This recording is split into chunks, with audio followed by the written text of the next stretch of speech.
Hello everybody, how you doing on this fine Friday, July 31st? We are done with July and trucking right through to August. It is 12:35 p.m. Eastern. I'm on here a little bit later than usual um for a few reasons. First of all, I wasn't even going to go live today and I was trying to figure out a way where I didn't have to. Um as y'all know, I had like a dental procedure last week and it was terrible and I'm still kind of feeling like not great over it. So, I don't know. I've just been like pain and stuff, so I haven't wanted to do live. But I think I went live every day this week. And shout out to me. But I just have like, I like slept in a few days this week. I just wasn't feeling great. But anyway, so I had to come live today because really I'm having such a difficult time. I'm having a difficult time with this following the money. Usually this is like the thing I do, right? Like in the Brittany case and the Bam case, like I was looking into the financials, I was looking into the records, but even though it is the thing I usually do, I'm usually not I'll say this, I often, not usually, I'll say often in these like movements and the stories that I start covering, like I'm kind of the best they got in a lot of categories, even though I'm not the best in the world. So I'll kind of like go into things that are not in any way sort of like my expertise. I'm pretty much like able to do like a jack of all trades thing. I can get like a general gist of most things. But in this bricks and minifigs case, there is a very impressive diversity of super smart people in this case. And there's people who know about financial stuff. There's people who are obviously trained in accounting and things like that. And I've just been kind of letting them go with it. Okay. I've just been, because that's not my thing. But I kind of wanted to do today a little bit of a live investigation. There's definitely some stuff that I have found that I want to show to y'all, but there's also stuff I have found.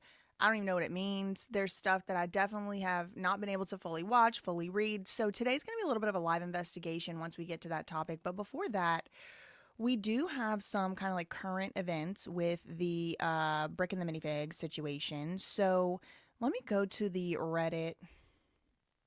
Okay, this was posted 19 hours ago on the Reckless Ben subreddit, and it says Bricks and Minifigs Scottsdale, Arizona has closed. So yeah, people are like another one bites the dust. This store sucked.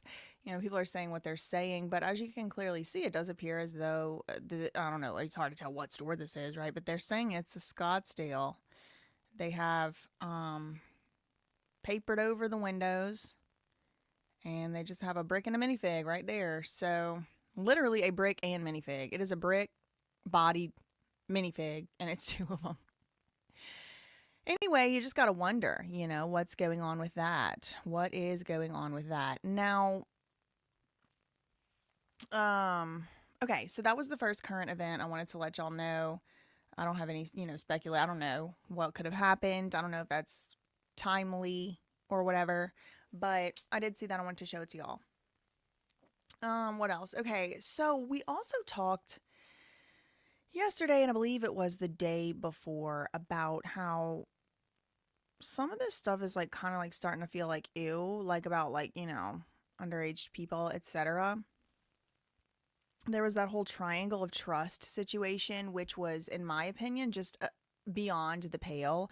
And there were some people in my in my premiere last night where I had kind of like premiere just like a little clip. I like to do that sometimes. Obviously, not everybody can watch all of my lives, so I do try to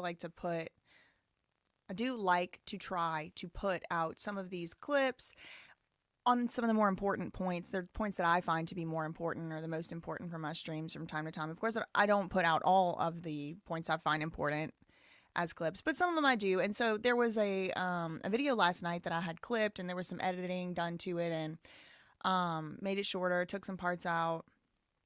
I accidentally ran a double ad of my own shirt in there. Oops. It was only supposed to be one, but the other one didn't get clipped out. But anyway, it doesn't matter.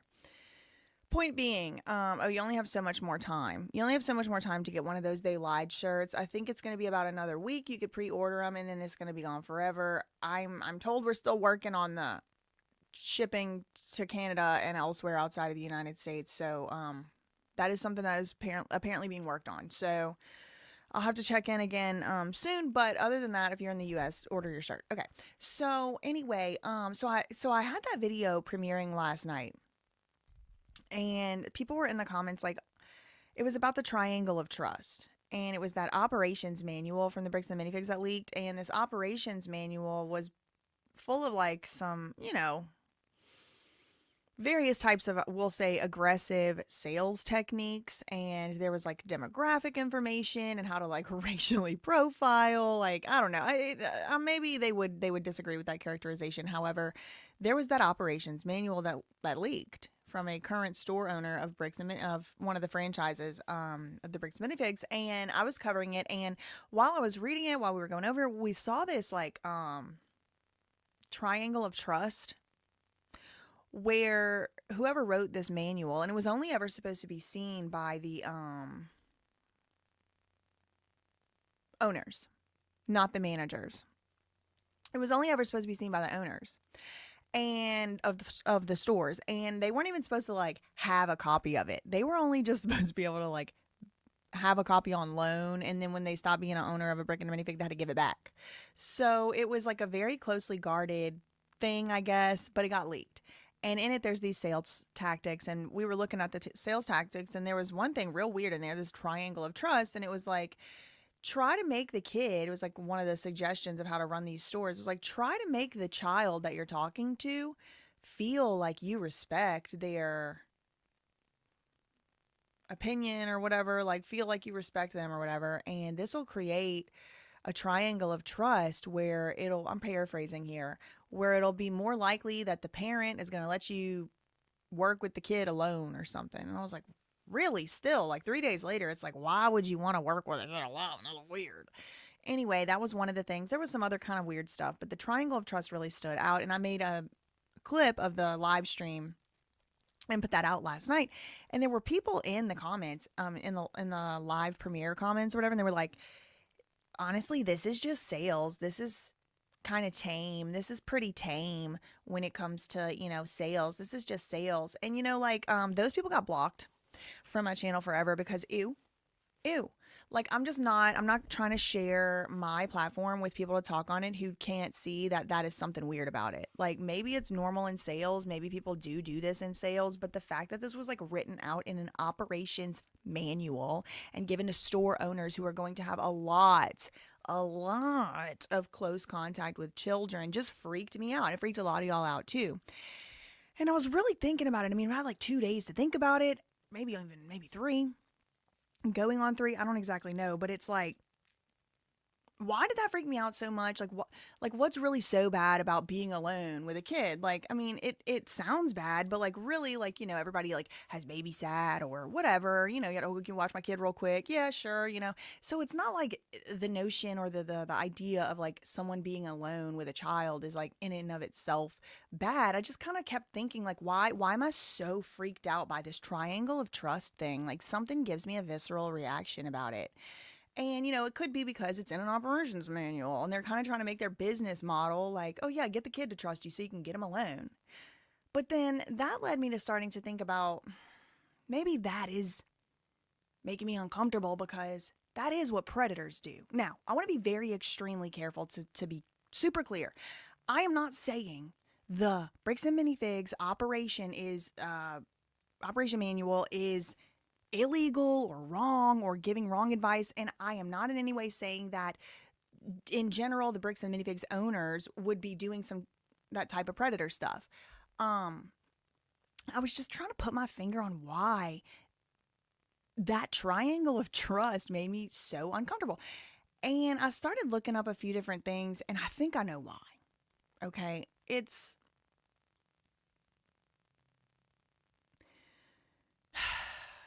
like I've made videos on similar topics on my other channels before where, I've done one on a couple on Michael Jordan.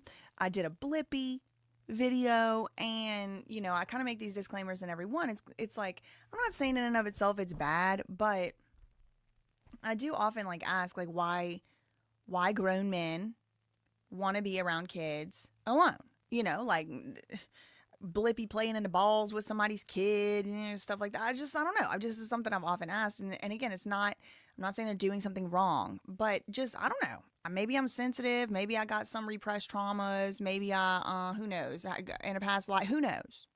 But I have a very strong reaction to grown people who want to trick a child and their parent into getting the kid alone. And in some of my past coverage, I have actually watched interviews with incarcerated, convicted PDF files. And, these people, these monsters, have agreed to do interviews. And I've watched them before because knowledge is power. You got to know, what these people do. They would talk about what kind of kids and what kind of family backgrounds of the victims that they would target. They would talk about the ones that they would never mess with, not going after that kid because their, dad is right there and he's aggressive or whatever. And I started thinking about remembering some of those interviews, and in the process, I remembered other articles and stuff that I had read in the past.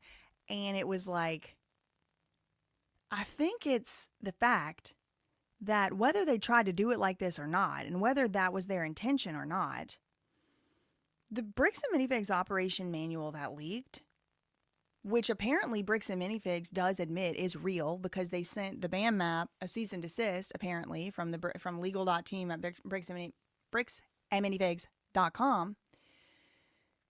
I think it's the fact that operations manual that leaked, it reminds me a lot of some of these previous articles I've read about adult male predators. That isn't to say there aren't female predators, because there most certainly are. There most certainly are. These teachers are out of damn control. They should all be getting the electric chair if you ask me. But I just so happen to have done some research here and there on the, it just so happens that it's the male ones that I've seen. And, Max says, who would want to be around random kids except, people who prioritize money over children's safety. So maybe they're not trying to hurt the kid. Maybe they're not trying to do anything, like that. But it's if I could get this child under my complete mental control, I could convince them they need these, Lego bricks. And then they can go and cry to their parents because they're a conduit to their parents and conduit to their parents' wallets. So again, I'm not saying this is some type of crime. I'm not even necessarily saying it's for sure wrong, but to me it feels that way. And it's my opinion. And somebody said it actually in either my my premiere chat last night, or somebody else's. But I did see somebody else say this,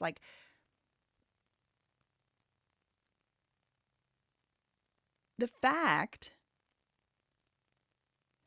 that it appears that money and sales is the priority in this operations manual over health and safety of children who are, a large contingency of the customer base. The fact that the money and the profits seem to be being prioritized over the health and safety of children and their relationship with their parents and letting them make their own decisions without influencing them. The fact that profits and money and sales seem to be the priority here over everything else kind of flies in the face of everything Bricks and Minifigs corporate has tried to pretend like they are and what they represent. This is supposed to be a family company. These stores are supposed to be family friendly. This is supposed to be a place where you can trust these people. And when you get a peek behind the curtain, they're trying to get your kids alone to manipulate them and get a circle of trust. Triangle. And the fact alone, even if they hadn't advertised out there in the world that they're this family company and you can trust them, the fact that they put that in their operations manual at all, which seems to prioritize sales and making money over, all the other stuff I just said, safety, wellness, this, that, and the other, I think that just rubs people the wrong way too. But then on top of that, that Bricks and Minifigs is supposed to be a family friendly company where you can feel safe to bring your kids. I mean, they have children's parties over there, parties full of kids. So, and I understand those are in, a separate kind of party room or whatever, but I don't know. It's just the branding of this place is we are so safe. Lego authorized. It's just, Ew. So I came across,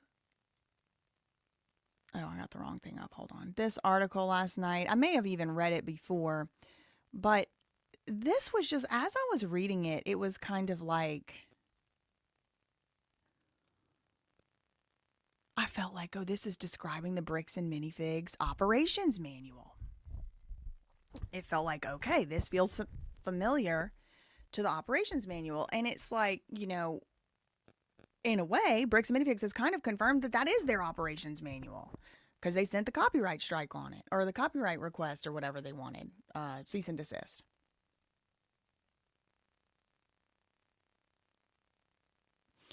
So the name of this article is from 2008. So it is almost 20-year-old article at this point. But the title is MU researchers, I guess Missouri University researchers reveal communication tactics used by S predators to entrap people who cannot vote yet. You can read the title here. I'm trying to not flag anything here. A child's innocence and vulnerability presents a target for predators and their abuse behavior. University of Missouri researchers are beginning to understand the communication process by which predators lure victims into a web of entrapment. This information could better equip parents. Okay, so this is a public service announcement to better help equip parents, community members, family members, teacher, anybody that's got opportunity to be around kids, to be able to be aware. That's the purpose of me reading this article. Not accusing anyone of a crime. At the very least, we, hope, and the authors of this article, these researchers, they hope this information can be used to interrupt at the very least, interrupt the escalation of this type of abuse. Quote, this is from a professor at the university, quote, our children are our greatest gift and our greatest responsibility. The fact that they could be abused in any way, shape, or form is horrific, both in the moment and in the long-term effect. Agreed. Quote, it's a social problem with grave consequences that is prevalent and needs attention. It's incomprehensible, but it's happening. This type of abuse has dramatic negative consequences to their emotional well-being throughout their lives, end quote. According to the researchers, in order for the process of entrapment to take place, the perpetrator first must gain access to the potential victim through various exploitative means. The professor and her team identified several communicative elements in the cycle of entrapment, including the core phenomenon of, quote, deceptive trust development.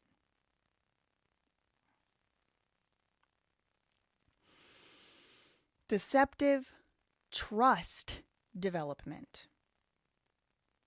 This is the core phenomenon of the cycle of entrapment. And there are several communicative elements that are used to support this, but the core of it is to make people, including the potential victim, trust you. Deceptive trust development describes a predator's ability to build a trusting relationship with the victim in order to improve the likelihood of a certain type of abusive encounter. Deceptive trust development is central to other manipulative strategies used by the predator, such as grooming. Grooming sets the stage for abuse. Now, this is a 2008 article. This article is 18 years old. More than 18 years old. So they're, describing stuff now we've come to kind of know what these words mean.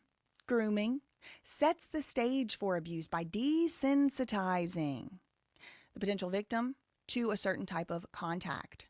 Grooming may include activities such as, y'all can read this, accidentally touching this, that, and the other, showing them images, or making contact, or whatever.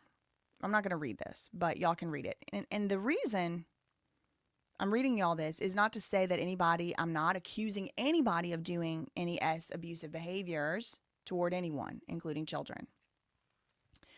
So these examples are obviously not going to be the ones they use in the Brick and the Minifig operations manual. Okay, I'm not trying to draw a one-to-one comparison, but what did they say the fundamental core of this deceptive trust gaining is? It's communication tactics. It's to kind of trick this kid into trusting you when really they shouldn't trust you. Because in this case, which is horrible, the article we're reading, in that kind of a case, you're trying to trick the kid into trusting you so you can what. In the operations manual, I patently admit that's not what's going on. I don't think that's what's going on. However, they are trying to trick the kid into trusting them. And the kid really shouldn't trust them. Because we already know from the operations manual that the number one priority is not the best interest of that child. The number one priority is not the best interest of the child's relationship with their parent. The number one priority, obviously, from the operations manual is sales. Number one priority, sell things to the people in the store. Number one priority. Am I saying that's wrong? Yeah, I think so. My opinion. But I don't prioritize money over children's safety and wellness and things like that. It is very important to point out that operations manual did not say, if it looks to you like somebody can't really afford the Lego set, don't try to push a sale on them. If it looks to you like they would be better off spending their money on something else, don't try to sell. No, it didn't say anything like that from what I saw.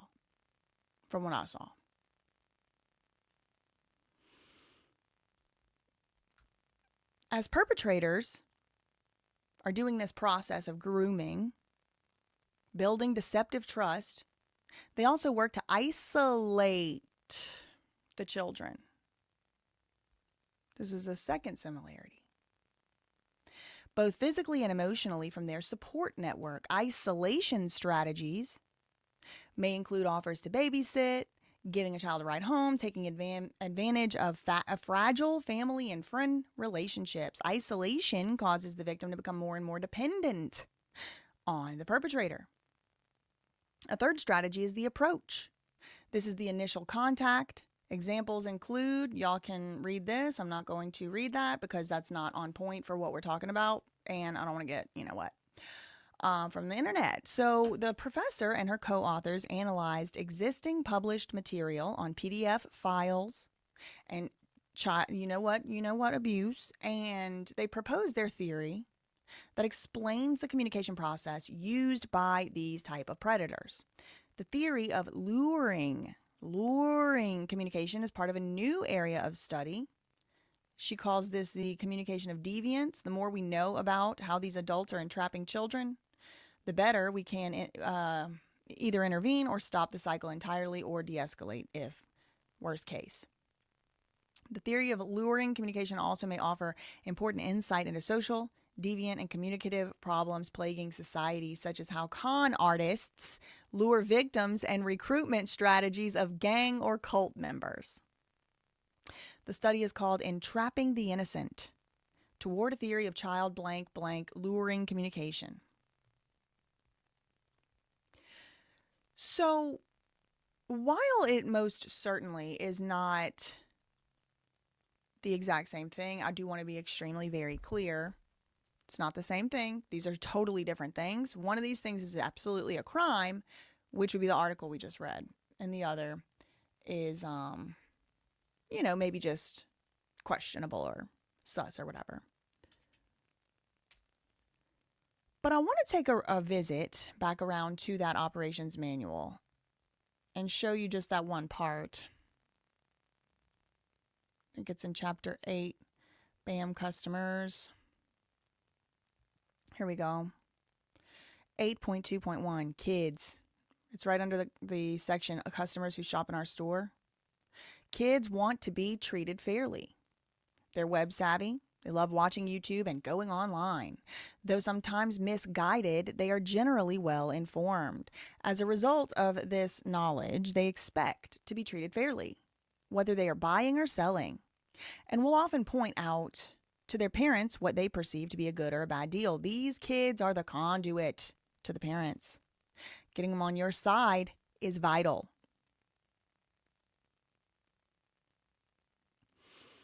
You have to appreciate and respect. They know what they're talking about! Exclamation point. So, talk at their level.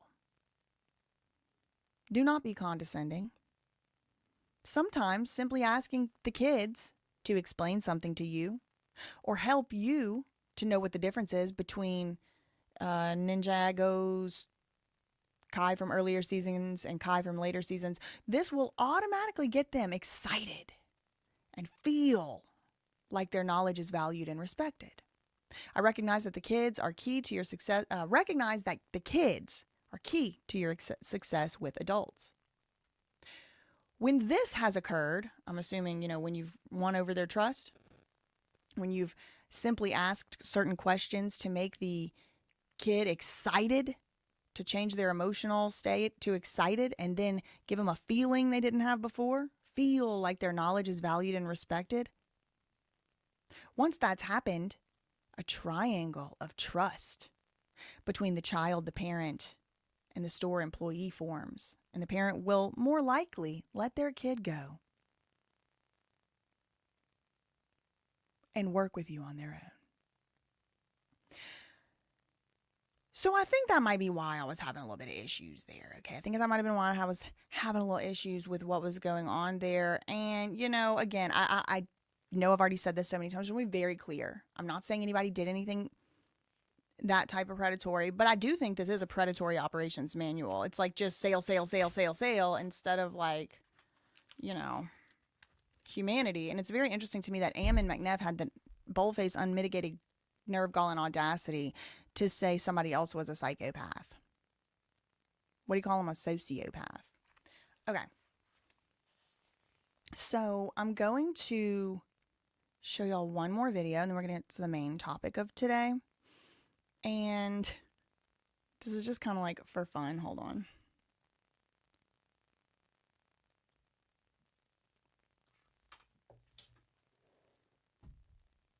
What is that crackling noise? Ew. Okay. So I came across this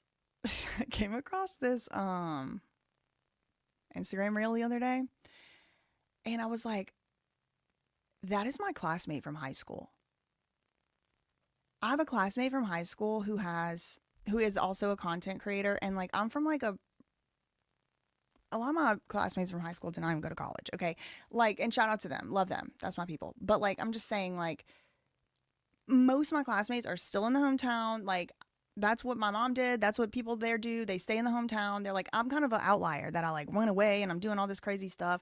So I was surprised that one of my classmates is a content creator. So I'm flipping through his different stuff. I obviously reached out to him. We haven't talked in years.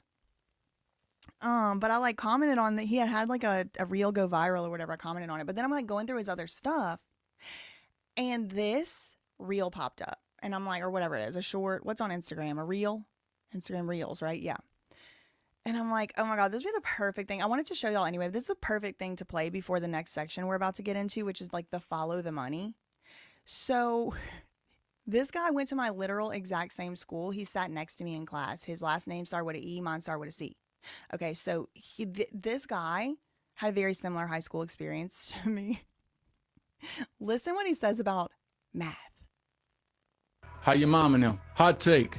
Division. Hold on. He's funny, y'all. I have not seen him or heard from him in years. He's just so funny. Jed, I think he goes by. Jed the Sloth. I think I had my volume off. I had to set this up. Okay. All right, let me do a refresh.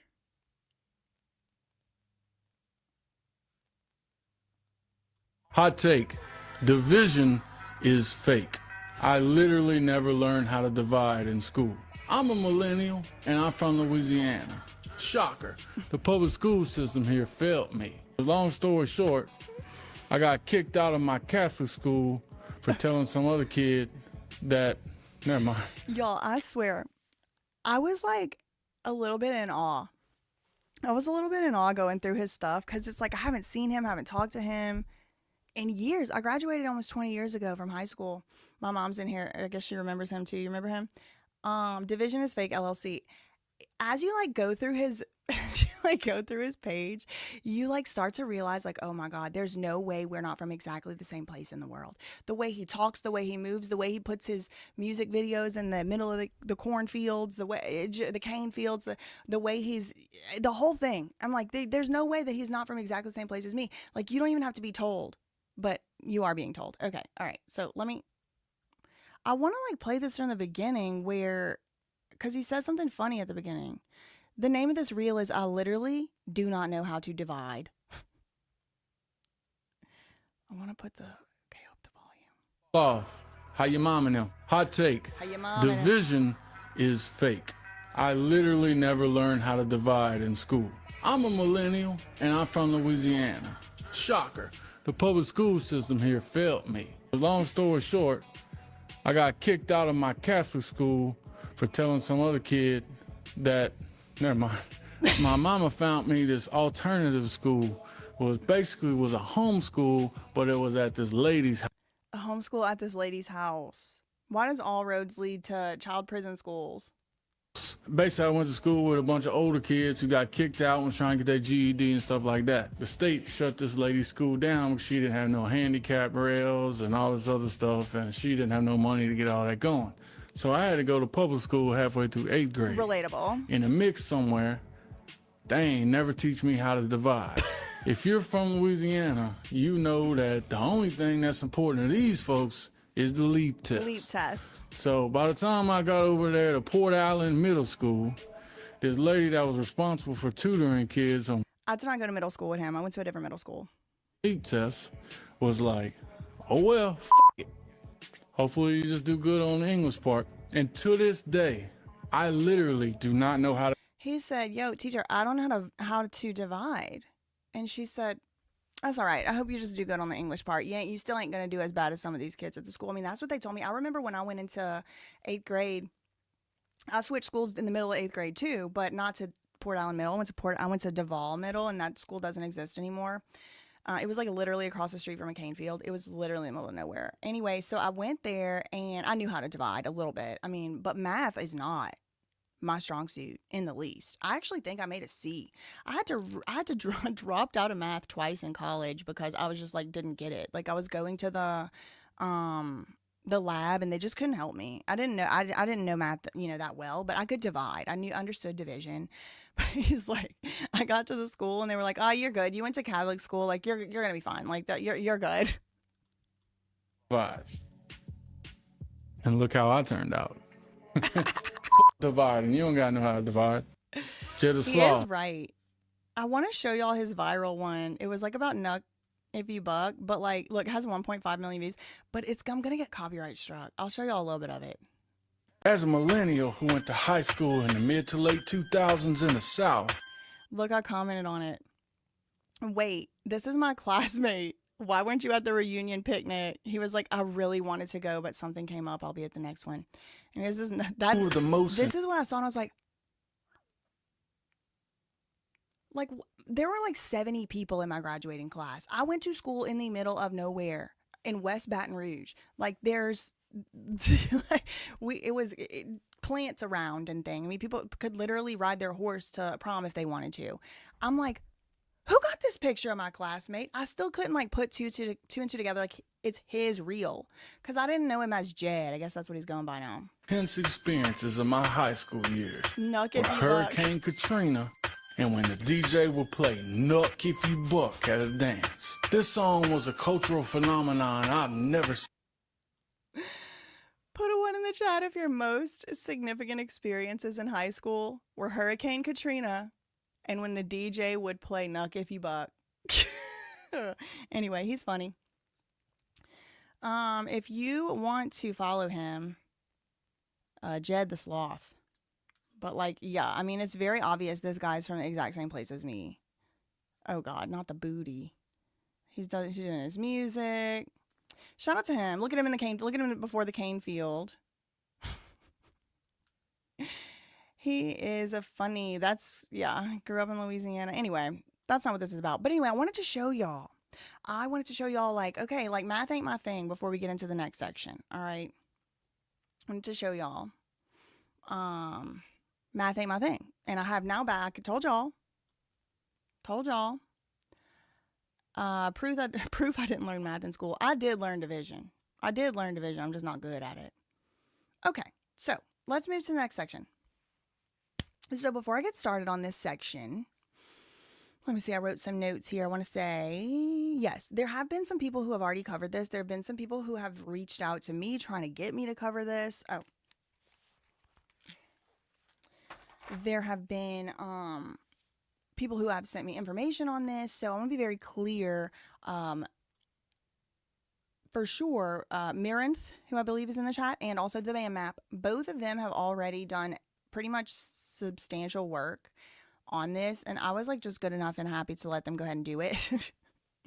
But the time has come because I did stumble across Mark Comer. I went down the Mark Comer rabbit hole, and that's where we are. Okay, so special shout out to Mirinth, special shout out to the band map, and also anyone else who already tried to tell me about this. If maybe I get a lot of emails, I get a lot of DM, this, that, and the others comments. So sometimes I forget, who's sent me stuff, but for sure people have sent me stuff about this, what I'm about to talk about. So I just want to be very clear, I'm not like the first and only person to talk about this, and probably other people have talked about it better and at length, but as you know, like, I'm not good at math. So I have, like, it's all just been going over my head. Okay. So let's start with a brief foundation. For a lot of you, it will be a recap of why we care. Why are we here, and what does this have to damn do with anything? Because we're pretty far in the weeds at this point.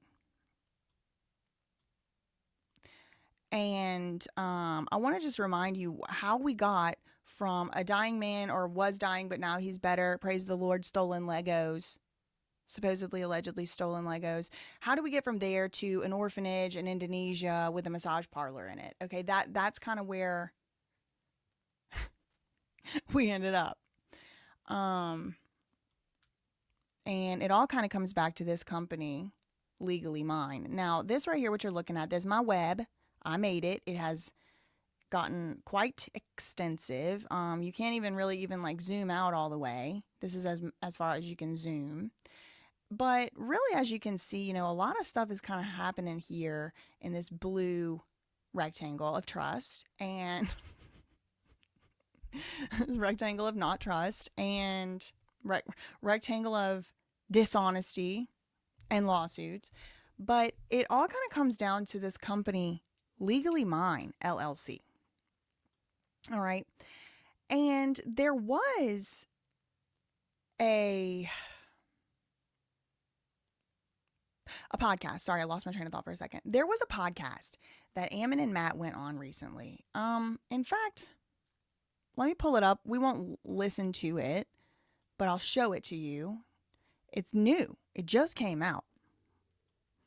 And I do want to do a segment of the live show sort of dedicated to this podcast. I have a whole 2-3 pages of notes in my notebook.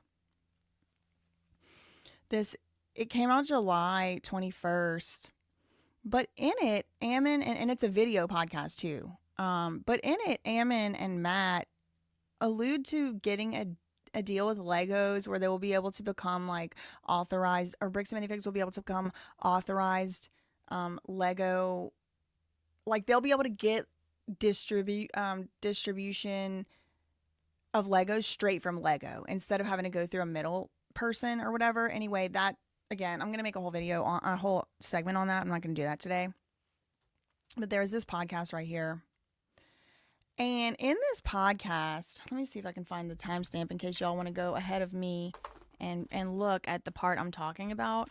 But in this podcast, there is a segment where the guy, the host, actually asks Ammon and Matt how they came to own Bricks and Minifigs, because they didn't found that company, right? They bought it, or they bought in. And so it is...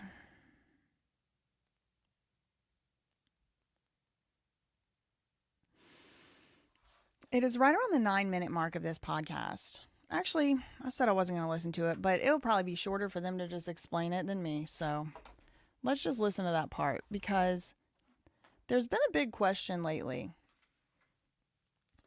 about who owns Bricks and Minifigs. Is it only Ammon and Matt? Is it Reed Brimhall? If it is Reed Brimhall too, how much of it does he own? And we got some answers, and they just came out. I mean, what is it, the 29th? This came out on the 21st.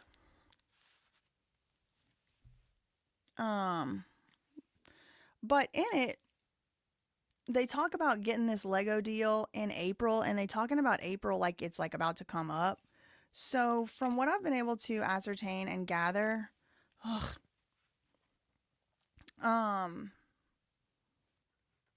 this podcast was recorded a long time ago, which begs the question, why put it out now? You know? Oh shoot. Why put it out now? You know? But they did. So let's take a look at it. Okay, I want to go around the 9-minute mark. How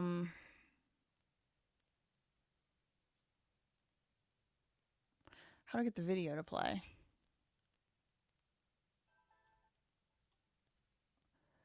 Okay. Let's see. I want to go. What's this? 15, 12.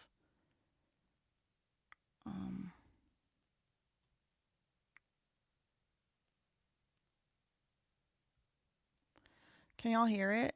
I probably don't even have the thing on. Hold on.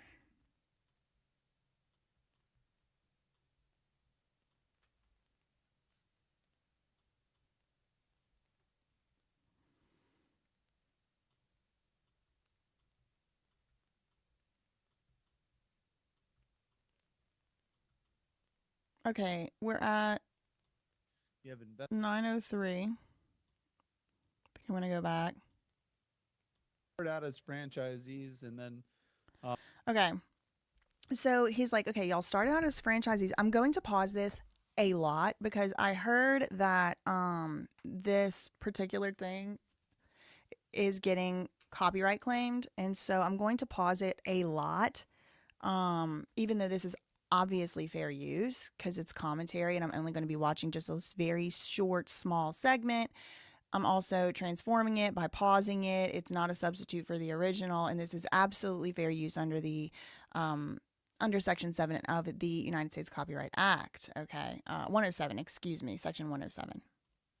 led you to the opportunity to acquire the whole thing. How was that process? You know, when they Okay, so that caught my attention. He said, you started out as franchisees, you started as franchise owners, and then that led you to the opportunity to buy the whole thing. Okay, that's a big point of contention lately, right? Does anyone else own Bricks and Minifigs? Does anyone else besides Ammon and Matt own Bricks and Minifigs? Because pretty much until this whole Lego scandal, like if you would have looked until this whole Reckless Bin saga with the Brian Mansell and Chris Gorman and all of that, oh God, my nose itches.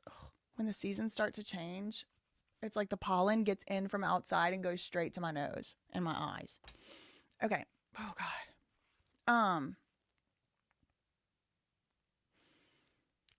Let me regain my train of thought. Hold on. I'm looking at this hilarious super chat. Thank you, Rose, for the $2. 17 USC Section 107 Fair Use LLC. Yeah, hold on. Let me leave that up. So there's the disclaimer there.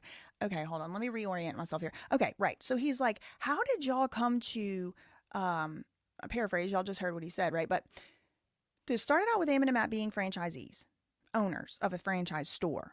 And then that led to them owning the whole thing. And this guy is like, how did it lead to y'all owning the whole thing?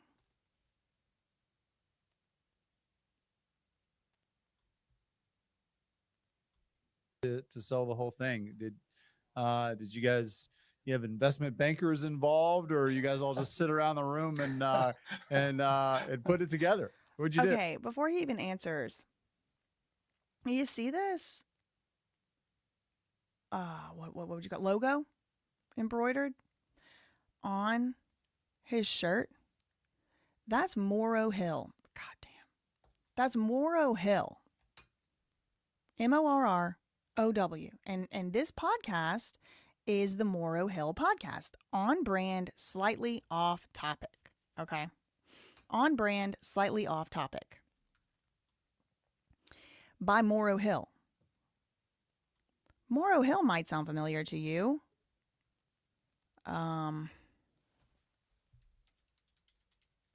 What section is this in? Morrow Hill. Store support and onboarding. Yeah. Section 4 of the leaked operations manual that BAM has apparently admitted really is real. Section 4.1, onboarding team. Section 4.1.1, roles and responsibilities. And so it's like, okay, as you embark on your onboarding process, you have to do all this stuff. One of the things you're going to need to do is get a lease. You got to lease a store. You'll be connected to the Heartland team for point of sale setup. So this is who they want or require. The ZooBAM requires the franchisees work with for their point of sale setup. It's Heartland. And it says you'll be set up with or connected to Morrow Hill for finding a suitable store space. Okay, so according to the BAM operations manual, Morrow Hill is the person they're going to set you up with helping you to find a suitable store space. So it appears like everyone, I don't know, I'm just reading the same sentence as you. I could be misinterpreting, but just from what I'm looking at on this publicly available website, bamopsmanual.com, it appears as though Morrow Hill is the only way you get to have a lease. You got to go through them. So it's like a real estate company. Well, Morrow Hill is hosting this podcast that just came out. So nothing wrong or illegal or something there, I don't think. But interesting that the real estate company, has a podcast and for whatever reason, it was recorded probably before April, but it just came out now in July, has Eamon and Matt on it. And this guy is asking them, Eamon and Matt, how they came to own Bricks and Minifigs or BAM Franchising Inc. How was that process? When they wanted to sell the whole thing, did you have investment bankers involved, or you guys all just sit around the room and put it together? What'd you do? That's a long story, but no, it was not. The way they're laughing and giggling, they know it's real complicated. Investment bankers. We ended up taking it on. Initially, it was absorbed into the other business that we were running. Excuse me?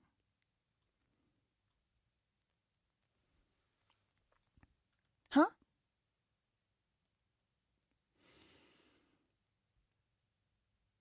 Initially, Bricks and Minifigs, BAM Franchising Inc., was, quote, absorbed into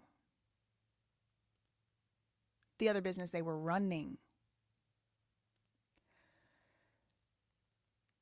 That's news to me. We did know about the UCC financing statement that did show these 450,000 shares. We did know also about the McNeff versus McNeff lawsuit that indicated that Bricks and Minifigs that Legally Mine did own at least some money worth of Bricks and Minifigs. Like, Legally Mine owned Bricks and Minifigs is what I'm learning now from this podcast. Or not now, but yesterday whenever I watched it finally. Put a one in the chat if you kind of missed that. The whole entire company, Bricks and Minifigs, the whole thing was owned by Legally Mine. Why am I saying that? Because Matt said it was absorbed into the company they were running. Once again. That's a long story, but no, it was not. It was not investment bankers. We uh, we ended up taking it on. Initially, it was absorbed into the other business that we were running. Initially, it was absorbed into. That means completely, completely, completely owned by Legally Mine. Wow. Wow. That's going to be important later today. And then we didn't take on the full stock either. There was the Yep. CFO who stayed on board as well, who ran the Boise, Idaho store. Read. More confirmation. There are 3 owners. And Reed, as we suspected, was an owner before Ammon and Matt. Reed.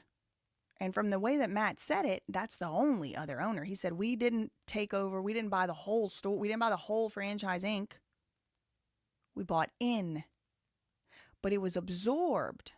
Their portion was absorbed by Legally Mine. And Reed is still with us today as part of the board and our CFO. And so eventually, though, we as we were growing, we split it out from the other business. We decided to stick here with Bricks and Minifigs and put. Yeah, after y'all got reassigned by Daddy Dan to get out of Legally Mine's business and to get out of MediSource Marketing's business and go focus your attention on Bricks and Minifigs, he left that part out. Full effort into this, and yeah, so that's kind of how we got here. That's awesome. So That's awesome. Let me read my next written out question. I have a question that I want both of you to answer, and you cannot steal each other's answers. So This is where Ammon McNeff starts talking about not seeing people as people, I think. you know, you've grown from a few dozen stores to over 300 locations. We've touched on that. We'll dive more into that. Let's see. He has to come up with his own. So there's a process that we've learned and we've seen in lots of other business ventures that we've done. You know, this was a long time ago because he still had this Muppet Treasure Island diorama back there. He done took that down. His office looks like it don't have nothing fun in it anymore now. And it's the right soul in the right role Oh God, at the please, right time. not the soul roll time. Hold on. I want to show y'all where he said he don't see people as people.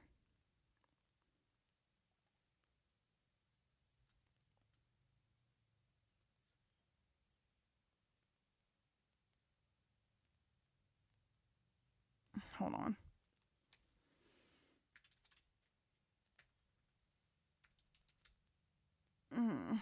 It doesn't let me search the transcript.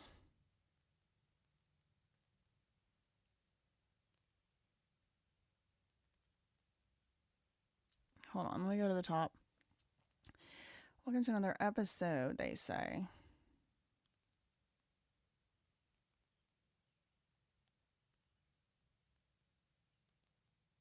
Reopening this first store. Legal ecosystem. We'll do a full, thing on this video. I just want to see if I can find the one where Ammon openly admits he doesn't see people as human beings.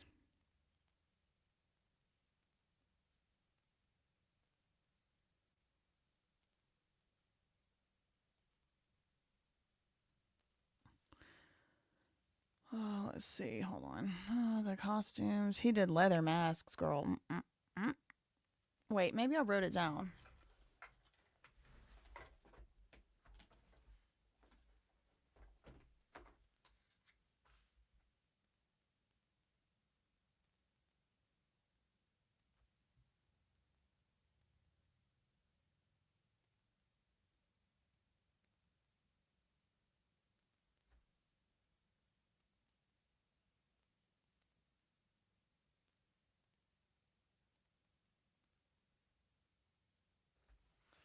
I don't know. Maybe I won't be able to find it.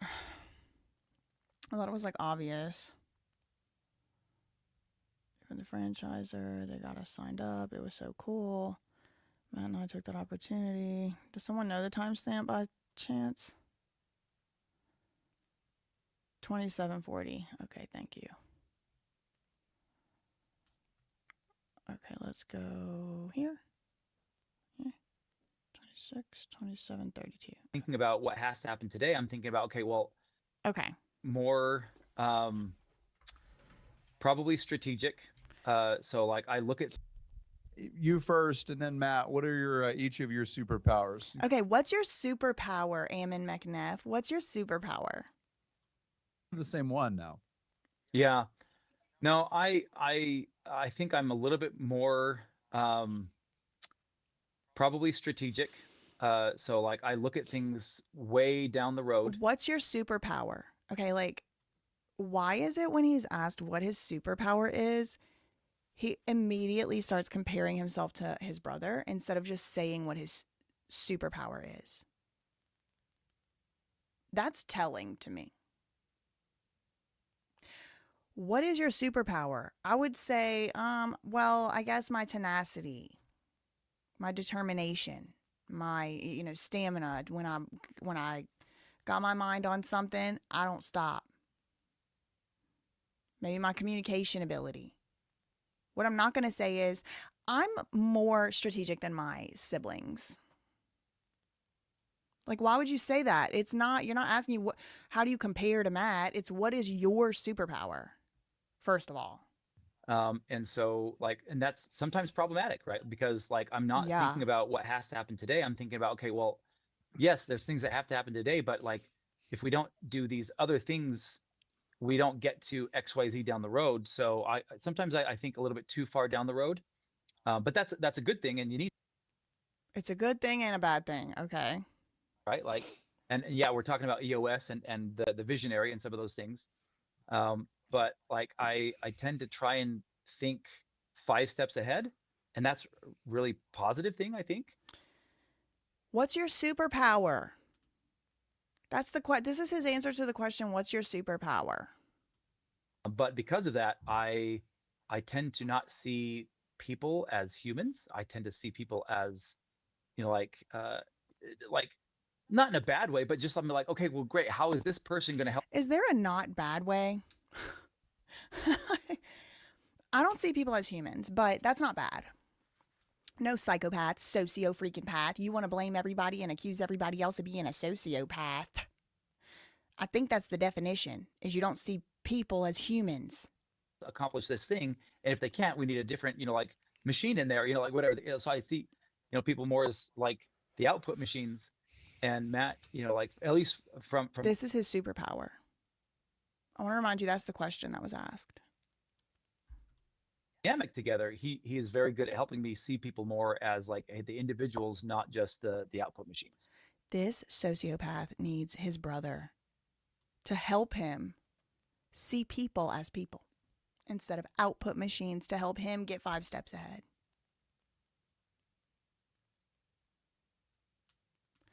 I wonder if this I don't see people as humans quote can be introduced at trial. They don't see people as humans. So anyway, the whole point of me showing y'all this was to show you that Ammon and Matt own Bricks and Minifigs because at first it was absorbed by Legally Mine. And they say that is the company they used to run. Okay. So let's go back to the webbing.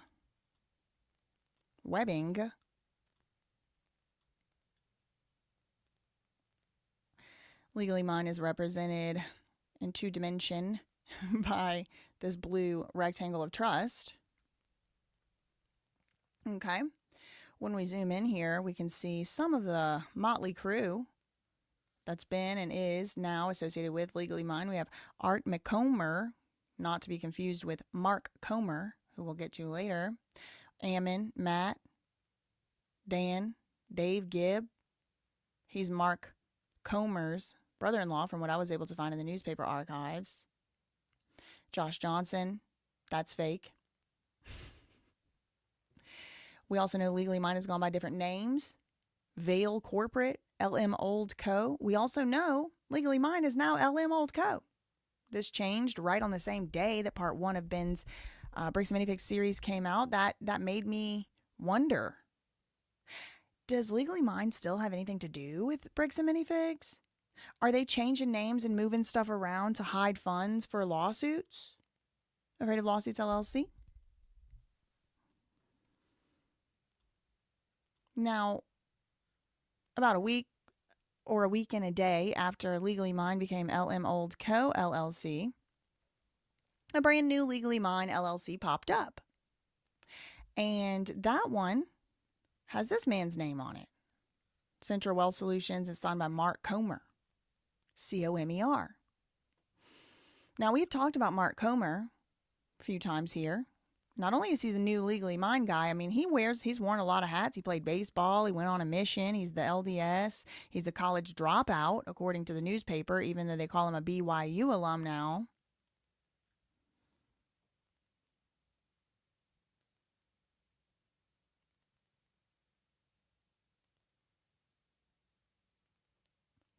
His education came from his experiences as a serial entrepreneur, starting businesses that were fantastic failures and tremendous successes. The son of a college professor, he dropped out of college because he didn't enjoy school. At the age of 32, he sold an internet company he had developed and was able to retire.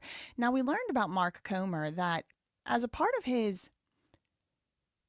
one of his foundations, his charity, nonprofit, and they were soliciting donations, him and Dan Norman of Synergy Worldwide back in 2009, to supposedly send these donations over to,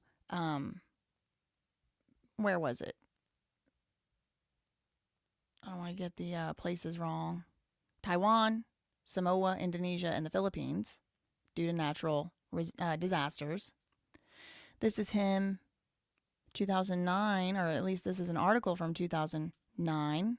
Mark Comer, talking with children in Indonesia. His 5-star legacy foundation helps children around the world with special emphasis on those in Indonesia. In that same exact article, it said he, visited this orphanage one time in Indonesia with a police escort. He felt, a lot of the kids were blind at the orphanage. He felt really bad for them and he wanted to help them. And so he decided to start this foundation. And one of the things that they did was to help an orphanage build a massage therapy school at the orphanage so the students could earn money and sustain themselves. So he wanted the children to do labor by, touching presumably grown-ups in various states of undress. Students get, this is a quote from Mark Comer, students get training, then give back to the school when they are working. Okay, so they get training and then they don't get to even keep the money they earn. It goes back to the school. So it's child labor that's supporting the school, and it ain't building bridges, okay? It's touching people with their hands and doing a massage on them. Now, who else loved massages from kids? Jeffrey Epstein. Okay. Now, I think it's weird. It's not something I would have ever thought to do. If I was trying to help kids in Indonesia, I might offer them up some books, maybe some workbooks, maybe send a math teacher over there, maybe support the local artisans to teach them a traditional handicraft. I don't think I ever would have arrived at let's start a massage therapy parlor school in the orphanage where the orphans got to work to pay their keep, to earn their keep and pay their way. So this is Mark Comer. I mean, this is what we're dealing with, and they put this out there in the newspaper. Look at this huge picture. There's a huge, look at this. Got a little sheep toy. Like, imagine going to the orphanage and feeling so bad for the blind kids and saying, I got to help them somehow. And the way you want to help them is to have them doing massages on people, and they don't even get to keep the money. The orphanage gets to keep the money. So that's this guy. We've been talking about him. Come to find out, he might be related to this guy through their wives. Okay. So we kind of talked about that. He's also been in trouble in the financial sector. Fined millions of dollars because of this iMall company. And the iMall company wasn't no, walk in the park. It wasn't a little baby fledgling company either. I mean, MGM, major brands like MGM, Casino or whatever, they had home pages on this iMall. And come to find out, Mark Comer and his partner over there, they were doing some things that were, maybe not allowed and stuff. So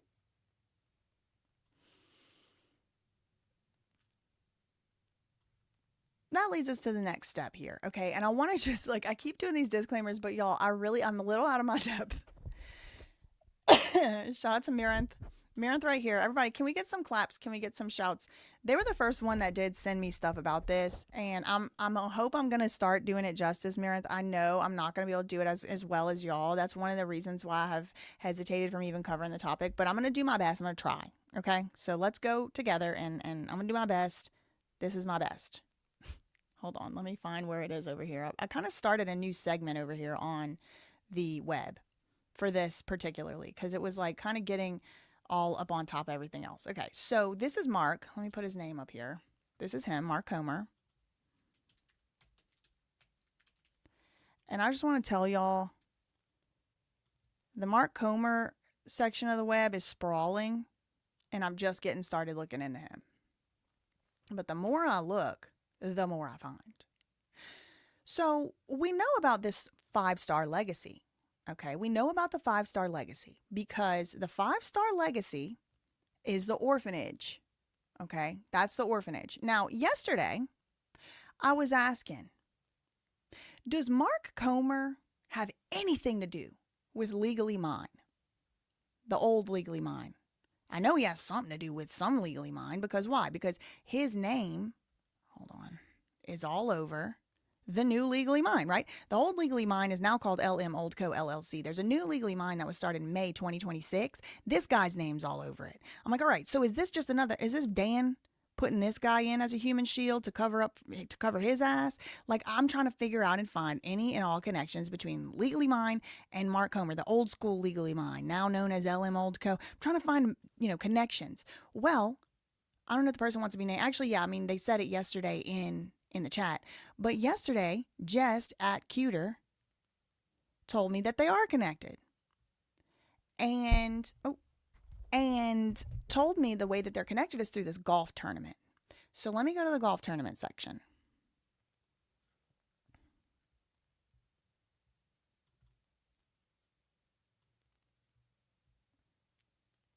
Excuse me. Okay. So this is Mark Comer.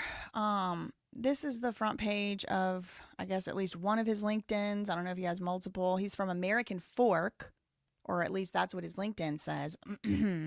Owner of Andina Holdings and distributor for Synergy Worldwide. He was a student athlete, and at least one of his sons is a student athlete. And he has this charity, this nonprofit called 5-Star Legacy. So 5-Star Legacy, we had the occasion to take a look at some of their filings, some of their forms that they have filed with the IRS. We looked at those yesterday, and there was something kind of weird going on, and that's what kind of led me to finally start looking into this topic, meaningfully, and really trying to understand. The band map has posted about it. I'm kind of going through. I still don't fully understand all of the moving parts, but I am in it. Okay, I'm in it. So if you go to those forms, in the early days of this charity, it was supposed to be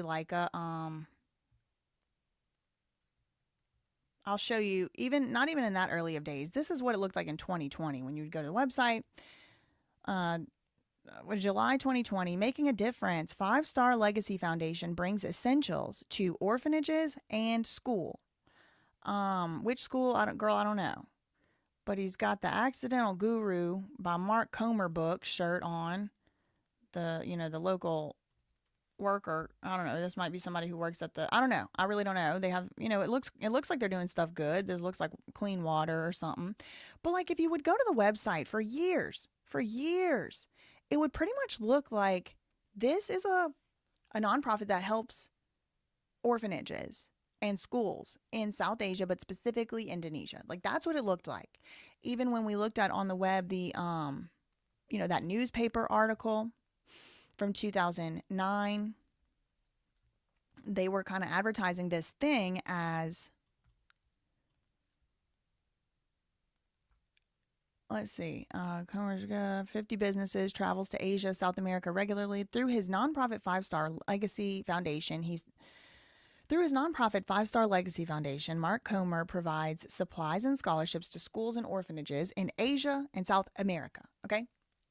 That's how it was advertised to the public in 2009. Again, through his nonprofit, 5-Star Legacy Foundation, Comer provides supplies and scholarships to schools and orphanages in Asia and South America. That is very specific. Schools and orphanages in Asia and South America. I just want to remind y'all, maybe you don't know, Utah is in the United States of America. That's not Asia. Utah is not in South America, and Utah is not in Asia. Put it to you in the chat if you understand that Utah is in the United States of America. It's not in Asia, and it's not in South Asia. Or what else do they say? South America. Put it to you in the chat if you understand that the United States of America is not in South America. Put it to you in the chat if you understand that. Okay. Utah does not exist within South America or Asia, right? Right. So 5-Star Legacy Foundation, I start looking into it. I'm like, what is this Mark Comer guy about? Can I find some connections to Legally Mine? Can I find some connections to Dan? How can I connect these companies?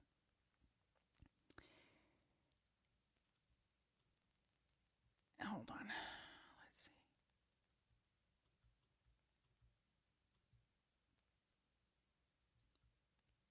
I lost my web here. Wait a minute. Okay. 2 squared. Somebody said. Okay, so he had tried to make a massage therapy school at an orphanage for whatever reason to try to help the kids get out of poverty. Somehow that's supposed to help them out of poverty. I mean, girl, I don't know how it's gonna help them out of poverty when they got to give all the money they make to the school. But okay, anyway. So you go to the website and it looks very like this is for orphans in Asia, Southeast Asia, South America, and that went on that way for years. So now let's move over to the golf tournament. Okay, we looked at the forms that they filed with the IRS, and we saw that they had said that their stated purpose was to support getting the poor kids in these other countries, specifically Indonesia, out of poverty. And we start looking around and we see that the main way they do that, or a primary way, a substantial way that they do that, is through this charity golf tournament. Okay? 5-Star Legacy Golf Tournament. They have it seemingly every year. There's a video from 2023. Okay, but this is a sponsorship form all the way back from 2013. So this is old. Okay, this is not recent. This is from the web archive. But this is how the golf tournament used to be advertised. This is the sponsorship form where you become a sponsor of the golf tournament. Here's how your sponsorship, and shout out to the BAM map for putting this up. That's where I got this picture from. They found it on the archive. Here's how your sponsorship goes directly to help children. 2 important words there for me: directly and children. For 1 year, food, clothing, shelter, education. So this is the title. This one's $12,500 in 2013. If you do that, you have to call for info. Food, clothing, shelter, and education.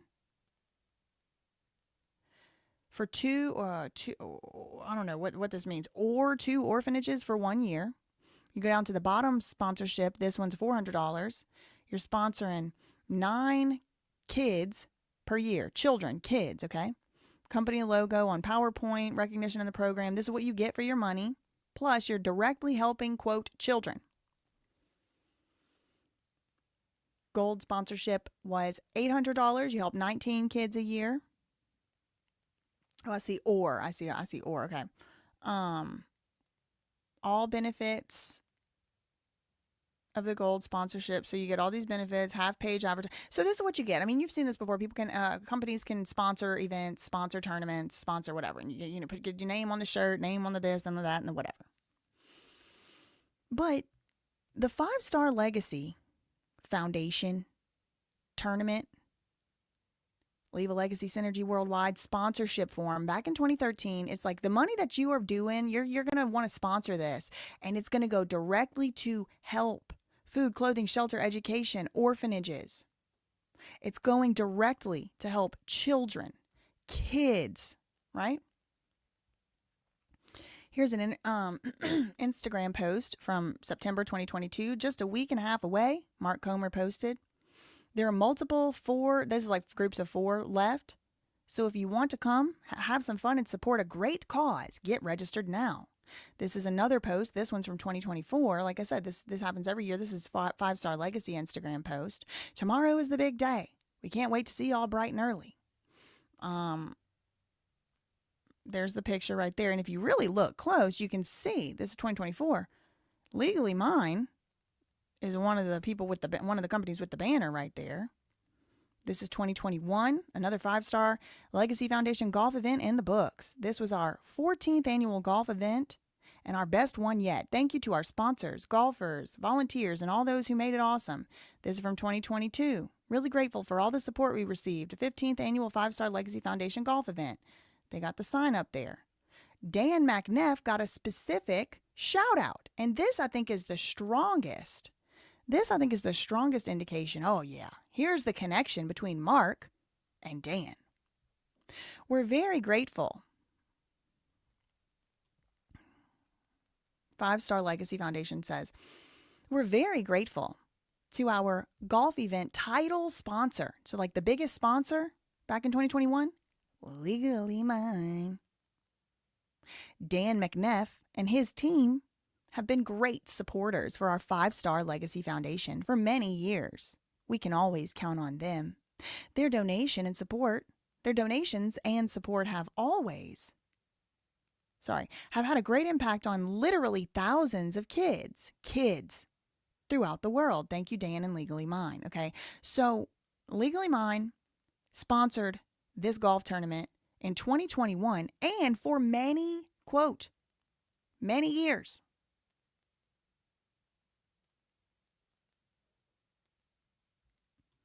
Here's a shirt. This is 2022. The next year. Really grateful for all the support. Look, Legally Mine, the title sponsor. Title sponsor in 2021, title sponsor in 2022, and now in 2026, we have Mark Comer, the guy who owns that 5-Star Legacy Now he's Legally Mine. Legally Mine was the title sponsor of his charity golf event, and now he is the guy who took over the brand of the Legally Mine. Now, in its early days, again, it was like, okay, this is obviously supposed to be a golf tournament to support orphans. That's what it is. Look, how it directly helps children, kids, orphanages.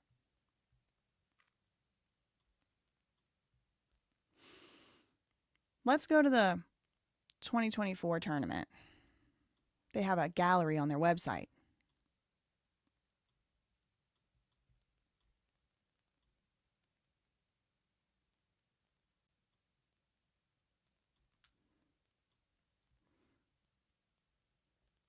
Chick-fil-A. Look. Thank you. This is from 2024. Basic Energy, Legally Mine, Synergy, Mountain America, Quick Cash, G2G Protein Bar, Backyard Greens, Duff Shelly Duffs, Delicatessen, the Royal Blue. Interesting. The Royal Blue, Watts, Jersey Mike's, Hotel, Park City. I can't tell what that is. Chick-fil-A. No, it ain't so. Texas Roadhouse. Fort Knox, Buckled Up, Nameify, whatever this is. Okay, so Legally Mine 2024 sponsor. You can see it over there too. Legally Mine 2024. Look, hard to tell if that's Dan McNeff or Lindsey Graham girl. Brigham Young University, Utah Jazz basketball. These are like things on a raffle table. So here's the event. Hotel Park City, Autograph Collection, Jersey Mike's. They all out here, I guess, for the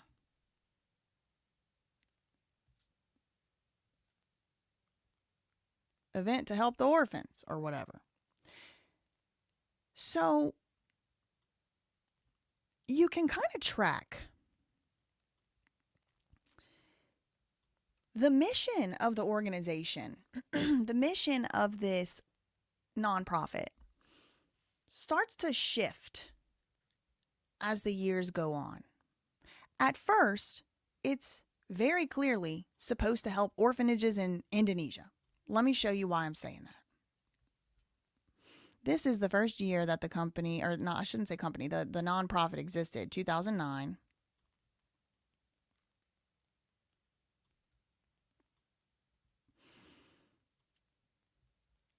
Five-Star Legacy Foundation. Statement of service accomplishments. What is the primary purpose? Orphanage supplies and funds. Okay, so primary purpose in the first years, orphanage supplies and funds. They said funds and supplies to orphanages in Indonesia and Chile. Approximately 150 children were helped with school supplies and educational funds. Okay, this is very specific. 2009, the first year that they have this thing. Look, you see Mark Comer, he was there. Stuart Anstead, Michael Beck, Craig Lewis, and Erica Morris. The organization's primary exempt purpose, orphanage supplies and funds. Funds and supplies to orphanages in Indonesia and Chile. Approximately 150 children were helped with school supplies and education funds. Okay, so specifically, Indonesia, Chile, orphanages, right? Okay. Now, as the years go on, let's go to the next year, 2010, just to look at that purpose. The very next year, second year that we get one of these forms filed publicly, public document filed with the IRS.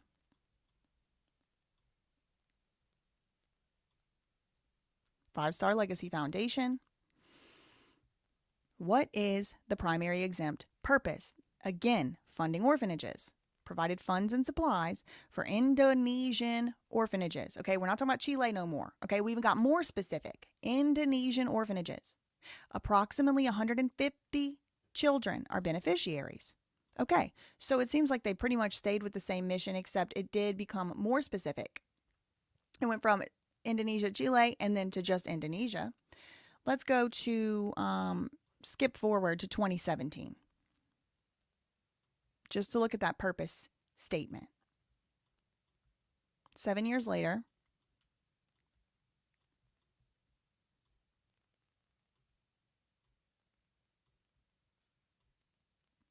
Brandon said nonprofits raising funds to pay their friends' nonprofits for tax write-offs. Okay. Again, Five-Star Legacy Foundation. Now we're in 2017. We fast forwarded 7 years from the previous one. What is the primary exempt purpose of this organization? Now they're saying alleviate suffering of children, their families, and their communities by breaking the cycle of poverty through literacy aid for children in grades K through 12. Okay, so they've really expanded from, we're just going to be doing orphanage funding, but it's still kids, ages K through 12. Scholarships for higher education, wait, and self-reliance through entrepreneurism? Well, we've come a long way. We've come quite a long way from orphanages and orphanage funding, right? I mean, look at this. Alleviate suffering for kids and families and communities by breaking the cycle of poverty through literacy aid for children in grades K through 12, scholarships for higher education and self-reliance through entrepreneurism. Well, girl, I don't know what happened in them 7 years, but something changed. And we maybe can get into the specific details of that later at another show. But I want to fast forward yet again to the most recent of this type of filing, okay? This from 2024. I looked for 2025. I don't see one up yet.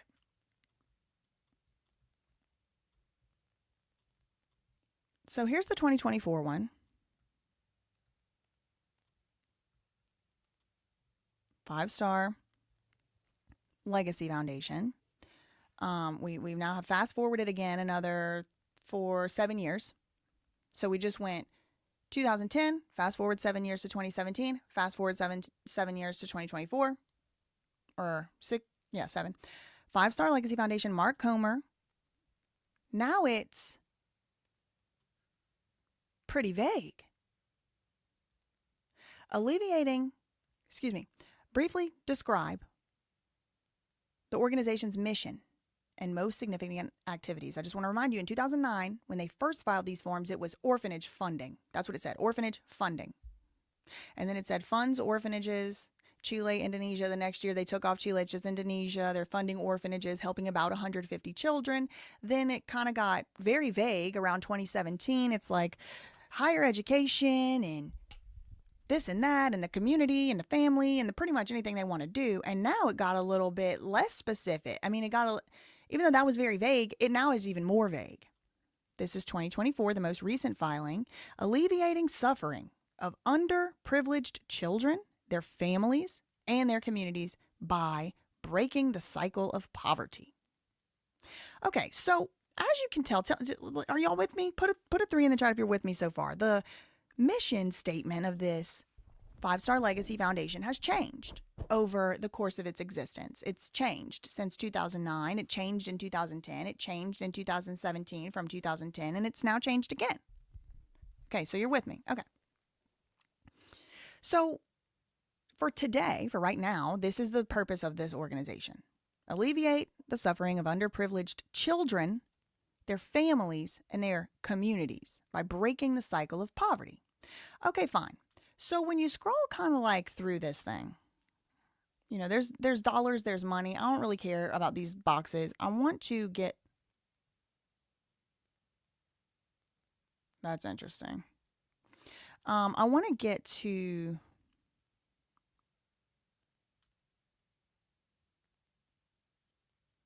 a certain spot. Hold on.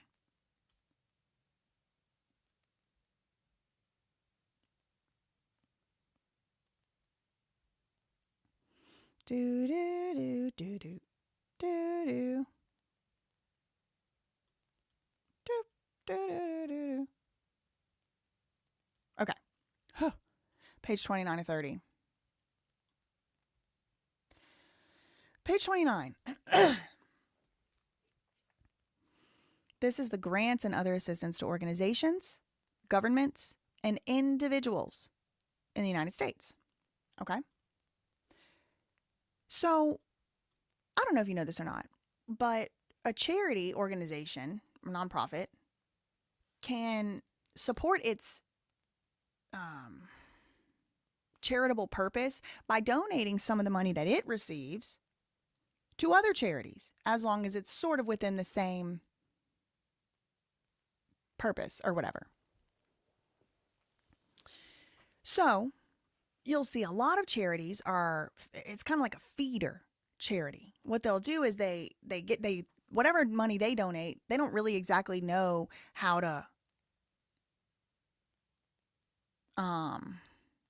they don't exactly know how to put those funds forward, and there's somebody else, another charity that's already doing it. So sometimes you'll see like a bunch of charities actually donate a substantial portion of their whatever income, revenue, whatever it's called in the charity world, the money they get each year, they'll donate it straight to American Red Cross or the Gates Foundation or whatever, and they'll say that's our charitable purpose. We're just helping other charities, and we've seen this before. So that's allowed, no problem there. You can also give the money to individuals. Like, let's say there was a nonprofit that was for a charity baking contest, and whoever wins the charity baking contest wins $1,000. Well, the charity can give the winner $1,000. That's part of their purpose, because they were doing a baking contest. The winner wins the $1,000, but whatever. You can do scholarships. This is stuff that is allowed. I'm not trying to say it's not allowed. But now they're not saying, the poverty, right.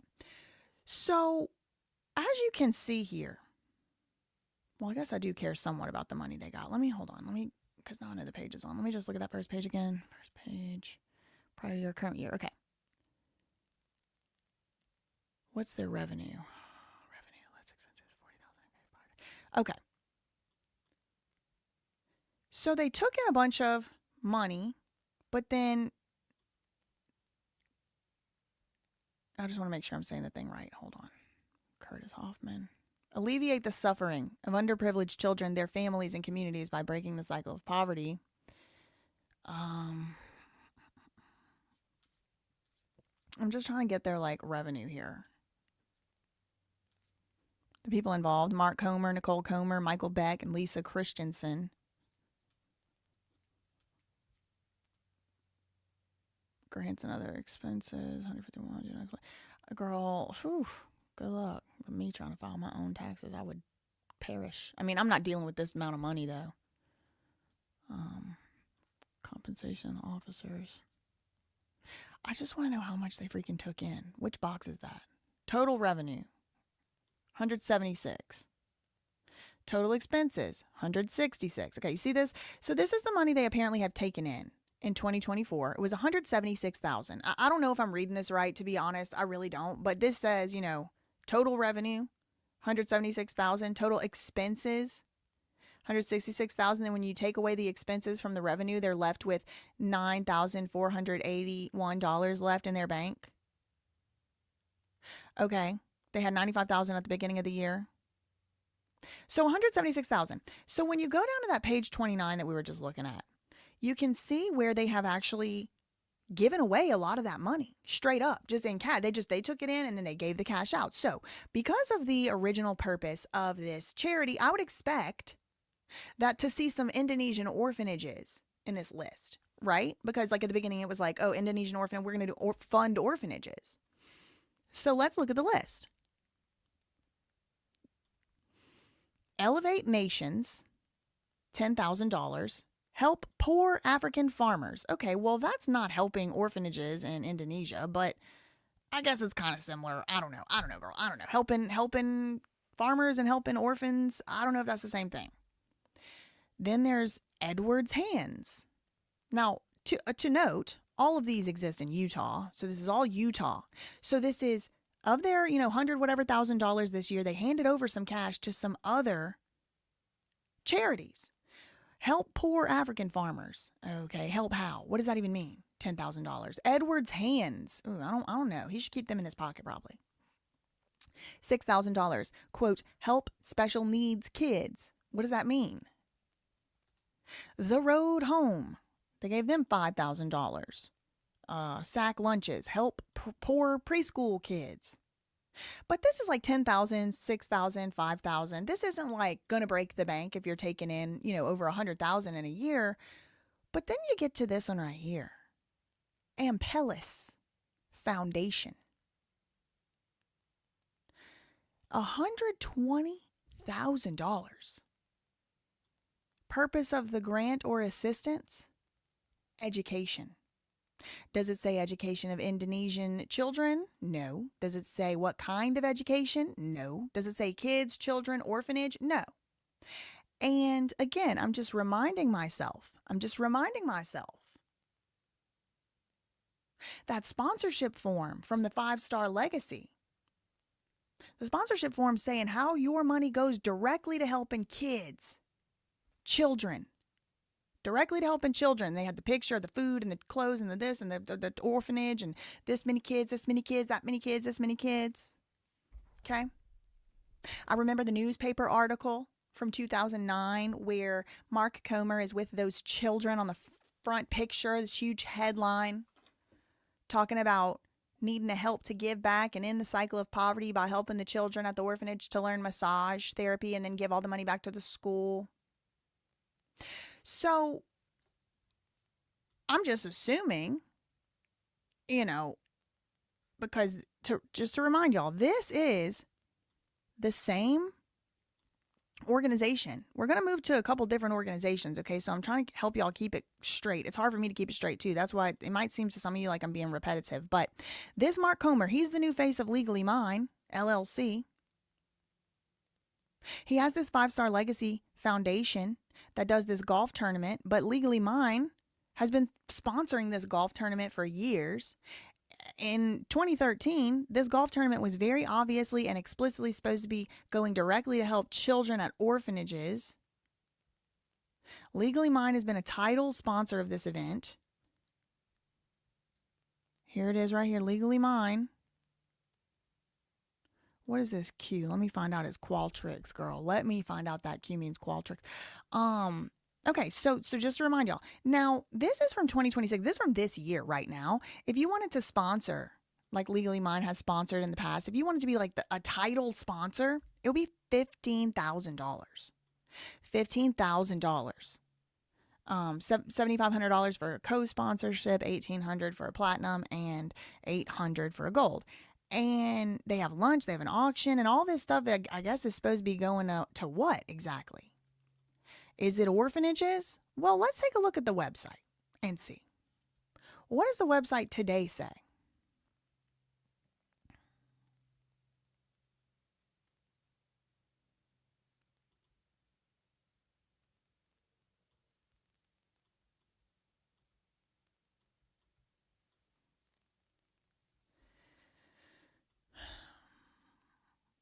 Five Star Legacy Foundation exists to alleviate the suffering of children, their families, and their communities by breaking the cycle of poverty.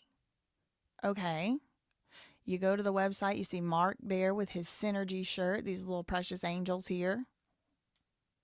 So the first thing in the mission, to provide literacy help for children in the form of books and other educational products. Okay, but children in grades K through 12, that ain't college. As well as cash. So show up at the orphanage and handing out cash or what? This is weird to me. We take special interest in the needs of children without any parents. I bet you do, freak. They can rely on, as well as the institution. So did Lou Pearlman. He took special interest in the needs of children without any parents. So did Dan Schneider. Dan Schneider and Lou Pearlman took interest in those kids too. So did R. Kelly.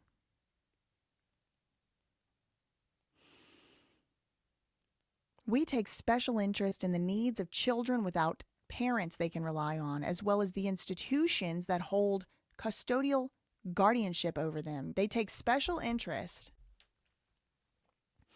in orphanages and child prison schools. I mean, wouldn't this definition apply to a school like Provo Canyon?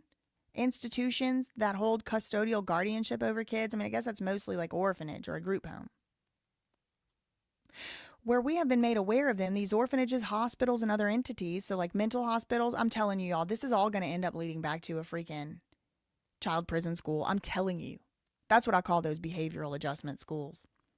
Other entities receive other support from Five Star Legacy Foundation. Now, that's the first category on the current website today.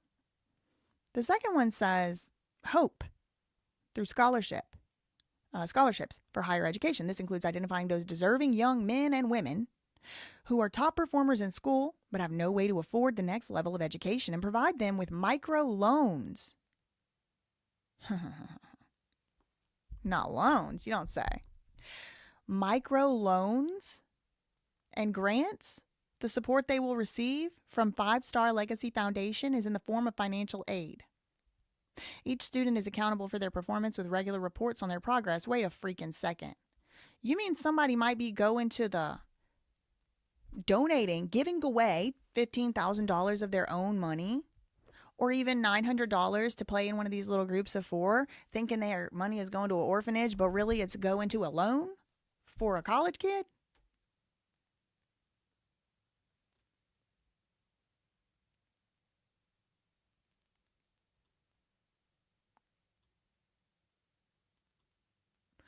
No, they didn't. Some of those kids did not have parents. Lou Pearlman specifically targeted Chris, what's his name, for example? The one who played Oliver, Chris. I don't remember his name, Chris. His name Chris. He didn't have no dad.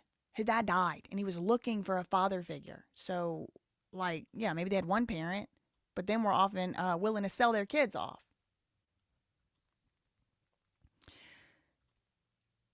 Now, this man is the head of this Five Star Legacy Foundation. They're providing micro loans with donated money. Loan means interest. You got to pay the interest back. It doesn't say micro interest-free loans. It just says loans. So they're making interest off of these impoverished college kids. The support they receive is in the form of financial aid. And then they have to be accountable for their performance with regular reports on their progress. So what if they have to pay? But like, what happens if they don't make good enough progress for them? They're going to try to get their money back? Like, this seems predatory, not helpful. The other section here of where the, stuff goes to, oftentimes trade, self-reliance through entrepreneurism. Oftentimes trade support is an ideal solution to breaking the poverty cycle. It has been shown through the success of the Grameen Bank concept that many of the world's most impoverished people can sustain themselves through doing child labor massage. That's not what it says. Through plying trades they are somewhat familiar with and have a reasonable expectation of building out a business that meets a demand for that trade. Following this model, Five Star Legacy Foundation offers micro loans, more loans. Everywhere I look with these people, there's loans. There's loans in the RICO with the Vail corporate. There's loans with the Bricks and the MINIFIGs, even though they say they don't do loans in their franchise disclosure statement. There's loans with Reed Brimhall with the Driven Capital LLC. There's loans with the Summits having to do with the real estate stuff we learned about. Everywhere you look, there's a loan. There's loans. What does loan mean? Interest. So now we got a charity giving out loans. What does a charity do when we're doing loans? They can take a small amount of seed capital and invest it toward infrastructure that enables them to make a living. The individuals are accountable to repay these funds on terms they work out. In addition, we also offer entrepreneurship education so individuals are better able to take the initiative and create business opportunities of their own. Five Star Legacy Foundation supports the initiatives of other organizations or philanthropic ventures where deemed of interest and worthy Five Star Legacy Foundation resources. One such initiative is an MLM. Synergy Worldwide. Annual Winter Warmth Drive, conducted on behalf of the Navajo Nation. If we have any Navajo Nation in the chat, shout out to the Navajo Nation cousins. Did y'all give the Five Star Legacy Foundation permission to do something on the behalf of you? Because they out here acting like they doing something on your behalf. Like y'all were like, hey, Five Star Legacy Foundation, can you please do a winter warm drive? This project brings together food, cash, warm clothing, blankets, books, and other literacy support. Are they covering the blankets and smallpox at this point? I just need to know.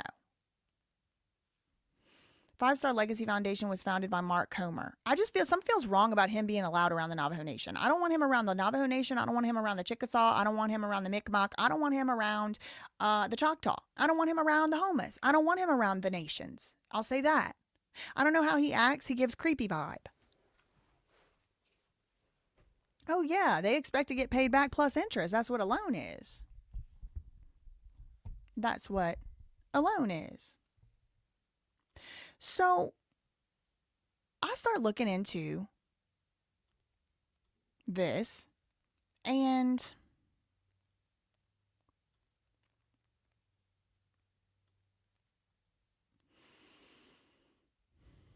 it leads to the obvious question. I'm sure you've asked it yourself.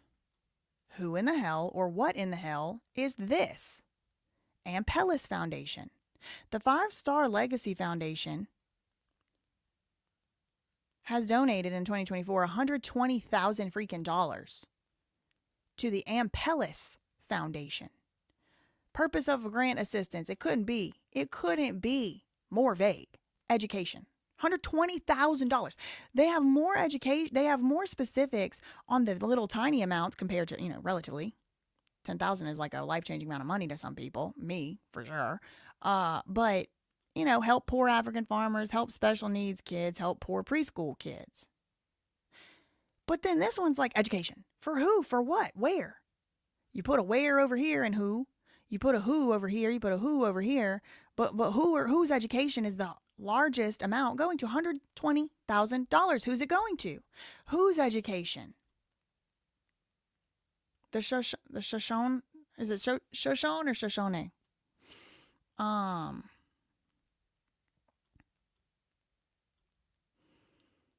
What is the Ampellis Foundation? That's the obvious next question, because they don't put enough information there for me to understand it.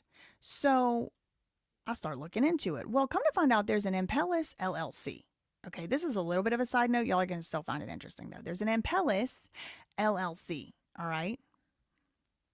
It was founded in 2013, and right there on the page, the front page here, one of the managers is Jeff Brimhall, but then he got removed in 2017. I'm still working on, figuring out the relevance of that.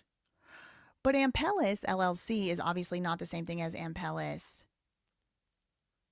Foundation, which is who the $120,000 went to. So I just want to remind y'all, like, this is the I put the title on the thumbnail, rather, follow the money, because this guy is the new face of Legally Mine LLC. Okay, Legally Mine LLC, the first iteration with Dan's face on it is now called LM Old Co. So this is the new guy. All right, so I'll start looking at him. He's got all his weird connections to orphanage, massage parlors, and shit in Indonesia. It's very weird, very freaking weird. He wants the blind kids massaging people and giving their money over to the orphanage. It's really insane. Really insane. And so there's even pictures of him at some orphanages. I don't know, was he getting these kids to massage him in their training? I mean, this is like this. He looks at these kids and thinks that they need to be massaging people. That's how he's going to help them escape poverty. It's actually grotesque. It's grotesque. And I don't want him around my kids. I'll tell you that. I don't want him around mine. I don't have kids, but if I did, I don't want him around them. Okay. He's out here doing all this, but on the face of it, it looks good, right? It looks like if you go to do if you go to do the 5-Star Legacy Foundation, if you go to do the 5-Star Legacy Foundation golf tournament, then your money is going to something like this. Orphanage trip, looking like putting in some type of clean water here somewhere. Or whatever, right? So fine. All good and fine. So if Legally Mine is donating their money to a charity, that's doing a golf tournament to try and help, these kids or kids like them, and then, this is how the sponsorship money goes directly to children. So like all that seems like on the up and up. But then when you look at their actual filings from 2024, it's like 120,000 of their 170,000 went straight to this Ampellis Foundation. So it's like education. Well, maybe that's orphan education, right? Like, let's go further down. Let's pull the string further and go and check out what is Ampellis Foundation. Okay. So I got their filings too.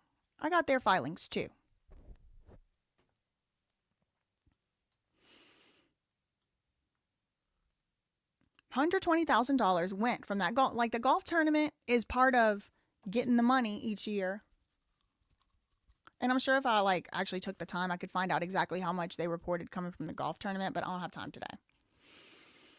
So come to find out, Ampellis Foundation was only just invented much more recently than any of the previous we talked about. I mean, the 5-Star Legacy Foundation that's been doing this golf tournament, they go back to 2009. Legally Mine goes all the way back to 2009 as well. Isn't that interesting? Same year. But Ampellis Foundation, based in Orem, Utah, just got started in 2022. 2022, pleased to tell you, we determined you are exempt from the federal income tax. So basically this is their approval letter, and it's for Ampellis Foundation at 648 North Bella Vista Drive in Orem, Utah. Okay, so it doesn't say anything about the purpose or anything on here. This is like a regular, letter. Just, okay, yeah, you're tax exempt. You have to file certain documents. Well, 2022 goes by, 2023 goes by, and they don't file any documents. But then we do get one filed in 2024. Now, this is the exact same year of the one we just looked at from 5-Star Legacy. So what I would hope to see is $120,000 coming in from 5-Star Legacy over here. But before we do that, let's just look at what the purpose of Ampellis Foundation is. Why do we care? Again, why do we care about Ampellis Foundation? Well, because the new face of Legally Mine has a golf tournament for the orphans and for the education, and now we're finding out maybe it's microloans, but they're doing that. They're getting people's money. $120,000 of that money went over here to Ampellis. What's Ampellis? That's what we're checking out. Briefly describe the mission. Actively engage in building and nurturing high-level connections with other mental health advocates and foundations. What? Why did they... Huh? What does this have to do with anything we talked about? From 5-Star Legacy. Why did 5-Star Legacy Foundation give them $120,000? Building and nurturing high-level connections with mental health advocates and foundations? What? Now, they got a big budget. Last year it was $1.2 million, and this year it's only $21,000 in contribution and grants. Some weird stuff's going on with this. Actively engage. This is the statement of the mission statement. Actively engage in building and nurturing high-level connections with other mental health advocates and foundations. Promote the Ampellis methodology. What is that? Sounds culty. Promote the Ampellis methodology to enhance understanding of meaning-based wellness. What the shit? Engaging potential donors and expanding impact with innovative solutions. This don't sound like orphanage funding to me. Raised $21,000 through fundraising and was able to contribute $314,000 to various local nonprofit organizations. See, here they say local nonprofit organizations. Do you see anything right here about individuals? Do you see anything right here about scholarships? It just says raised $21,250 through fundraising activity and was able to contribute, not and contributed, no, was able to contribute $314,000 to various local nonprofit organizations. It don't say nothing about individuals. It doesn't say anything about a specific student, right?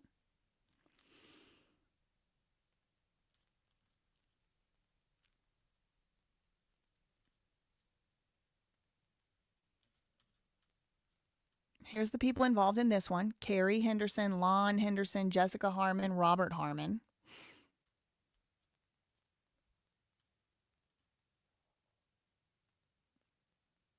Grants and other assistance to domestic individuals. So to individual people, they gave $314,000. Maybe some of them are orphans. Let's see. Total functional expenses was $314,000. Huh?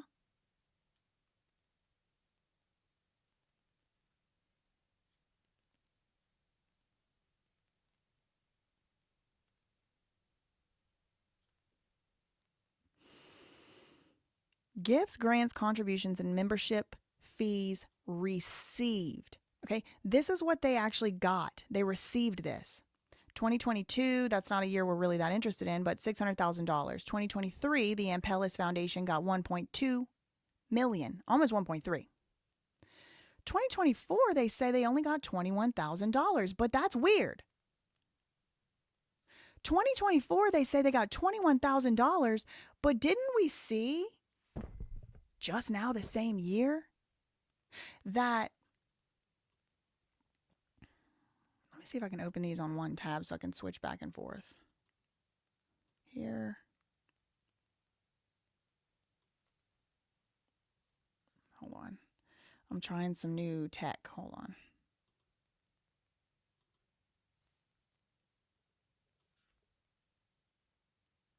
Okay.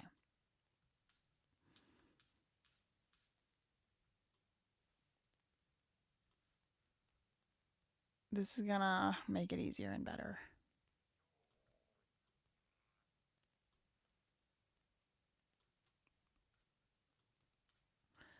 Okay, so this one is 5-Star Legacy. That's the one we just looked at first. That's the one that that's Mark Comer's. Okay. To remind you, this is from fiscal 24. At least as far as this is what was given to the IRS as such. 5-Star Legacy Foundation donated $120,000 in 2024 to Ampellis Foundation. But when you go to Ampellis Foundation's filings, What page was that on? 16.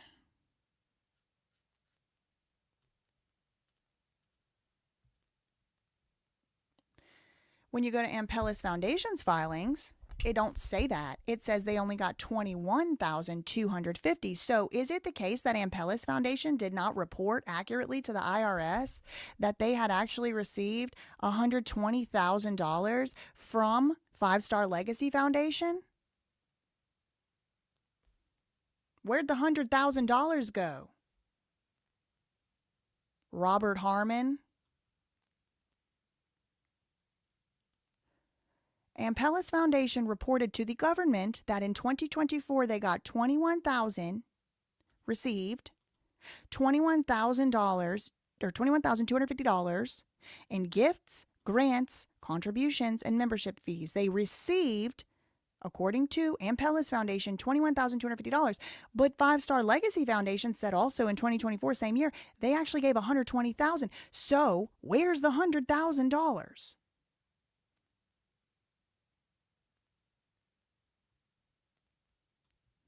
Valhalla Wait said, I happen to know Massachusetts frowns on that. Well, this is Utah. They do things differently there. Now, believe it or not, that ain't even the most, thing about this. Thanks so much to Rose. Let me get to some of these. Thank you, Rose, for the $2. Okay, hair. Thank you. Thank you, Yvette, for the jewels, and to Scott for the laughing disco. Sales tactics feel inherently manipulative. I agree. Dark Sahara Rose, thank you for the $2. Thank you to M. Marie for the 2 jewels and the 30 jewels and the 30 jewels and the 100 jewels. Appreciate that. Girl, you are making it rain jewels. Thank you for the 2. Thank you for the 2. Thank you, MJ, for the silver star. Thank you, Rose, for the $2. Division is fake. Division is fake, LLC, indeed. Y'all go subscribe to my friend or follow him. Thank you, Kitty, for the $5. It's wild when you run into a classmate. Found one of mine was a judge. Yeah, it's weird, huh? Thank you, Rose, for the $2. Super chat is the rectangle of trust. Oh, yeah, here's the rectangle of trust. It doesn't show up as a rectangle on a screen. Thank you for that $2. Thank you, Lily, for the $2 super chat. Are it new sections on BAM map? On BAM op manual? Are it new sections? I don't know. Thank you, Compass Rosette, for the $5 super chat. That is straight up how narcissistic sociopaths talk about people. I know he is a total narc, in my opinion. Oh, Patrick, that was you. Okay, shout out to Patrick. Thank you for the $5. Also, Patrick is the one who did say this yesterday, and my brain was just fried. I mean, to be honest, it's kind of still fried right now, but like at the end of these long lives, I just can't even think straight. I just have to get off. But like get offline. But Patrick did first bring to my attention yesterday during the live that there was like a non-reported situation. That's what we're talking about right now. This how is it that they donated $120,000 in 2024, but these people did not report it in 2024? It's kind of interesting to me. I don't think I saw the email, Patrick. I'll have to take a look at that after I get off the live. Thank you for the $5 and for the tip. Thank you, Veronica, for the $4.99. Pretty sketch. A lot of these places, they go on missions and recruit folks back to Utah with the promise of Mormon Church helping them. Oh, God. I'm scared. Thank you to Shannon for the $5. I wouldn't be surprised to find out this family has ties to Tim Ballard. I don't know who that is.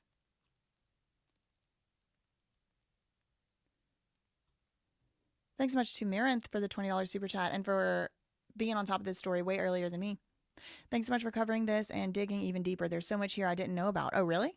It's very complex, so it's understandable that it's hard to get into. Love your channel. Thanks for the shout out too. Thank you. Thank you, Brandon, for the $10 super chat. Please tell me your web has some kind of photo of all these legally minded people and judges on the same high school football team. I wish. They're all different ages, a lot of them. Thank you for the $10. Thank you to SC for the 1,000 jewels. Thank you. Thank you. Thank you. Thank you, Veronica, for the $9.99. Okay, remember how part of the lawsuit against the dad was spending money on massages? No. No. I don't remember that. No, I don't. But you know what's interesting? I was torn today between two topics. I really want to go back and revisit the lawsuits between Dan and Ammon, and then the one that Dan filed back against them and the one they filed against him. I really want to go back and revisit that again. I think it would be like have a lot more context now, and I'm like, I might as well do it with y'all. It's like the McNeffs have plastered. Thank you for the $9.99. It's like thank you, Steph Bowen, for the $19.99. It's like the McNeffs have plastered a thin veneer of legitimacy over their grifty shell corporations. It is kind of like that, in my opinion. Thank you to Zan for the jewels and for the jewels again. Thank you to Veronica for the 6 jewels. Thank you to Scott for the 200 jewels. Thank you to Daybreak for the $4.99. Also, how do they help poor African farmers? Do they invest in big corporations that employ Africans as cheap labor, maybe? Right. I don't like the word help for that reason. Because sometimes they'll be saying, for example, Lima Yevrimovich and Mark Leta said, we helped Amanda. We helped Amanda. Amanda's dead. So that's their kind of help. I mean, I'm not saying they caused her death. What I'm saying is she died in their care and they still saying they helped her. So, I mean, maybe they did. But I think that's a pretty bold claim to make when she died in your care. I didn't say they killed her. That's not what I'm saying. Thanks so much to China for the 6 jewels. Thank you to Sewed Freak for the $2. I agree, Patrick. Thank you for the $2. Sounds like a few IRS audits are due. Can we report them?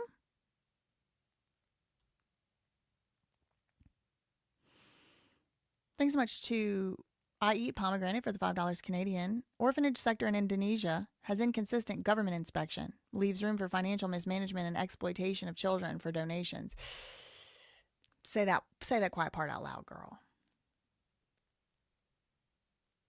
Now, to be fair, Mark Comer seems to have shifted away from the Indonesia orphanages. It don't really seem like that's part of their mission statement anymore, but you could still see the Indonesian orphanages on the website.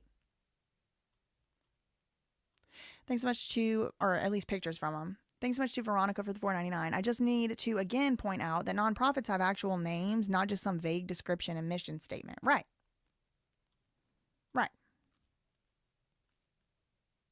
100K went to the Star Wars Lego.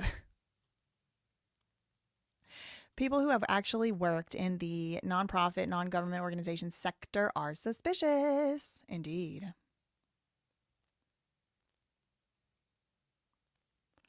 I would like to imagine Daddy McNeff watching me daily and freaking out. Yeah. Hey, Dan.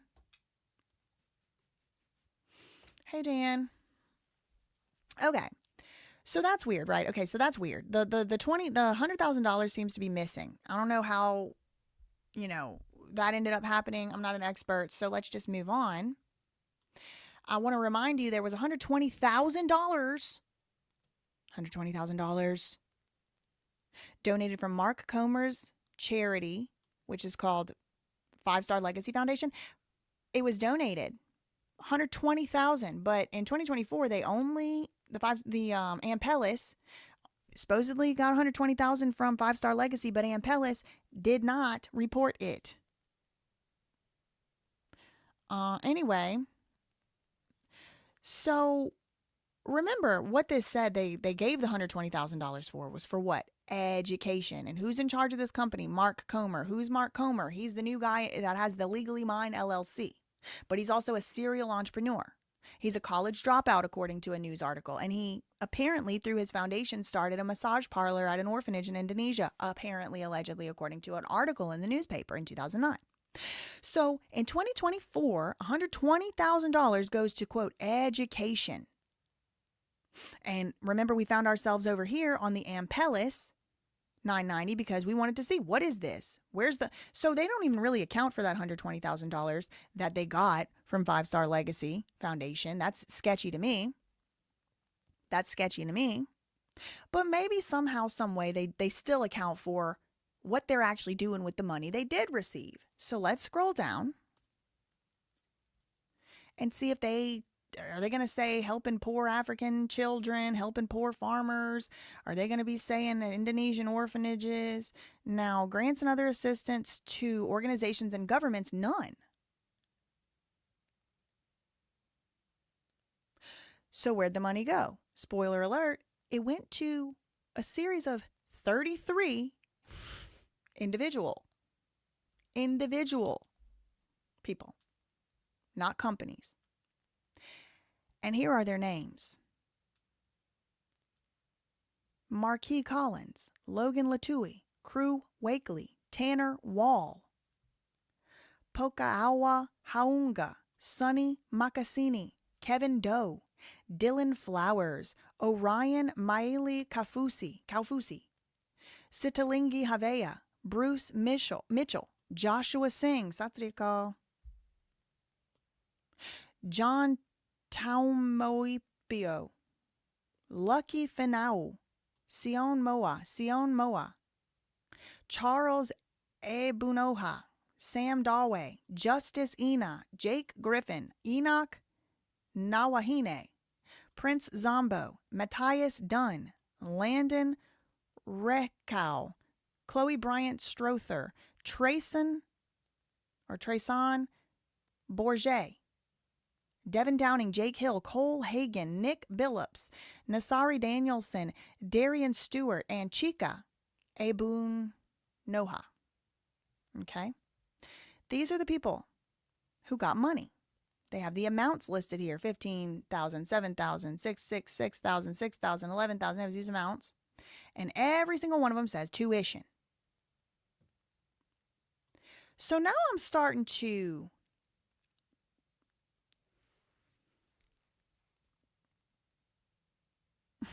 have some questions. A substantial portion of the money that Mark Comer's charity received in 2024, a substantial portion of it, over $100,000, went to this organization, Ampellis Foundation. Ampellis Foundation took all the money it received that year and with it gave tuition scholarships out. Who are these people? Are they poor children? Are these loans? What is going on here? Well, guess what? I looked up some of these names, and I didn't have to look many of them up before I noticed the pattern. And I'll let you know, the pattern had already been noticed by many people, including the Band Map, including Mirinth, including many people. Okay, I'm not the first person to make this observation, but I did want to kind of go back and reinvent the wheel, and there's a pattern. There's a pattern. One more time, let's just remind you.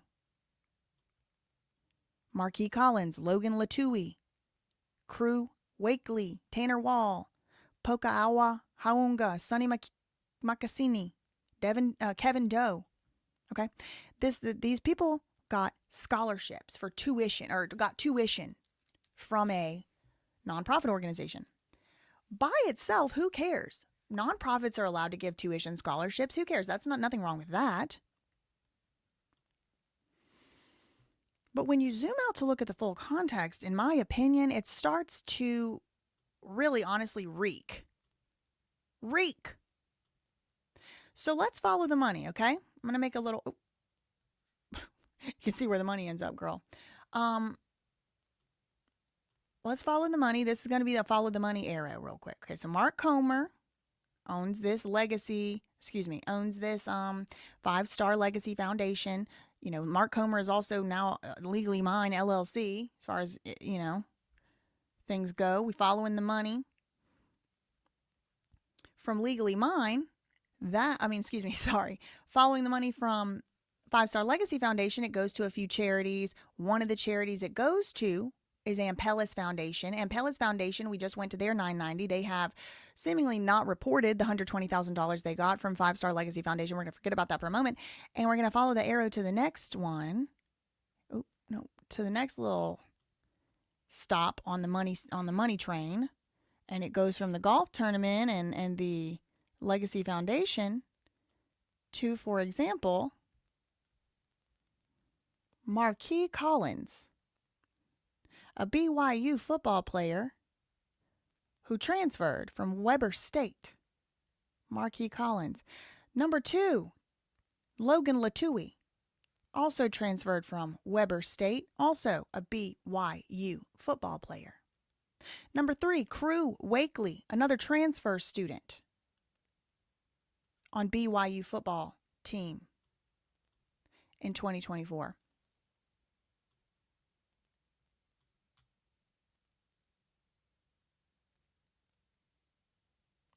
Now, Mirinth, who's on this story at least a month before me, my personal, on this aspect of it, my personal theory and opinion, thank you for the $10, with no evidence, is they're using these students as money mules to launder money in exchange for BYU athletic scholarships. But there's no proof yet. Okay, I don't have that theory personally myself. But thank you for the $10 super chat, and I will let you know what I do think so far. And like I said, I haven't been on this story but for about 2 days a day. Thank you, AMS, for the $1.99. You're trying to steal my thunder, girl. Tuition went to the BYU football team. Well, it went to players on the team, at least some of them. But is it all BYU football players? Do y'all want to maybe look up? Should we look up some of these other people? There was a girl on there. I don't think she was on the BYU football team.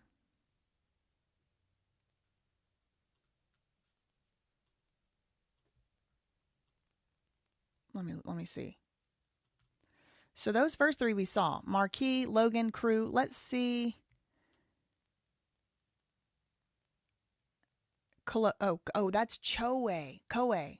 That's not Chloe. So there are no girls. This is all men? What about Chica? Is that a girl? Only men. Only boys. Football at BYU. Wow. Is this whole entire list football players? And it's all guys. So, I mean, that kind of flies in the face of the 5-Star Legacy Foundation.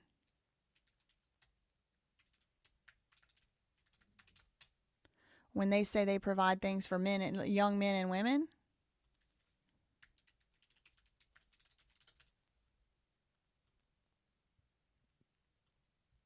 This is their website.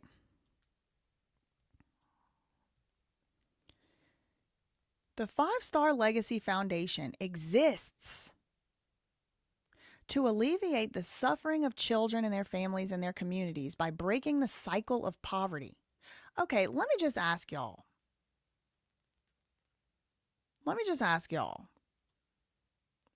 Do you think that 5-Star Legacy Foundation is being honest, fully honest, in the advertising of this charity? When you go to Our Mission, you see him sitting here with these little orphanage kids, precious little angels, and you just want to give a bunch of money to them. You just want to give them a bunch of money. Poor kids. I want to help them. Let me sponsor a golf tournament. When you scroll down, oh, actually, they also offer scholarships. Let's take a look. Identifying those deserving young men and women. Young men and women who are top performers in school and have no way to afford the next level of education, and we provide them with loans and grants. The support they receive from the 5-Star Legacy Foundation is in the form of financial aid. Each student is accountable for their performance. Okay, well, do y'all think this is fully honest? Because there's no young women on that list. They took $120,000 and donated it over there to Ampellis, and Ampellis' entire year for 2024 only donated to BYU athletes, from what I was able to tell. So why don't they just have the BYU athletes legally mine BYU golf tournament? I mean, I'm sure people would play in it. Not why are they having to hide this? Steph, who works in this sector, said usually how this grift works is a rich person sets up a charity, donates however much money, then the charity takes the money, and the charity employs a relative and pays out a salary to them.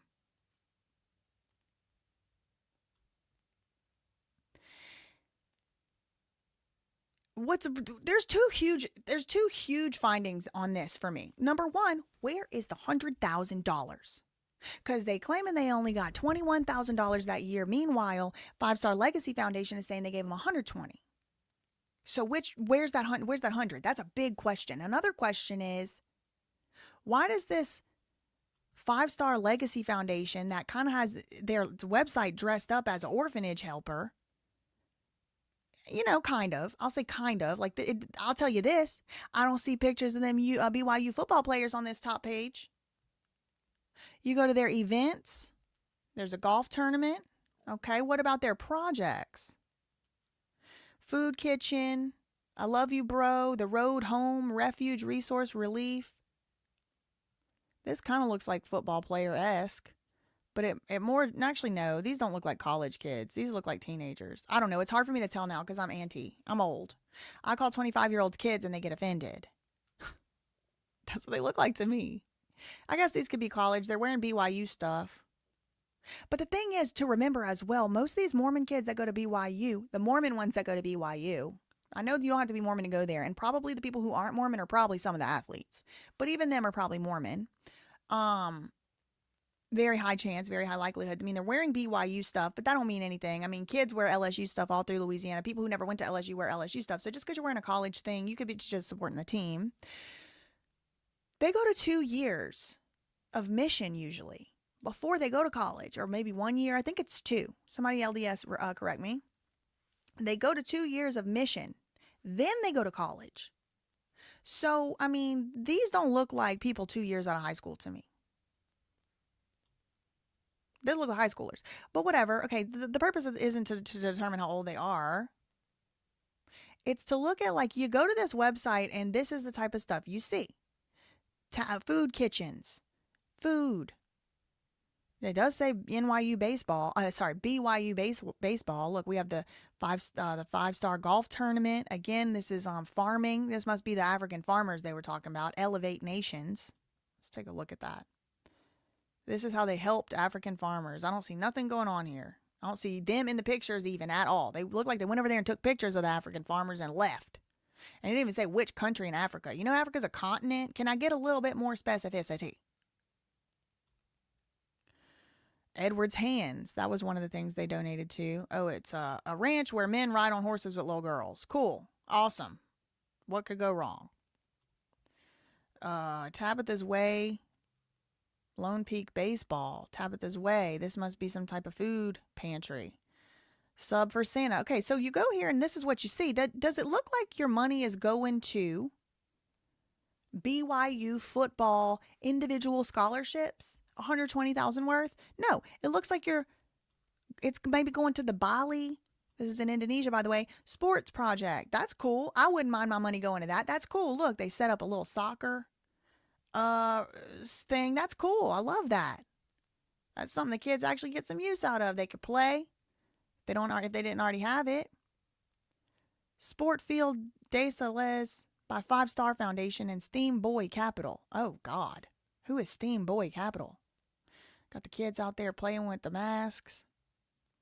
So it just kind of looks like if you donate to this charity, your money's gonna either be going to some like school, look, Guam, kids, Mambao orphanage, orphans, Dominican Republic, or golf tournament. It looks like it's going to orphanages and maybe local food kitchens. Does it say, shout out to us, we helped donate $120,000 to support these 33 athletes? No. But they don't include, that's just a few projects.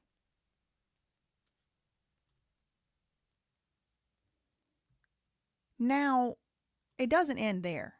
I know you're shocked. But it don't end there.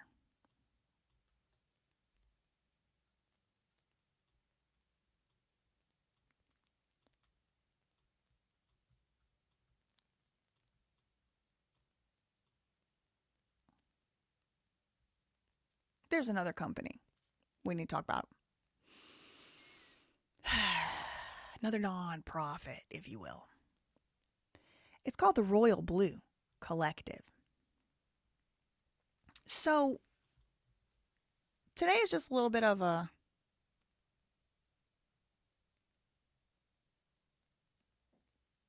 Are you serious?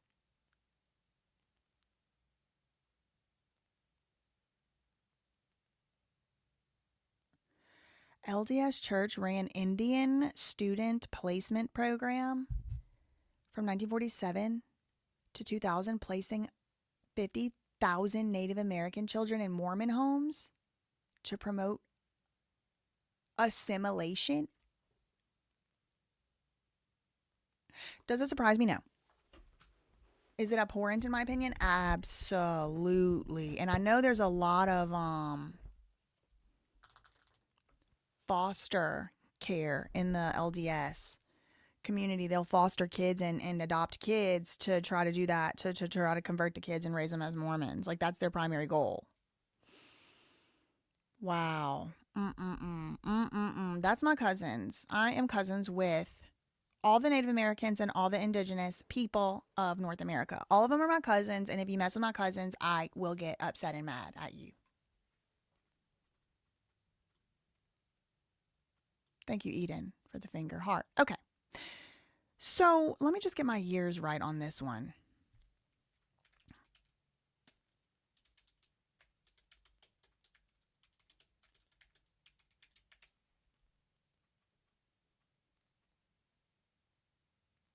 Okay. Let's read this from Harvard Law School. The one law school I didn't get into. Boo. It's okay. It was for the best. I went to a better law school. I went to a better law school in the end. Anyway, okay. So this is going to seem completely unrelated, and maybe it won't because we did talk about football players, but this is where I'm the most kind of fuzzy here. I have some pretty strong indications of what's going on, but I want to be very careful that I'm not making any like statements that, I'm just out of my depth here. So let's read from Harvard Law School instead. The NIL, so NIL stands for name, image, likeness. Era has arrived. What the coming of July 1st means for NCAA. This is in 2021. In September 2019, California became the first state to pass a name, image, and likeness law. Until now, the intercollegiate athletic community has fielded a deluge of new enacted and proposed regulations from states, Congress, the NCAA, and now individual institutions. As the proverbial NIL, name, image, likeness floor was shifting, there was one thing on everybody's minds: July 1st, 2021. As of July 1st, 2021, college athletes nationwide can monetize their name, image, and likeness. Okay? So you may be as old as me and remember there was a time when you had to order like a custom Nike jersey off the website and put your favorite college player's name on the jersey because they couldn't sell college athlete jerseys. They weren't allowed to. They weren't allowed to make money off their name, image, and likeness. And that was like not fair.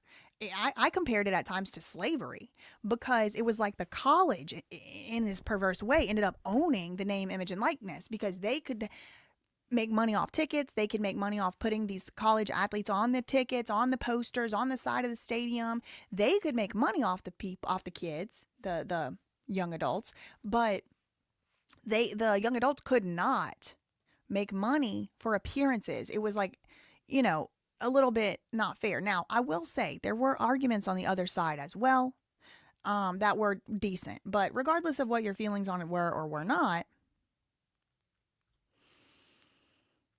that has now changed as of 2021. If an institution is in a state without an effective name and image and likeness law on July 1st, that institution is responsible, like the college or the university is responsible for adopting its own name, image, likeness policy. Meanwhile, institutions in states with an effective name, image, likeness law can adopt their own, but they still have to abide by the state law. How did we get here? In 2020, Florida became the first state. 2020. Florida became the first state to enact name, image, likeness legislation with a July 1st, 2021 effective date, but it was soon followed by many others. In fact, name, image, likeness laws in 6 states, Texas, Alabama, Florida, Georgia, Mississippi, and New Mexico, and executive orders in 2 other states, Kentucky and Ohio, went into effect July 1st, 2021. These states would be followed by 13 others that have enacted these laws with later effective dates. As the number of states with a July 1st effective date grew, the fact that institutions in different states would be subject to different NIL regulations produced 2 concerns. The first was uncertainty about how the NCAA would enforce its amateurism rules, which had long prohibited athlete monetization of name, image, or likeness of any member institution at any member institution. So the NCAA would outlaw it. And the second concern involved equity and the question of whether institutions in states permitting name, image, and likeness monetization would be at a recruiting advantage. While the prospects of the national rule were put to the side, pressure mounted, and 3 days later, the Supreme Court dropped a bombshell. So the Supreme Court weighed in. NCAA versus Alston. The Alston case unanimously held, everybody in the Supreme Court all agreed on this one, that the NCAA's limitations on education-related benefits provided to student athletes violated antitrust law. The case was limited to the more narrow question of education-related benefits. The decision will likely have broader implications for the NCAA rules generally. The tone for any upcoming rule change was set by the now famous line in Justice Kavanaugh's concurrence, "The NCAA is not above the law." The Alston decision and the critical language in Justice Kavanaugh's concurrence brought everyone's attention back to the Department of Justice, warning in January that NCAA name, image, likeness rule changes may implicate antitrust regulations. Now, the division said, in line with the letter, the division voted to recommend the board of directors suspend amateurism rules.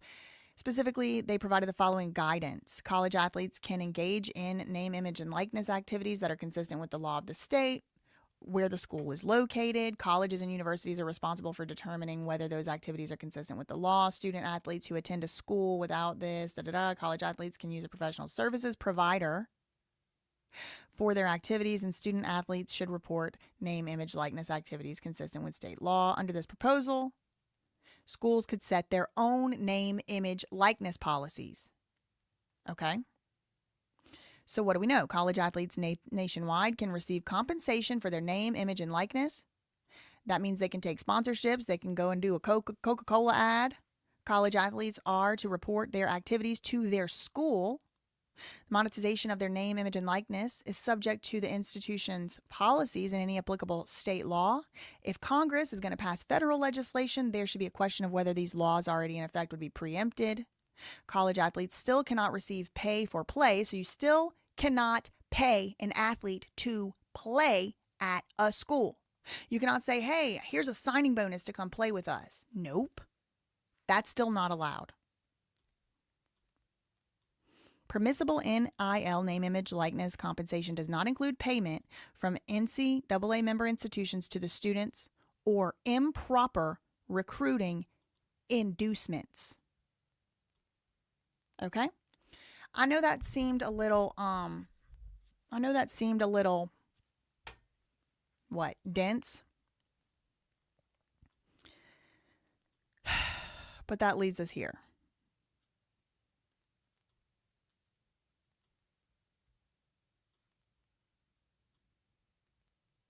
And this is, I think like probably another large shoe dropping, as it were.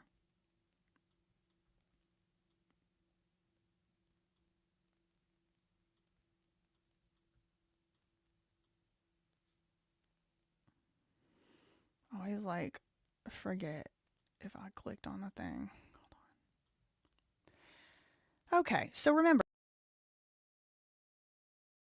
Sorry, I removed myself. So remember, that name, image, and likeness law just passed. It's just brand new. It's as far as laws are concerned, it completely changed the landscape of how student athletes are allowed to move in the world. And, student athletes, a big reason why the NCAA had those rules in the first place was because student athletes have other stuff to worry about. They already get scholarships and stuff, and they have other stuff to worry about, and they don't necessarily always have the means at that point to hire a lawyer or an agent, or maybe they'll make a decision because they're really hard up for money in college, but they were going to get signed to a team and be a millionaire anyway in just a few years, and they get kind of locked into these predatory contracts. So there were reasons that were kind of like athlete protecting. A lot of student athletes are not, well, I guess they are. They're over 18. I mean, I didn't turn 18 until I was already into college, but Most people are 18 by the time they start college, so they can enter into contracts. But, athletes are often taken advantage of and exploited because they have the ability to earn a substantial amount of income one day.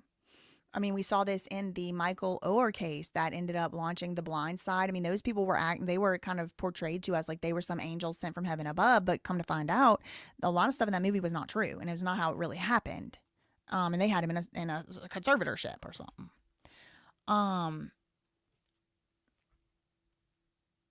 Oh, wow. Ringmaster's Realm said, I covered the NFL for USA Today, and it has watered down the sport. How so? How so has it watered down the sport? I'm not asking like wow, no, I'm really like, obviously clueless. So I'm not aware of the larger kind of implications of what it could have done. But I mean, it is new. This is the other side of it. Made of Questions said, yeah, but I'm not sure making a literal fortune off the students while they can't even afford to eat isn't better. Yeah, I'm not sure that's better. I'd rather have watered down football than, these people making fortunes off of these people. But guess what I think? I think that there are still ways that are being set up to still have people make literal fortunes off of these student athletes and still manipulate them and still control them and still take advantage of them. I just don't exactly know how. Nuck if you buck, somebody said. It has led to some players staying in college an extra year or two. Fewer players who aren't ready are going to so they're staying in college longer. Me and Panda said they don't think it's watered down. It's just less traditional. People will still go crazy and spend all kind of money. Players are, this makes sense. The players are consistently transferring to other schools to make more money, and then they never develop. Or they don't develop as they used to, or like not. I also think it could have something to do with like tenacity, like making people stick it out and like stay, you're going to be traded to a team if you want to play pro, right? And you're going to have to deal with whoever that coach is for however long you have to. So if you don't get along with the coach, I mean, that does suck, but maybe you should like learn how to, that kind of prepares you for the future or whatever. Cam Ward for the Titans transferred 4 times in 4 years. Yeah. But I mean, these people are adults. I do think people should be allowed to go and play for different teams. I actually think it is very weird that people can't just like, even in the NFL, they can't just like go and be in another team if they want. Like another team wants them, they want to be on another team. Why can't they just go? I mean, of course, there are contracts you sign. You have to pay your contract out or whatever, but yeah, there needs to be balance. And I'm not the one to be deciding where the balance comes from. I mean, I'm clueless about this stuff. I certainly don't report on it for USA Today. Okay, so here we are here. All right, so remember, in 2021, it was brand new. It just got put out, right? Like there was a huge Supreme Court decision, and it was finally like, okay, college students can earn money on their name, image, and likeness. The NCAA can't tell them they can't. So there's this Wise Guys podcast that does this interview 2 years later, or like a year and a half later. This is almost 2 years. 2023, Mark Comer with the Royal Blue Collective, BYU's official name, image, likeness partner. Mark Comer with the Royal Blue Collective. That's a nonprofit, by the way.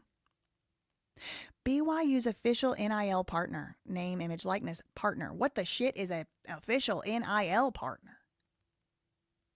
Look at the description box. This week, we welcomed in studio a guest who is part of the new face of college football with name, image, and likeness.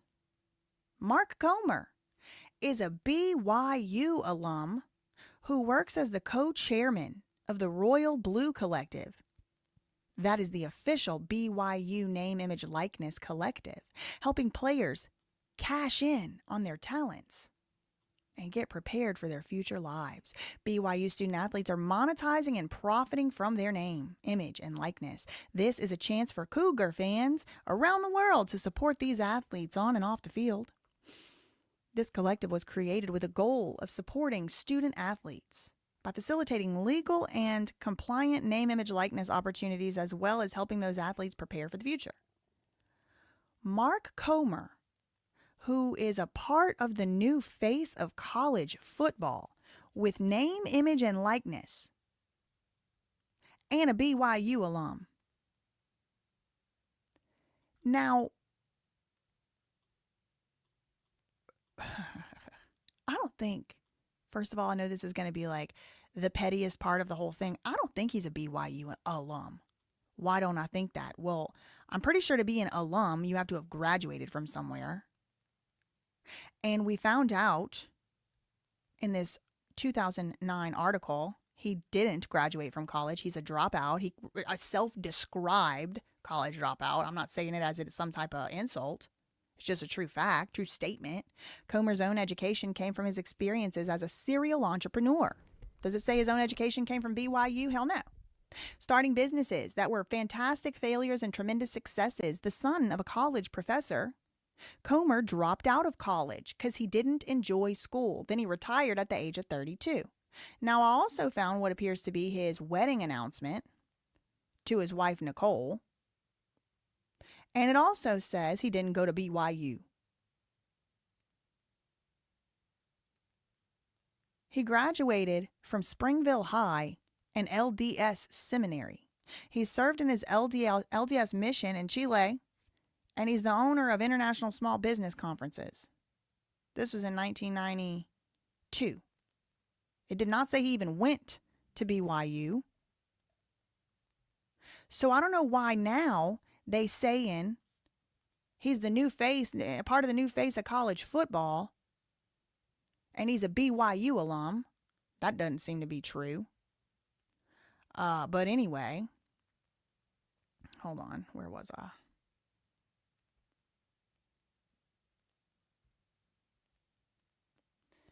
Do you see how this is starting to get a little weird? Okay, just looking at this. Mark Comer is the new face of Legally Mine, but, that's why we care in the first place. He's got this charity, started out as orphanage funding, and now it's vague AF. He does this tournament, this golf tournament. They raise all kinds of thousands of dollars. Legally Mine sponsors it. So now I wonder if Legally Mine is going to continue sponsoring this tournament. Is Mark Comer going to sponsor his own tournament that then is going to give money to Ampellis, that's then going to give money to BYU athletes, but all of this is still connected to him as the new face of college football with the name, image, likeness collective? 4 in the chat at this starting to look a little bit weird.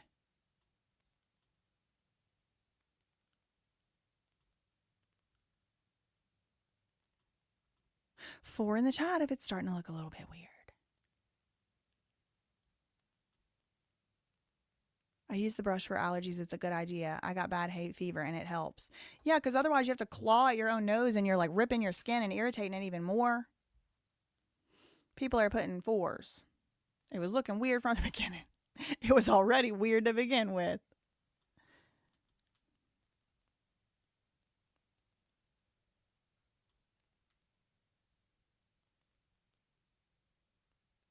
Mark Comer is the co-chairman, or was in 2023, of the BYU Collective, the official partner for the BYU name, image, likeness. Now, what do we know about name, image, likeness? It allows the college kids to make money. So now I want to know, does the BYU Collective collect money from these college athletes? It's interesting to me, this is the college athletes over here going to BYU, the college athletes over here giving them scholarships, but who are they giving the scholarships to? Let's see, these kids are getting or young adults are getting supposed football scholarships, but it says on the 5-Star Legacy Foundation 990 that this is going to, quote, education, and it says on the Ampellis 990 that it's going to tuition. So who gets paid tuition?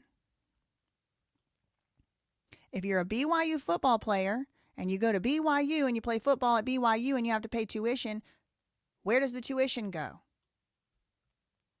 We're following the money. You see where the arrows are going? So really, yeah, sure, it goes to BYU football players, but it ain't 33 players that plays on a team. I mean, they got, over 100 sometimes on a team, but who's like actually on the field playing on a team? not 33. What is like 10 people, 11? So Mark Comer, with his orphanage charity, is raising money and giving over $100,000 to an organization that gives money to student athletes who then give that money in tuition to BYU. It didn't say cash grant, it said tuition. But Mark Comer is also part of this name, image, and likeness stuff that has a partnership with BYU. What? Why is all the arrows going to BYU? Is BYU a private school or state funded? I think every school is pretty much federally funded. I mean, it is a private school, but that doesn't mean they don't get Penn Law or University of Pennsylvania is a private school, and they get like $1 billion of funding from the federal government. Now, like a state school is different than a private school for sure, but pretty much every school gets federal funding. Let me see. Does BYU get federal? No, it says no. Wow, that's surprising. Oh, no, it does. Okay. They don't get direct operational subsidies. Wow, that's surprising. So they have to have a lot of money to fund that thing over there. Students can use their federal grants there, but they don't get like straight up federal funding. That's interesting. That surprises me.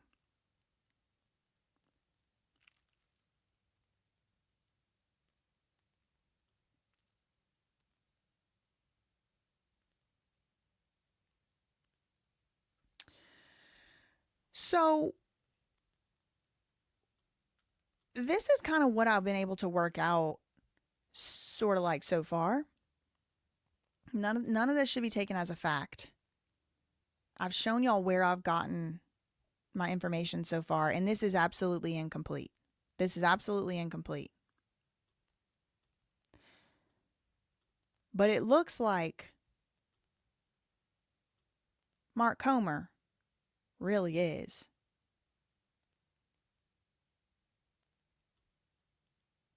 a serial entrepreneur.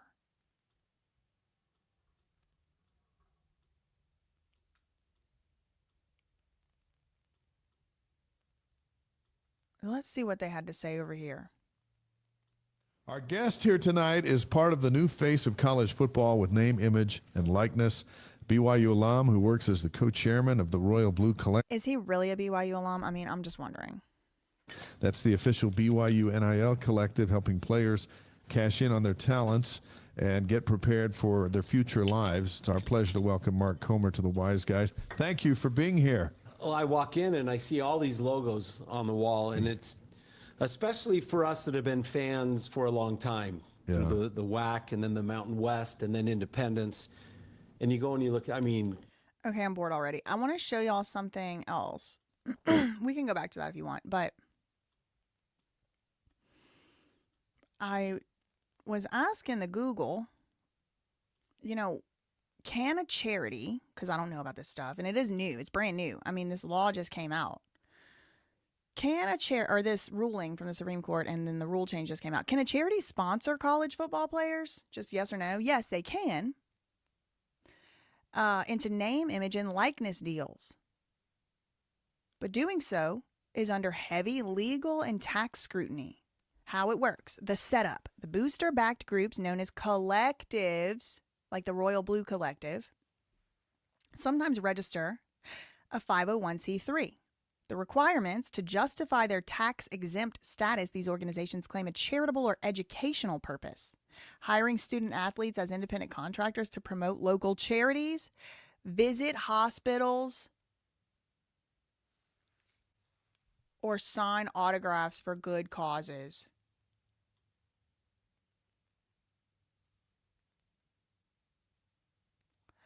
Athletes are paid for their promotional time and public appearances supporting these charitable efforts.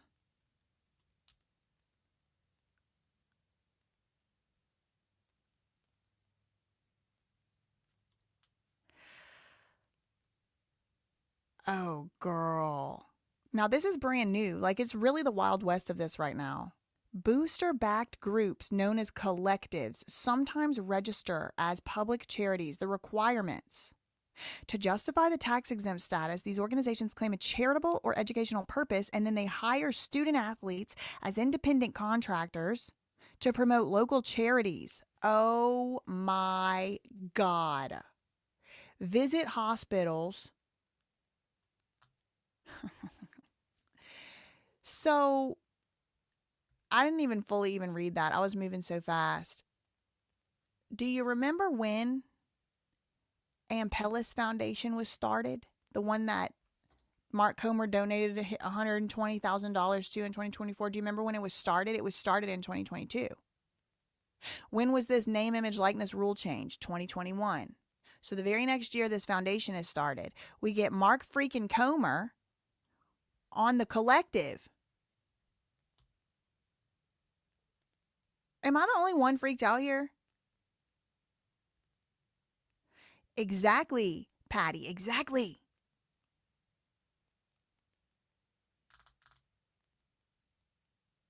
It said tuition on the tax forms. Right, it said tuition, and that's how they're keeping it separate. I haven't even looked at the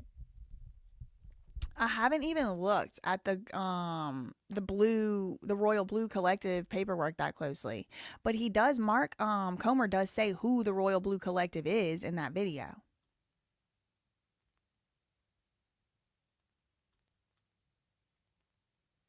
Can a charity sponsor college football players? They have to hire them as independent contractors, and then they promote local charities, visit hospitals, and sign autographs for good causes. Well, what if they've gotten $11,000 from Ampellis LLC, which was, funneled through from this 5-star collective orphanage LLC, but then they gave it to Ampellis. Ampellis gives it to these athletes give it to BYU. But what if they don't? Remember, it said the athletes have to be responsible for staying on a certain performance and stuff like that. And then I asked, or else what? Do they have to give the money back? Are they we're talking about loans, but yes, they are separate companies, but Goofy Cart number 1 through 5 is all Goofy Cart number 1.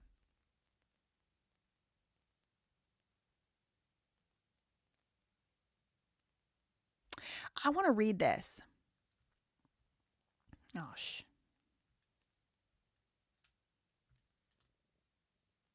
Oh, good. My whole thing got deleted. We love this. This is what we love. Hold on.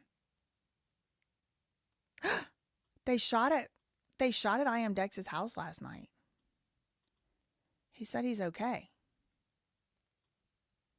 Girl, what is going on with this? The Mormons they hacked me or what?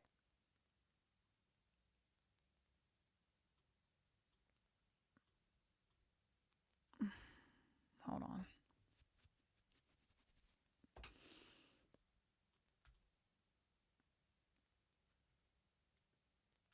It's just cleared out now. Oh, there it is.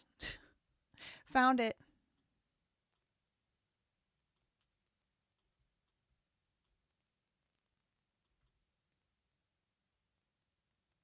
I can't believe they shot at your house. I hope y'all called the cops, Dex. Okay, where were we? Over here. Okay, so I want to read this article because it's what's cited here. So I don't want to just go by the AI overview. So let's go to the actual thing that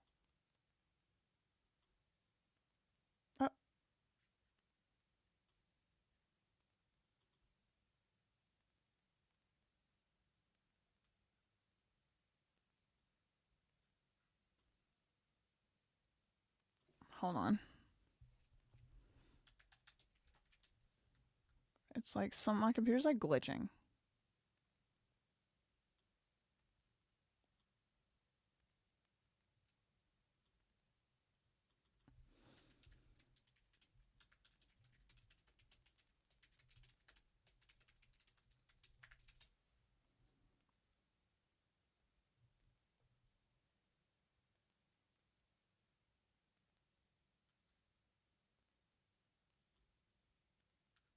Why won't it come up?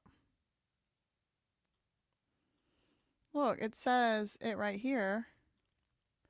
NIL as charity, anticipating the legal battle regarding tax. Name, image, likeness opportunities, legal entities called collectives.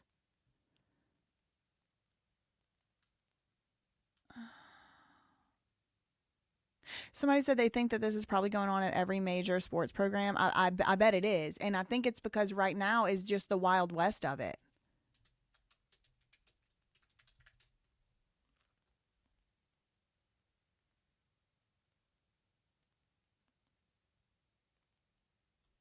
Oh, this is good. Oh, okay. Look at this. I just put an NIL as charity. Using name, image, and likeness funds as charity is largely unviable because the IRS maintains that paying college athletes is a substantial non-exempt purpose.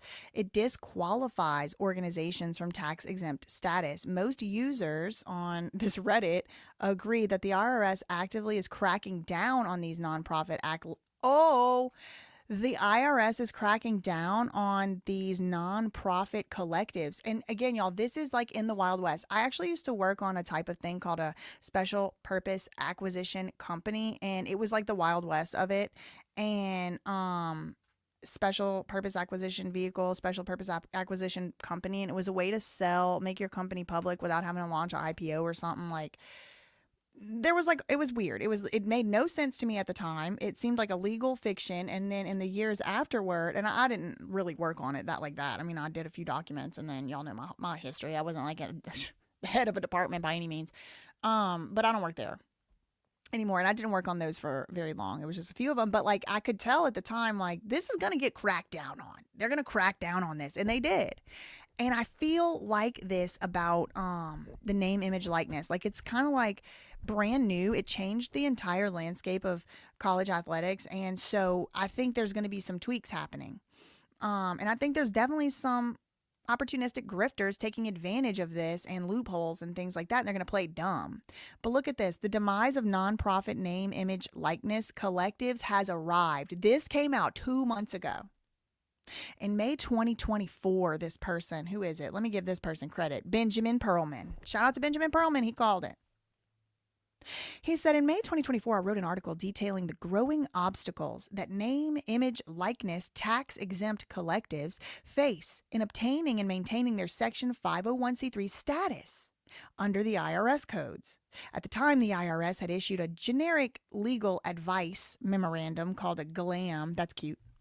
And 2 private letter rulings signaling its view that many of these collectives operate primarily for the private benefit of student athletes. They violate the operational test under Section 501c3. And since then, developments at the IRS, in the courts, and from the White House have dramatically accelerated the decline of the NIL tax-exempt collective model. Following is an update on the most critical of those developments. Okay, this came out 2 months ago. This article is new. The IRS has doubled down. Shortly after the IRS made it clear that its concerns about NIL collectives were not merely advisory, they were an enforcement priority. In October last year, 2 years ago, 2024, the IRS Tax-Exempt and Government Entities Division published its fiscal year 2025 program letter explicitly listing tax-exempt collectives utilizing name, image, and likeness as one of its compliance enforcement priorities. Oh, they're going to start prioritizing compliance on these things. Get Mark Comer. Go IRS. Go to Mark Comer and look what they're doing over there. I think it's a good, start with Legally Mine and work back. It stated that the IRS, this TEGE division, would collaborate across the IRS on highly complex and emerging issues, including examinations of nonprofit NIL collectives. I got one they need to look at. It's called the Royal Blue. It's the official NIL for the BYU. Look, the NIL partner, Royal Blue Collective. I want the IRS to go look over there. Now, 2 months later, December 2024, the IRS released a private letter ruling denying tax-exempt status to an NIL collective. This one organized the contract with student athletes at a university men's basketball and football program for promotional work with local nonprofits. So exactly what the Royal Blue Collective might be doing. I don't know. We got to look into the Royal Blue Collective. We got to look into it. Consistent with our prior rulings, the IRS found that the name, image, likeness collective's payments to student athletes was too substantial to be merely incidental to the charitable purpose. The collective functioned essentially as an employment registry, providing direct monetary benefits to identifiable private individuals. That's not a nonprofit, stupid.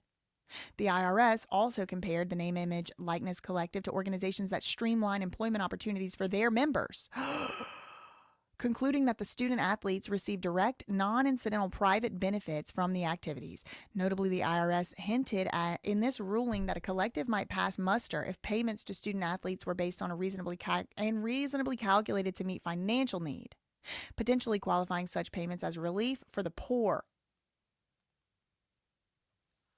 or distressed. Oh. I remember earlier y'all were like, who's poor? Who's the ones in poverty? Who's the needy here? The NIL, name, image, likeness, tax-exempt collective model has largely collapsed. This is an article from 2 months ago. Perhaps the clearest evidence that the IRS enforcement posture has had real-world consequences is a wave of NIL collective closures in late 24 and into 25. Among the most prominent was Alabama's Walk of Champions, Notre Dame's Fund Foundation, Georgia's Classic City Collective, and the Texas One Fund, most significantly the BPS Foundation. This was Blueprint Sports' network of NIL collectives at more than 25 schools announced late in 2024 that it was going to shut down entirely, with its executive director citing unpredictable and ever-increasing risks associated with NIL nonprofit operations. According to a Sportico article, Blueprint Sports ran $35 million of name, image, likeness money through a nonprofit in 2024. The foundation had taken in over $41 million in revenue that year, just in 2024. That's an interesting year for NIL, isn't it? We looking at 5-Star Legacy. We looking at Blue Collective. We looking at Blue Royal Blue Collective. We looking at Ampellis. But it also in 2024, there was this huge collective of collectives that had taken in $41 million. This ain't chump change.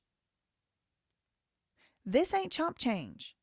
How much is a local business willing to pay to have 15 BYU football players show up to their bar mitzvah or whatever? If that would be the bar mitzvah. Wah, wah. Their local party, their local debutante ball. Woo! Shalom.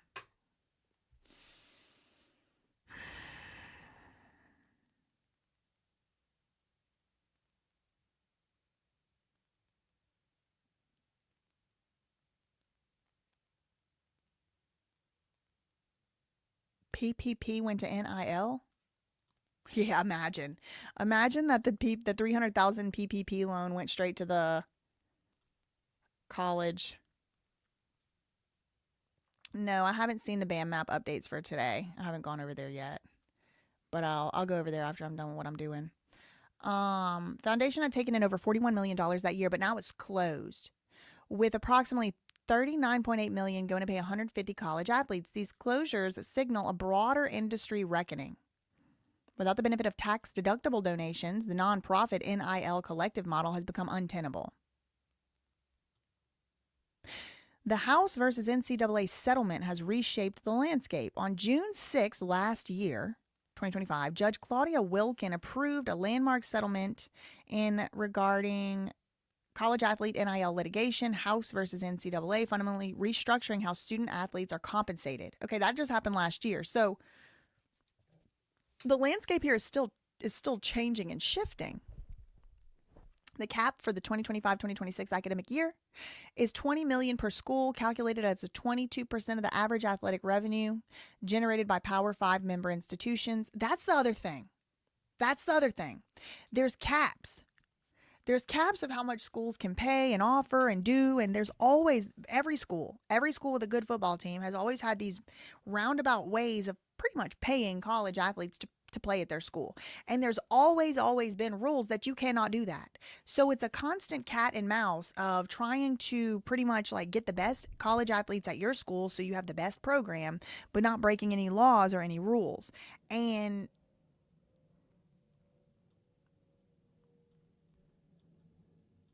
this is like the landscape is shifting because of that. The settlement established the College Sports Commission, an independent enforcement body responsible for managing the revenue sharing system. Executive orders signal federal intervention. In July, like 1 year ago, Trump signed an executive order called Saving College Sports, which, among other things, directed federal agencies to develop policies addressing improper third-party pay-for-play inducements. Mark Comer, I bet you wish you would have never put your name on Legally Mine on May 29th. April this year, President signed a second, more expansive executive order called Urgent National Action to Save College Sports. In this order that was signed this year, the order defines a fraudulent NIL scheme is any scheme to pay for goods or services at a price above fair market value in connection with a student athlete's participation in college athletics, including through collectives. The order warns that institutions participating in or tolerating BYU, I don't know if they are or they aren't, but they better look at this order and make sure they're not. Oh, they don't get federal funding anyway. They don't get it anyway. While legal enforceability and scope of these orders remains unclear, they mark significant escalations, implications, and next steps. Recent developments confirm what was beginning to take shape. The short-lived nonprofit NIL collective model is no longer viable. We need to go to the BYU, the Royal Blue Collective. What is that thing?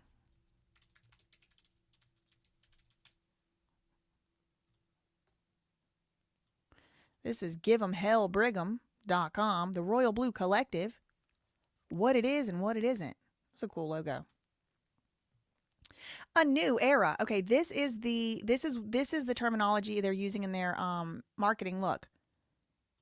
New face. Right? New face. New era of BYU athletics is here, ladies and gentlemen. Just the gentlemen, because that's the only ones that Ann Pellis is giving money to. BYU has a new collective that is officially endorsed by the BYU Athletic Department. That's wonderful news for BYU and the BYU student athletes. But also, what in the name of Lavelle is a collective, and why does this news matter? Grab a seat on the couch, my friends. Let's have a little discussion about the Royal Blue.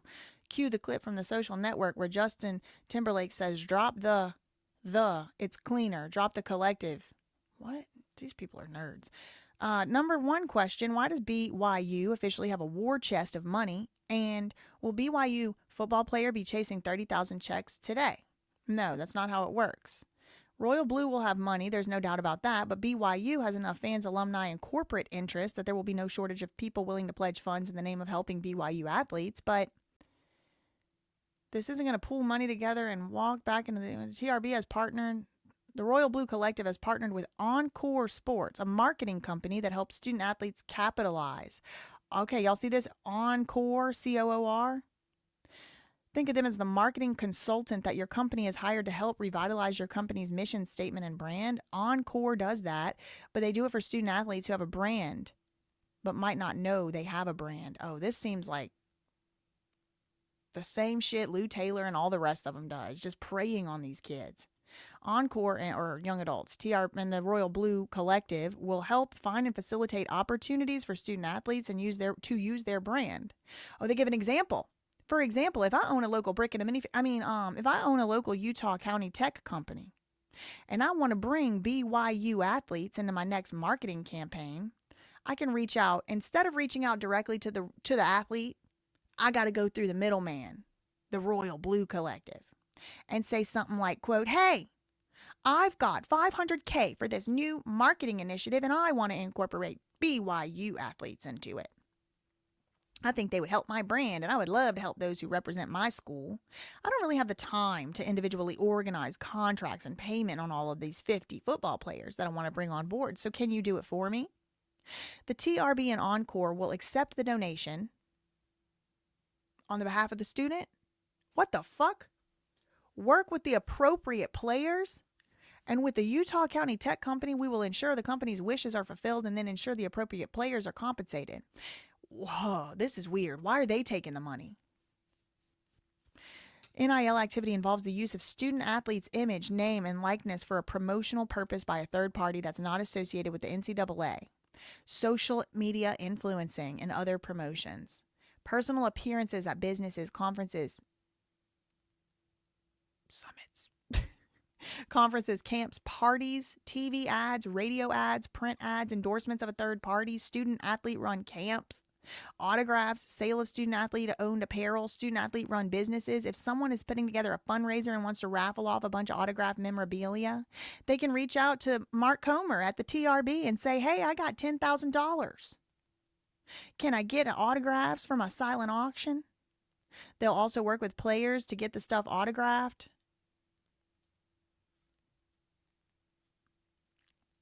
What benefit is there to me as a donor? Nothing. You're donating to a charity. You don't get anything in return. But the feel-good feeling of donated to a cause you support, that's not abnormal. If you ever watch late night television, look at the sales pitch. You're not getting anything out of it, but you didn't get anything out of it when you did the Arms of the Angel ASPCA ad either. Golly, these Mormons can sell. Jesus Christ, they're always selling. Is this all just about getting BYU players cash money? No. Well, yes, ensuring the players get paid is the primary objective in everything they are doing. However, it's not the only objective, and that's not really the North Star of. They're calling it a company. See, they slip up. That's not a collective, a company, and they're calling it a company instead of a nonprofit, instead of a collective. The vision statement of the Royal Blue Collective website says to make BYU consistent national leader in collegiate athletic performance and see all its student athletes promote light and goodness in life beyond sports.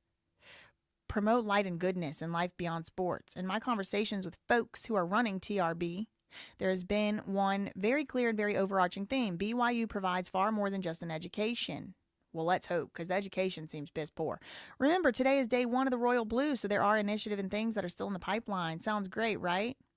TRB, Royal Blue Collective, recognizes that so much of the value of being part of the BYU family is the BYU family. So we're also looking to tap into that resource as much as possible. Just exploit all the students at the school as much as possible. Is there a basketball player who's a budding entrepreneur? Awesome. TRB can find that basketball player a mentor who has started, operated, and sold companies. This seems like trafficking or something weird. Red flags abound.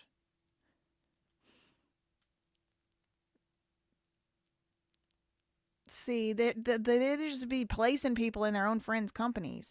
Let's think through a scenario. They always got a freaking hypo, don't they? I'm a BYU football player, and I work with the TRB, the Royal Blue Collective, throughout my college career. After BYU, I tried the NFL, but I suck. So now it's time to start my real life. I have a really cool idea about a new way to utilize. Did Ammon McNeff write this, or they all just talk like this? I have a really cool, neato idea about a new way to utilize technology and data to enhance the very specific training that football players have to do. Yes, let's please start all the data companies that we can over there, please. I know exactly what a defensive end needs to do and not do. Well, apparently you don't, because you didn't make it into the NFL. The problem, I don't have a ton of money, so you can get a micro loan. Oh my God. Okay, so this is like coming from them. This is coming from their, I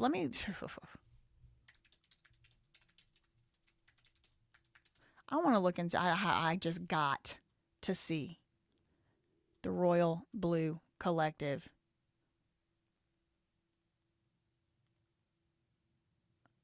$9.90 form. I just got to see it.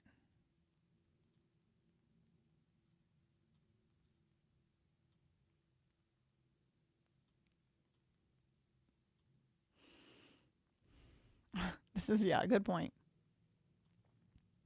Cue the Sarah McLachlan soundtrack. Prayers for the BYU football team. Okay. So here's the BYU, the Royal Blue Collective Foundation, which is the official NIL partner of BYU and is officially endorsed by the BYU athletic department. Okay.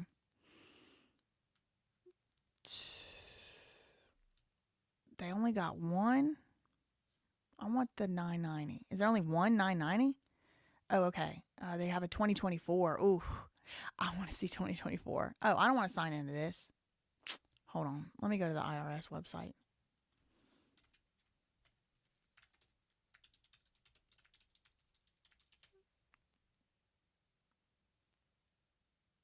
Officially licensed. Collective of BYU Athletics. Provo, Utah. The Royal Blue launched today and has signed corporate sponsorship agreement with BYU Athletics. The collective is overseen by a board. Mark Comer's on it, or was, with a goal to deliver a premier name, image, and likeness solution that enables BYU to attract and develop gifted student athletes who perform at high levels in sports and become well equipped to thrive in family, faith, and life's pursuits. It plans to pool funds from fans, alumni, and businesses to help facilitate name, image, likeness deals and monetize student athlete brands. Oh my God. Oh, they done deleted the page. It was a official press release is gone. Here, I'll put it in the chat in case somebody wants to take a look on Wayback Machine or something.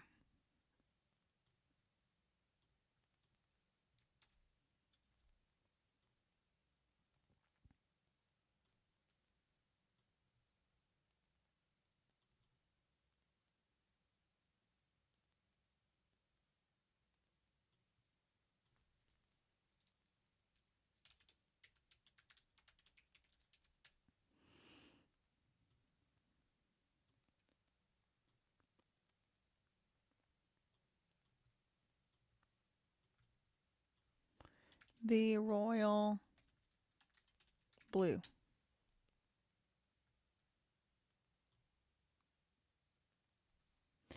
Okay, so they really don't be filing their stuff for all the years they existed. There's a 2023 and a 2024. Let me just download it because it's going to give me fits. I tend to not see people as human beings, Ammon McNeff.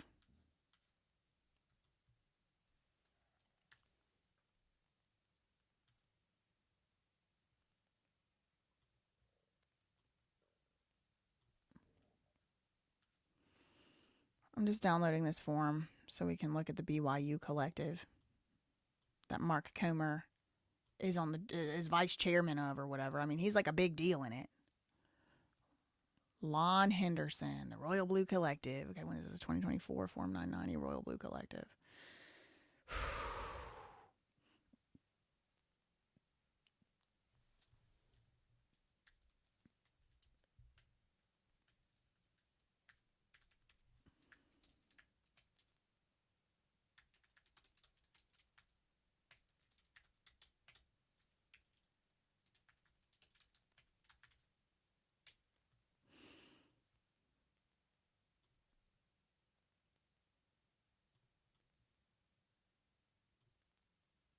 Okay. So we know it started in 2022. And we know in 2023, Mark was out here doing podcast interviews, but they didn't file anything on the 990 forms until 2024, which happens to also be the exact same year that Ampellis gave those student athletes the, it was like over $200,000 or something. And then that the same exact year, there was a missing $100,000 going from the Mark Comer's 5-Star Legacy Foundation orphanage charity to Ampellis. That $100,000, who knows where it actually went? It doesn't seem accounted for. All that happened in 2024. Here we are in 2024 again. This is the Royal Blue Collective Foundation. Principal Officer, Lon Henderson.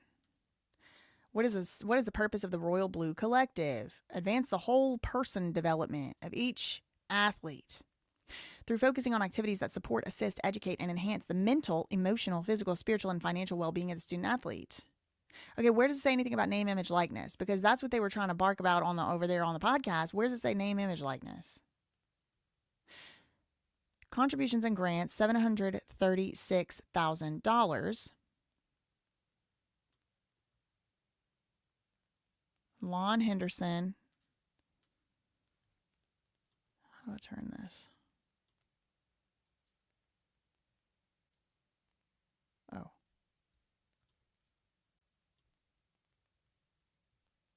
Our mission is to advance the whole person development of each athlete through focusing on activities that support, assist, educate, enhance the mental.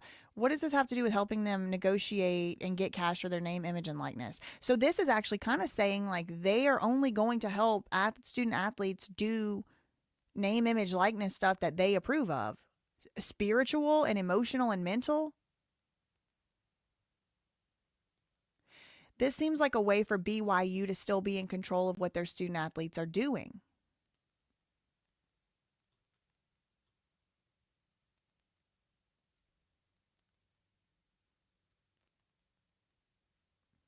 Something stinks over here, y'all. It's something's.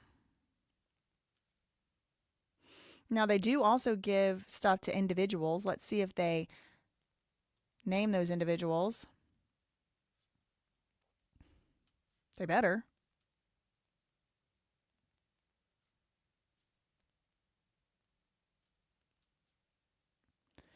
Here's the people that they list on the 990 in 2024. Lon Henderson, Mark Mother Comer, and Craig Cusick. Mark Comer is listed on the Royal Blue Collective forms that they submitted to the IRS of the government. Total expenses, $125,000. Grants and assistance to individuals, $236,000. So where'd they get the money from? Where did the money come from? They got $384,000.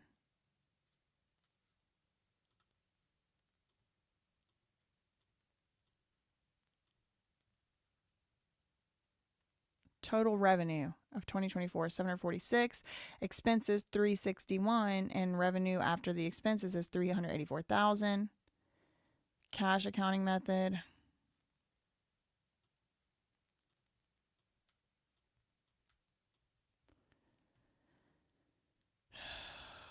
Something's weird going on. Devoted to providing essential resources to student athletes across a variety of sports at BYU.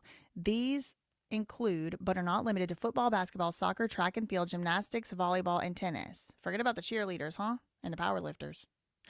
Our mission is to advance the whole person development of each athlete through focusing on activities that support, assist, educate, and enhance the mental, emotional, physical, spiritual, and financial well-being of the student athlete. This does not say that they help them negotiate name, image, likeness deals or connect them with people. It sounds like they're gatekeepers.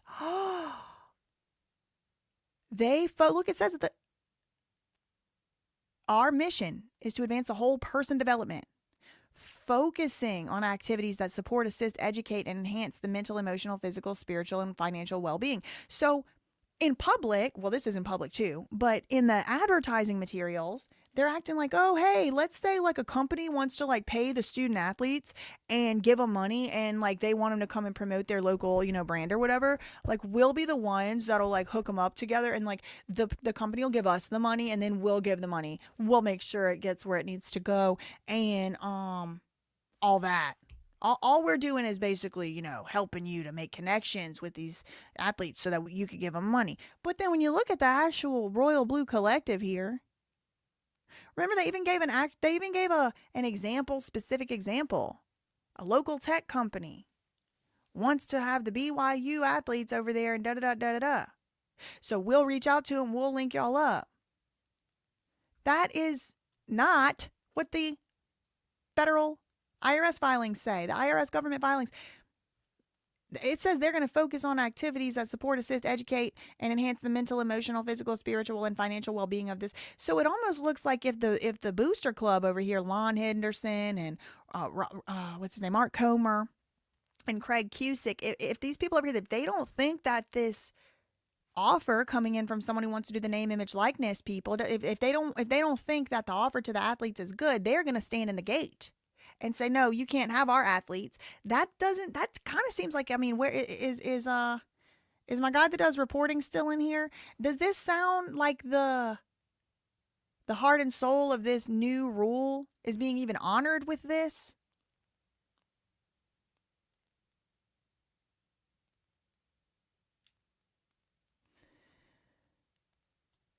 Thank you, Miranth, for the $5. Lon Henderson from Ampellis. Oh, right. Lon Henderson is on Ampellis, and Lon Henderson is also with Mark. Yeah, good freaking catch. I need a picture of Lon Henderson.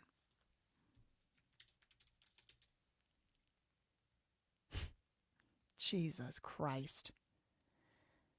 Humor me while we look quickly. We take a quick look at Lonnie boy. Is this him? Is this the same?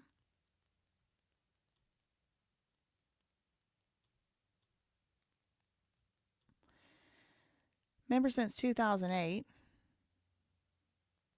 His spouse is Carrie Henderson, who's also on Ampellis. So they gay. Okay. Oh, this is y'all's ass. Spiritual well-being. Look, company, Ampellis, he's the CEO. Expertise, asset management, entrepreneurship, private equity, cultural and experiential design consulting. He's a founder and CEO of Ampellis LLC, an enterprise providing experiential learning curriculum and tools that aid organizations. Do you know what they gave their money to in 2024? Individual BYU student athletes. That is a very fun and exciting way, Lon Henderson. It's a very funny way to say enterprise providing experiential learning, curriculum, and tools that aid organizations, families, and individuals making a durable change which results in a state of thriving, when really you just gave tuition to BYU student athletes, which ended up going straight to BYU itself. Blah. He's founder of Soltis Investment Advisors, a nationally registered investment advisory firm. He's serving as chairman of the board. His background in entrepreneurship, portfolio, asset management, and private equity has been focused on creating, building, and managing wealth so his partners, employees, and clients can pursue life's most important endeavors. Grifting and off people and stealing from old people, or what? Stealing from old people, stealing from young people. He earned his bachelor's in family finance and his MBA from BYU. Lon and Carrie have 6 kids and 19 grandkids. I think we've looked at his thing before. I'm starting to get the feeling that this is also a way to kind of like, it does seem like Mormon culture and the Mormon religion, when you're really active in it, is a high control religion. They want to be involved in every aspect of your life. They want to be involved in your business. They want your family in your business. They want to be in your business. Everybody wants to be in your business in every way, including your actual corporate business. If you start one, they want to be involved. They want to know about it. They want you checking in with them. They want to know where your money's going. They better get their 10%. Do you want to be on the high council, or do you want to be excommunicated? We're going to talk about you. We're going to kick you off of this. We're going to send your kid to a shitty place for their mission. I mean, it seems like a very high control religion, if you ask me. And so, it seems like this is another way to kind of get these athletes within your control, because they kind of already said the quiet part out loud. What's the truth about college athletics? Most college athletes do not end up playing in a professional league. Most of them don't. Some of them do. Good for them. They make a lot of money. Good for them. Even the ones that do play professionally, not all of them make a lot of money. But what if there's football players who are entrepreneurial? You can kind of start running them through your through your prep academies, through these companies. Look, this is not a coincidence. Lon Henderson is not just the guy who's with Mark, who's Legally Mine, by the way. Do you see how close Legally Mine is to BYU athletics? Hello? Do you see how close Legally Mine is to BYU athletics?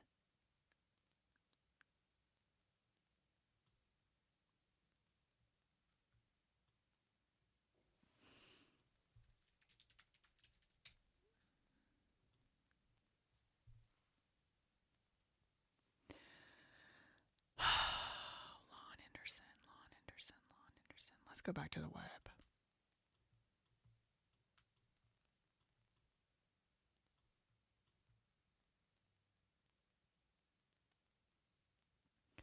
Okay.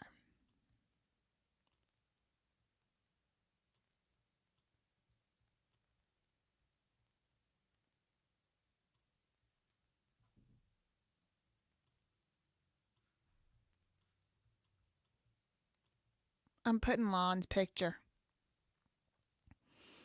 Okay, Lon. He's over here at Ampellis.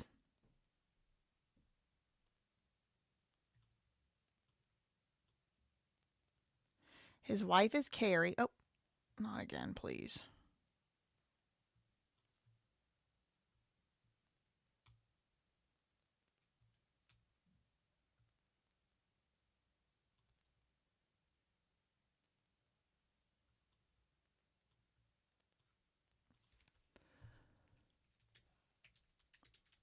What's his name? Henderson? I done forgot already. E. Okay, so he's Ampellis LLC.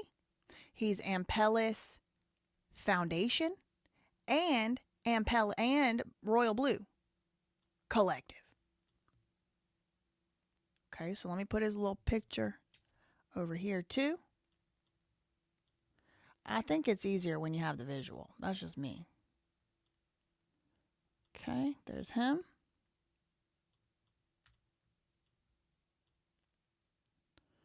Lon Henderson, Ampellis, Royal Blue Collective, but also who's over there? Mark Homer. Oh. Does this help anybody else or just me? We have Mark Homer here. Royal Blue Collective, who has a direct relationship with BYU. And now we're learning about the Royal Blue Collective. They don't just help you get your little name and likeness deals. They got something about to get to say about the family and the spiritual and the mental and the this and the that. It's very strange. And all this mental health and taking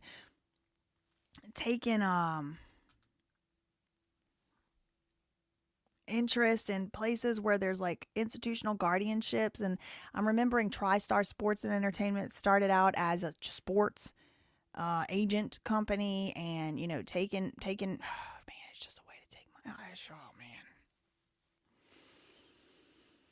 Ooh, something don't feel right about this.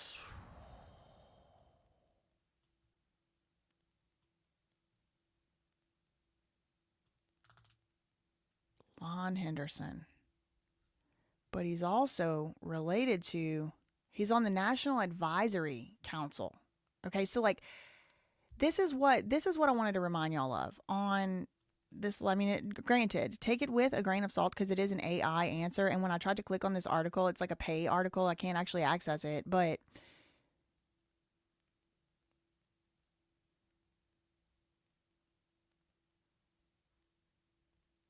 do you remember we read that thing where it was like, let me see if I can find it.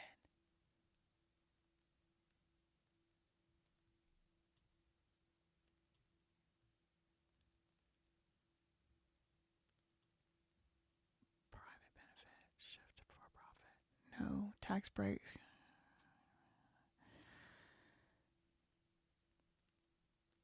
It has to be independent. That's what I'm trying to look for. Does that say that there?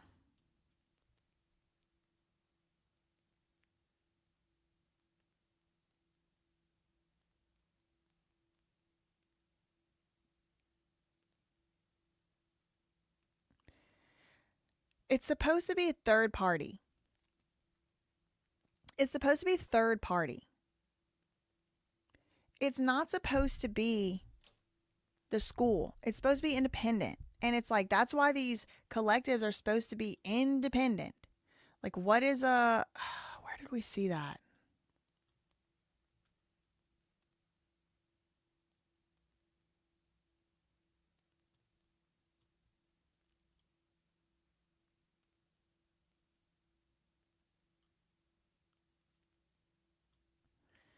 I know we read that somewhere.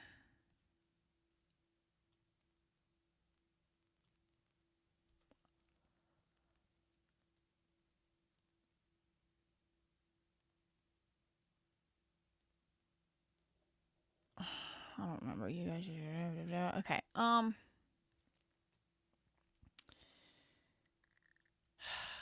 All right. So anyway, let's go back over here. This guy, Lon, he's not independent from BYU. He's on the National Advisory Council of the NYU Marriott School of Business, and he's been a member since 2008. He's got this company, Ampellis. Let's go to his wife's page.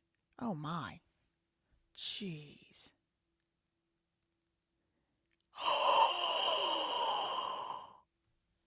Wee woo, wee woo, wee woo, wee woo, wee woo, wee woo. Hold on. Hold on. Hold on.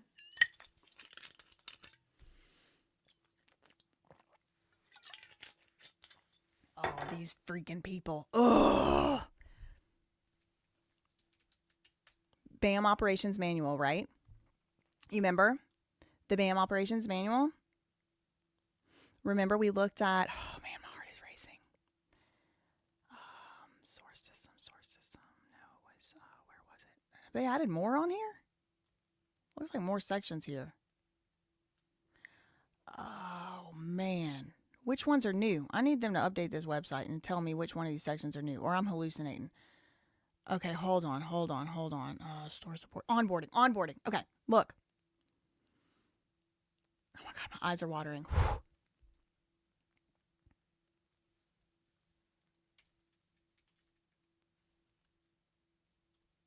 Remember we read this earlier today? This is about like opening your Brick and Minifig store, the operations manual that got leaked. Your onboarding agent will also serve as your connection to various corporate teams, each playing a crucial role at different stages of your process. The vendor team will familiarize you with operational and inventory related vendors. The unit support team will assist you with social media and website setup, while the marketing team will help you develop a marketing plan leading up to your grand opening. While each of these teams will be there to assist you at any point during your time as a franchisee, these are the general overviews of their roles during the onboarding process. Additionally, you will be connected to the Heartland team for point of sale setup, Morrow Hill for finding a suitable store space. So remember, we looked at the Morrow Hill thing because this guy is Morrow Hill. We were talking about, him. Yes, you are. Not him. Oh my God, get this ugly dude off the screen. Morrow Hill, right? This is their kind of like seemingly exclusive real estate partner, Morrow Hill. But we were on this, operations manual, and it said Heartland team for your point of sale setup. Now, what do we know about the Bricks and Minifigs point of sale situation is that they have to use the specific point of sale person that Bricks and Minifigs corporate wants them to use. Seems like it's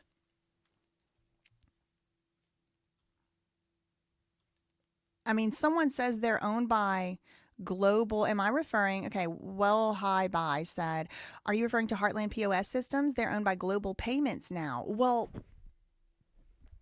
the BAM operation manual that leaked, it just says Heartland.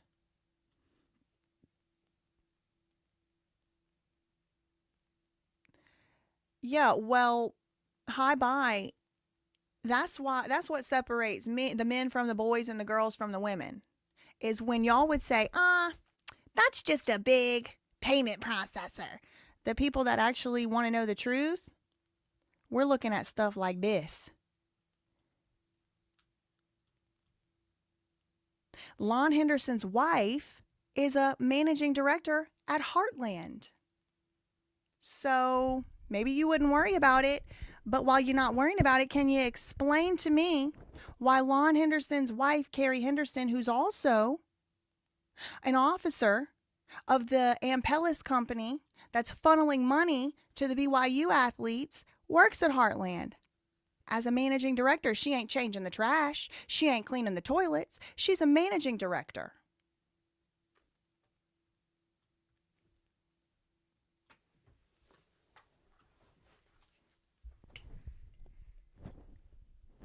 Stay on the porch if you can't run with the big dogs. She's also on the advisory board at the BYU Marriott School of Business. Yes, she is. And so I want to take a visit back around here.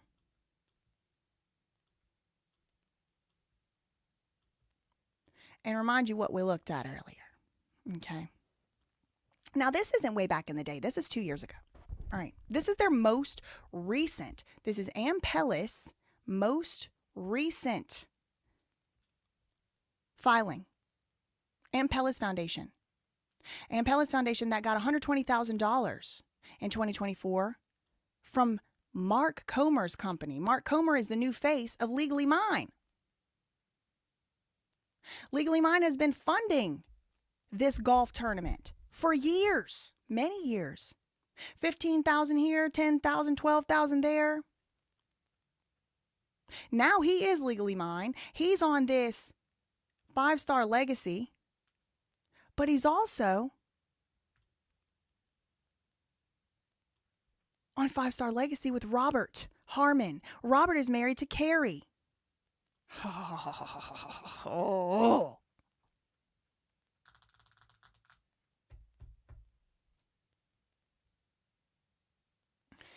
The address is in the same building too, apparently. Address 5255.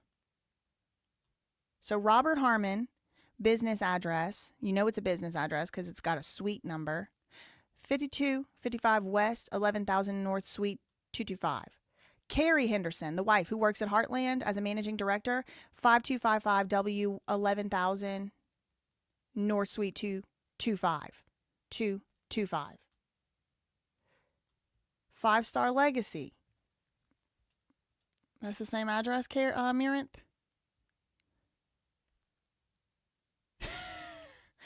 Stop!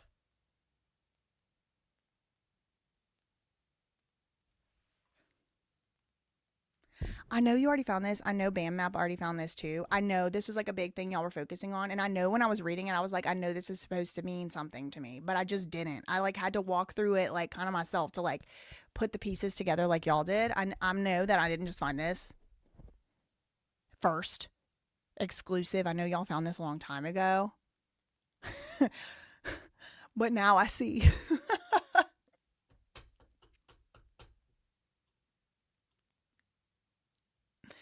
So you mean to tell me the new face of Legally Mine is in business and shares business address with the Ampellis people, LLC and foundation, and I believe that Ampellis thing is the MLM, by the way. And the Ampellis Foundation is funneling money into student athlete tuition, which goes directly to BYU, all the while they're on advisory boards at BYU, and the husband, Lon, is on the collective that is supposed to stand in between the student athletes and these people that would be taking advantage of them. But it just looks like a situation where he could take advantage.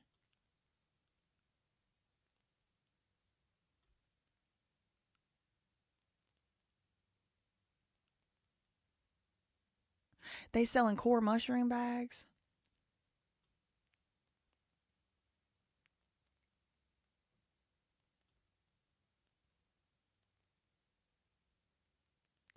Definitely. I think it's fair to say that they are, I think it's fair to say they're choosing vendors that their friends and family work at, using those connections to line their pockets and further their careers. Because think about it this way. Think about it this way.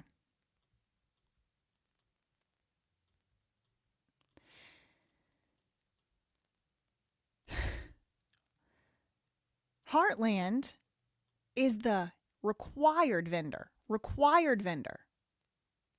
for the POS systems. This lady is a managing director of it. Doesn't say she's an owner. Maybe she is, maybe she isn't.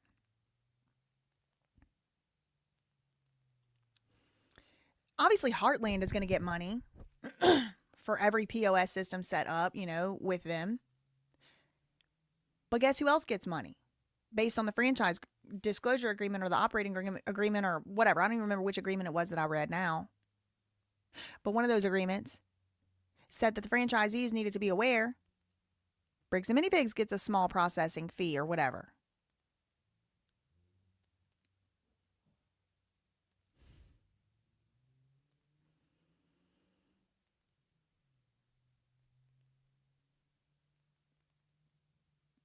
Yeah, no, Heartland might not be. I'm not even blaming Heartland for nothing, but they got representatives that work there who work there. You know, corporations, as much as they want to say are people, are not people.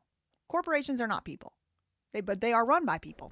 And people end up in positions of authority and power. I mean, she just looks like, look at the eyes. It's always in the eyes. Like when someone is smiling and they look scary. Hold on a second. I gotta talk. I gotta say something to somebody in my house. Hold on.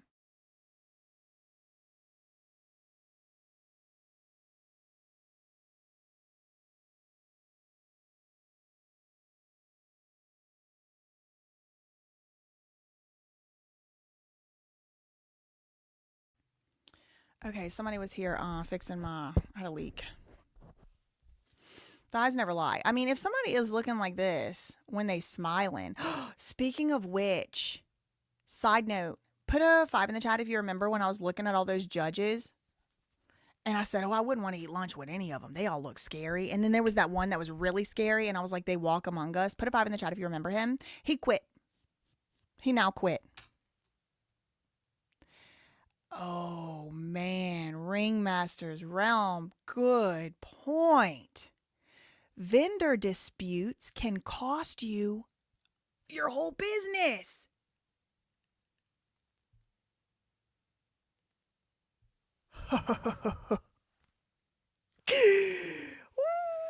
What are the chances? Put it in the chat with like 100%, 0% to 0% to 100%. What are the percentage chances that Ammon McNeff wish he would have took the easy way at this point?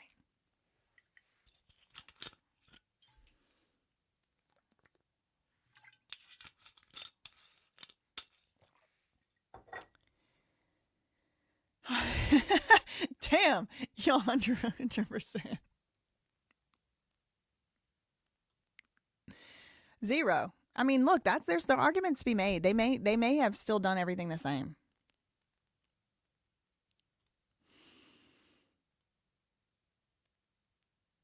Jesus. This is crazy to me. Okay, so you got the Brick and the Minifigs that has to use Heartland for their POS. And over here, this lady is on boards with the new face of Legally Mine. You have Lon Henderson, the husband, who is on Ampolis, which is now the new face of Legally Mine, is funneling money, or was funneling money. Then Lon didn't bother reporting it for 2024.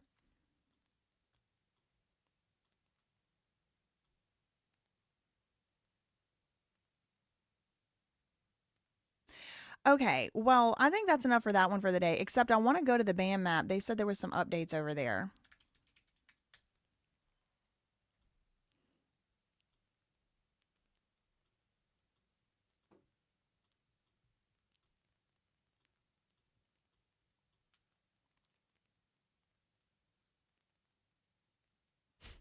The Confessions of Mark Comer's memoir. Oh my God.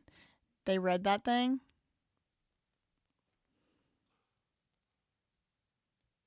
The firm speaking for BAM has spent 25 years. Oh, Cookerly. Okay. The firm speaking for Bricks and Minifigs has spent 25 years speaking for incinerators, coal plants, and mines. Legally Mine? The firm... The email Cookerly sent to researchers. I don't know where'd this come from? The firm now answering press questions for Bricks and Minifigs is Cookerly Public Relations, an Atlanta agency. This site, the BAM app, can say so because Cookerly's own senior vice president said so in an email obtained. Y'all got an email from over there? What Cookerly is a matter of its own public record. For 25 years, it has specialized in a single kind of work. defeating organized opposition to unpopular clients. And it has described that work in its own words on its own website. So they got hold of an email that Cookerly sent to researchers covering, oh my God, I need the email. Oh, this is drama. Cookerly PR sent an email to researchers covering the Bricks and the Minifigs story.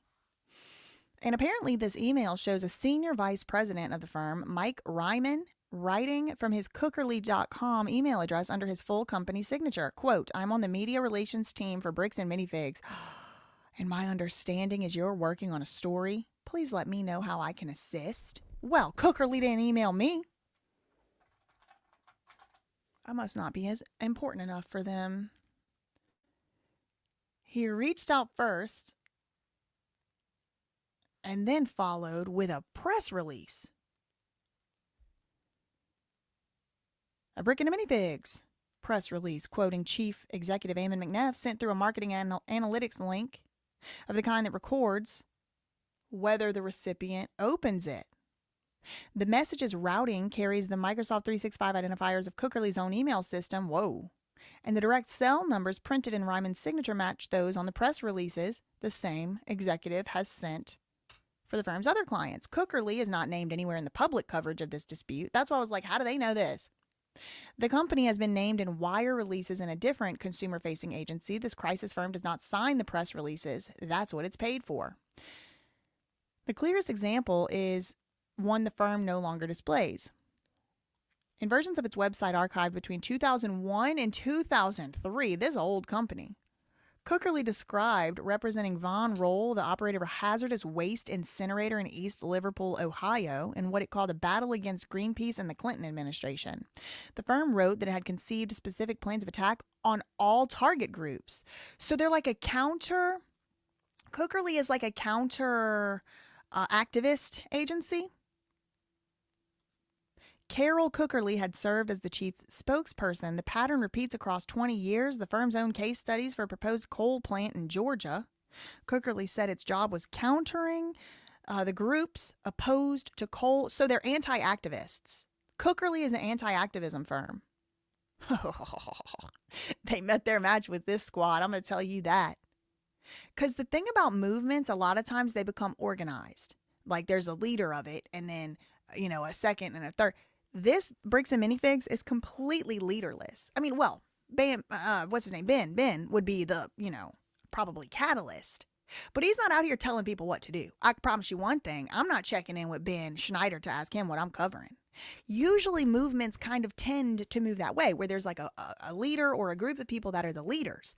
But this Bricks and Minifigs is not a traditional movement. It is not a traditional movement. People have actually organically really decided to donate their time, money, talents, knowledge, skill sets, and help other people who they see are being exploited and who are suffering and who have been victimized. So it's not going to be so easy for an anti-activism firm or even anti-activist agencies to break this movement up, because you can't just aim at the leader. They could take aim at Ben, but people are still going to be asking for justice for Ben Gorman, Brian Mansell, his dad. They can take aim at Ben. There's a lot of people who say, I don't really care about Ben or a Lego. What I care about is the American Fork Police Department, this, that, and the other.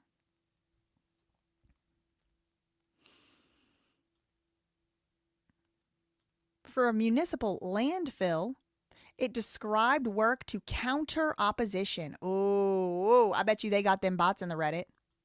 For a mining project facing a local ordinance, it ran what it called a quick strike campaign to keep the project alive. And in a case it describes without naming the client, a major health insurer facing grassroots revolt by its own employees over changes to their plans. Oh, they are crazy. Cookerly says it went to work to aggressively correct misinformation spread by the opposition, after which the insurer retained 94% of its members. Its 2001 menu of crisis services named the category plainly. Among the matters it listed, handling labor union. Oh, bitch. Now they union busting? Most of that history rests on Cookerly's own account. 3 engagements are documented independently. Carol Cookerly was the named spokeswoman for Cobb EMC. In 2018, the firm's now CEO, Corey Stewart, was the press contact for World Acceptance, a high-cost consumer lender. Not a lender. Twin Pines Minerals, pressed to strip mine heavy minerals about 3 miles from the Okefenokee National Wildlife Refuge, reported that the company's defense of the project reached the paper in an email passed through an Atlanta-based firm called Cookerly Public Relations. Several of these case studies are gone from the website, and the manner of their going is uneven, so it's worth being precise. The Von Roll incinerator pages disappeared in an ordinary site redesign around 2005.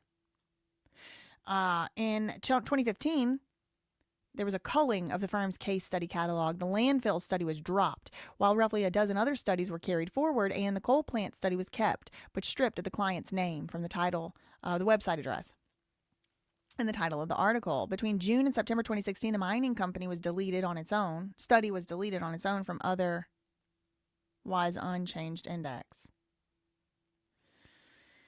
I want to go to Cookerly.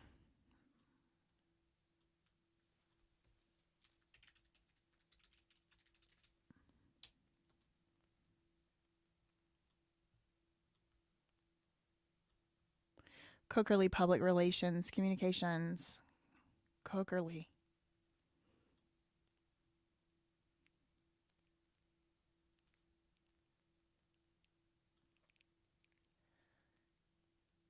There's the summer interns. This is like usually who you're hiring, by the way. Like, this is usually a pretty good indicator of who you're hiring when you hire a PR firm. It's like, you know, not usually very diverse. Gender, race, or age. I'm just looking through their Instagram. Who's he? Cookerly. Jesus. They're at a summit. This dude just looks like a Mormon. Who's he?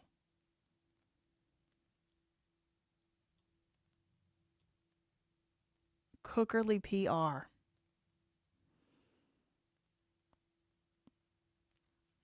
Positioning emerging technology for accelerated growth, but it's a PR company. From brand building strategy to reputation management, Cookerly activates traditional and social channels to engage with diverse stakeholder groups, consistently exceeding client expectations.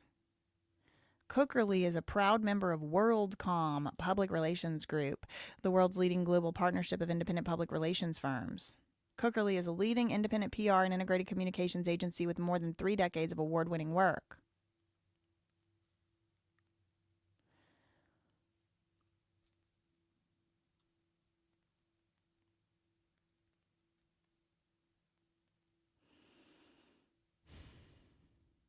Oh boy. Carol, Corey, crisis management. Stephen Brown, brand activation and integrated communications. Tracy Payton, corporate and government integrated communications. Beth McKenna, business to business and technology and hospitality. And Mike Ryman, integrated marketing media relations. I want to know who they got the email from. Where's the band map? Mike Ryman. Sent from a Cookerly.com press release dated June 29th that quotes Chief Executive, June 29th. By this side, the recipients withheld for their protection. The firm's self-descriptions are from Cookerly.com and its captures in the Internet Archive. So you got it from Mike Ryman. All right. So who's that? This guy? Yeah, makes sense. This guy is the one who emailed somebody, and then somebody sent that email to the band map. Mike Ryman, Senior Vice President. He's the one who's apparently working with the Brick and the Minifig on their crisis management girl. With more than 2 decades of experience in public relations and journalism, he's a strategic communications leader who focuses on media relations and reputation management. He leverages his background as a former news editor to develop media strategies that drive visibility and engagement, excelling at crafting compelling narratives that resonate across print, broadcast, and digital platforms. I mean, he doesn't look like he knows what to do online. I'm just going to say that. He has a passion for helping his clients understand how to create strategic communications plans that move the meter and uncover impactful stories to secure high-profile placements in top-tier outlets. So he basically helps plant stories. Got it. New York Times, Wall Street Journal, CNN, and USA Today. Didn't the Wall Street Journal run an article about Ben? Hold on. And wasn't it a hit piece?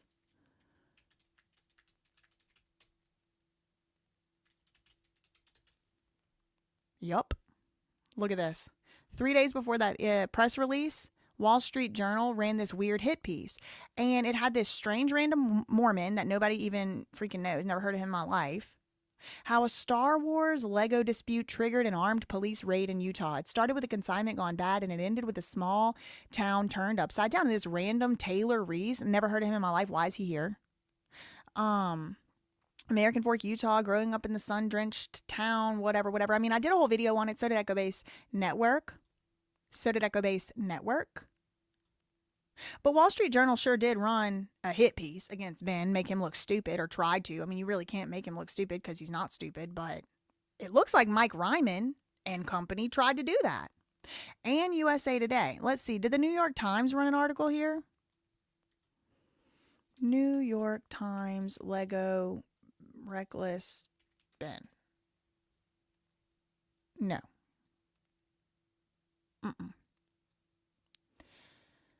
But they sure did somehow manage to get a Wall Street Journal. And I said it at the time. Go back and watch that video. I said it at the time. I said, this is a PR campaign. I'm telling y'all, this is what it looks like. This is how it acts. This is how it behaves. This is how it moves. I didn't know who was behind it. I didn't know who the PR was, but I knew. His practice spans an array of industries. He specializes in healthcare. So that would make sense because all of the healthcare connections they have through Legally Mine. Because what do we know about these people? They like to hire friends and family. They like to reach out to friends and family. Even try very hard to put yourself in the position of Ammon and what's his name? Matt. I know it's probably difficult to put yourself in the position of Ammon and Matt right now, but just try. Okay? Because I know you wouldn't have ended up in the position of Ammon and Matt, but just pretend somehow you wake up, it's Freaky Friday, and you're in their bodies. Put yourself in the positions of Ammon and Matt. Who's the other owner of Bricks and Minifigs? According to Matt, Reed. So you're Reed and Ammon and Matt. You're the owners of the company. You're sitting around going, we got to hire a PR firm. Are you going to just go through the phone book? No. You're going to ask a guy who asked a guy. Now, what industry did Ammon and Matt work in before Bricks and Minifigs? Health care. Doing legal structuring for healthcare companies, medical, what was it called? MediSource marketing, going to the dental, the Legally Mine, going to these dental conferences, going to these anti-aging conferences, going to these medical marijuana conferences. They're like very adjacent to the medical industry and the legal industry as well. But it would make sense they would have some type of connection with a guy who works at a PR firm who specializes in healthcare. Nonprofit and entertainment sectors. He's led award-winning campaigns for a variety of clients. Who have been his clients? Kaiser Permanente, YMCA, the Georgia Film Academy. His work for City of Hope, formerly Cancer Treatment Centers of America, began with its groundbreaking development of a comprehensive marketing communications program carried through establishing the hospital's reputation for world-class treatment and spurred growth that greatly exceeded patient projections. For Georgia Film Academy, he developed paid, earned, shared, and owned media strategies paid media strategies. They tell you what they're doing. Hi. For this Film Academy, he developed paid strategies. Earned, shared, and owned media strategies that boosted course enrollment by 22%. He established executive director Scott Votow as a go-to industry thought leader, and as Georgia became the Hollywood of the South. False. Please, let's not play games. Even if you try as hard as you might with your dark arts of public relations, everybody freaking knows Louisiana is the Hollywood of the South. Please. Let us have our freaking 3 things, okay? We're not going to win in education. Clearly and obviously, Louisiana is the Hollywood of the South. Duh. Why do you think 50 Cent set up a film studio there? Warehouses on warehouses. I mean, please. Let's be serious, Mike. Let's be serious. He led the promotion of Pinewood Atlanta Studios rebrand as Trillith. Native of Tulsa, Oklahoma. Oh, good. Went to the University of Georgia. Tiger Bait. He's on the board of trustees of the Chattahoochee Nature Center and co-chairing the PRSA Georgia Healthcare Resource Group. Avid sports enthusiast. He lives in Marietta. No, thank you. I'll handle my own PR because if y'all are going to be doing what you're doing for the brick and the minifig, this company needs to close down. Let's go to the work tab. McDonald's? Great. Hooters? Oh, girl. Novelis. I've heard of that. Trillith, Georgia Pacific. Jeez. Simon Properties. They own like most of the malls. See, Simon Properties. Oh, man. I need to know how this relates to Morrow, the real estate people. Agco. Community Foundation for Greater Atlanta. Guardian Pharmacy Services. Oh, no, I'm scared. McDonald's. Let's go to that one. Targeted. Target. See how there's such this violent language. Targeted. Yeah, I want to know, did he go to BYU?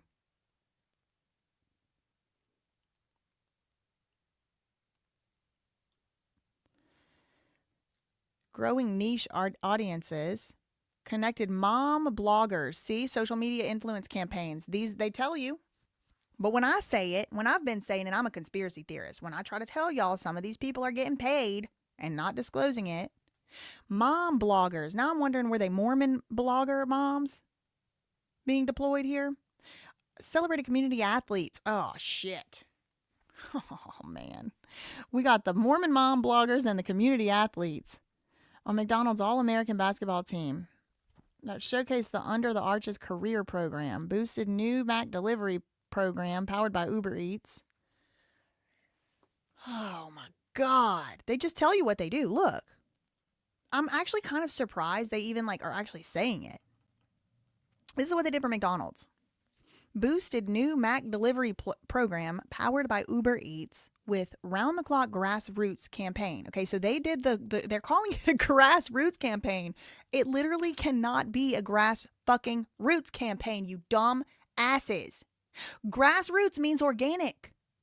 What he orchestrated was a AstroTurf campaign. And it brings us back to sports. It just never ends.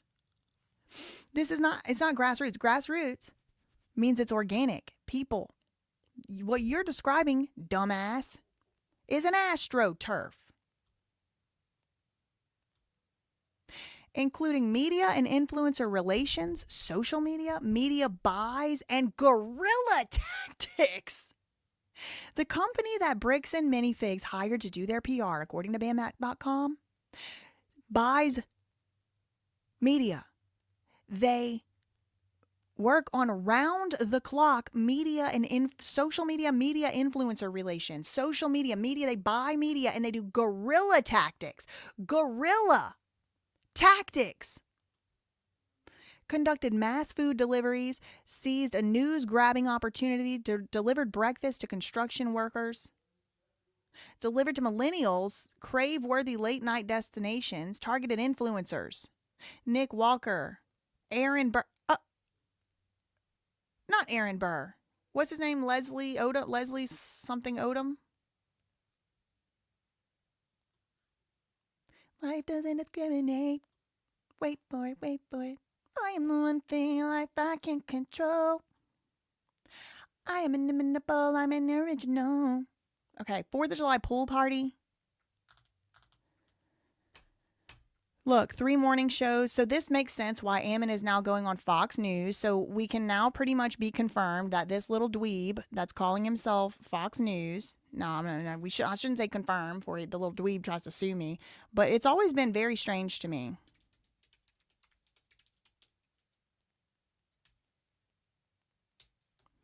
That Ammon keeps going on this little dweebs channel on Fox News. Let me show y'all this one too, because I know they probably reached out to Ben the same way that Cookerly reached out to whoever they reached out to from BandMap. They probably reached out to Ben too. Do you want to go on an interview? Look.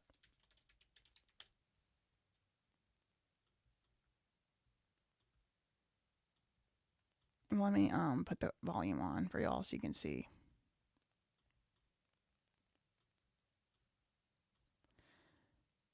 A month ago. What date is This is how you clock in today. Shut up. Hold on, let me switch accounts. I should just buy the premium on this account and cancel on the other one because I'm always in this one anyway, but okay. What day is this? June 4th. June 4th. Here's Ammon doing his brick in the minifig. Let me do Reckless Ben. Just a little. So now I'm pretty much sure Cookerly probably helped to get the interview, right? Integrated campaign helped lift year-over-year sales, growth, food deliveries went up, targeted consumers, special discounts. LexisNexis Risk Solutions, Mercedes-Benz, Deluxe, Colonial Pipeline Company, Napa Auto Parts, Westin Hotels, Hooters.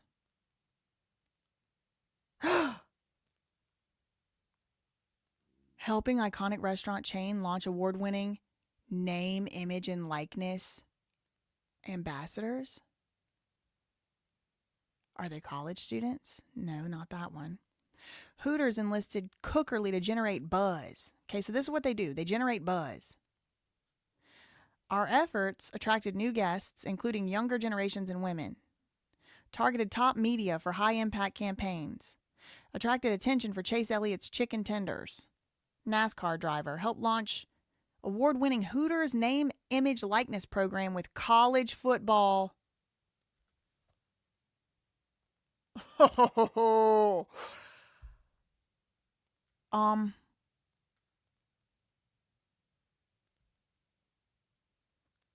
Who? Well, surely the BYU people didn't do the Hooters. That wouldn't go with their spiritual gatekeep. This is crazy.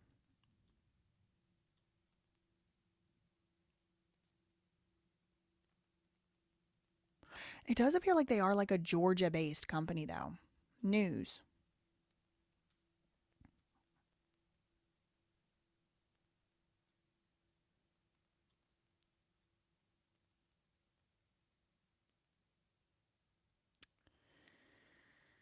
Oh boy, we have another client in the news. How the CEO of the Entrepreneur Source began as its intern. Oh boy. There's the guy that has supposedly emailed whoever it was that then turned around and emailed the BandMap. PGA Golf. There's always a golf tournament lurking, huh?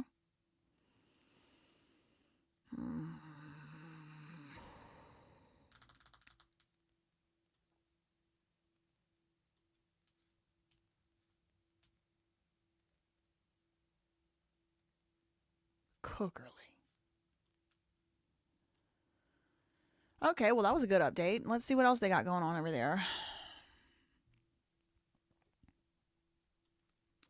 Section 10 and 11 Operations Manual. The notary on the house deeds notarize the oath and legally minds unauthorized practice case. Oh, boy.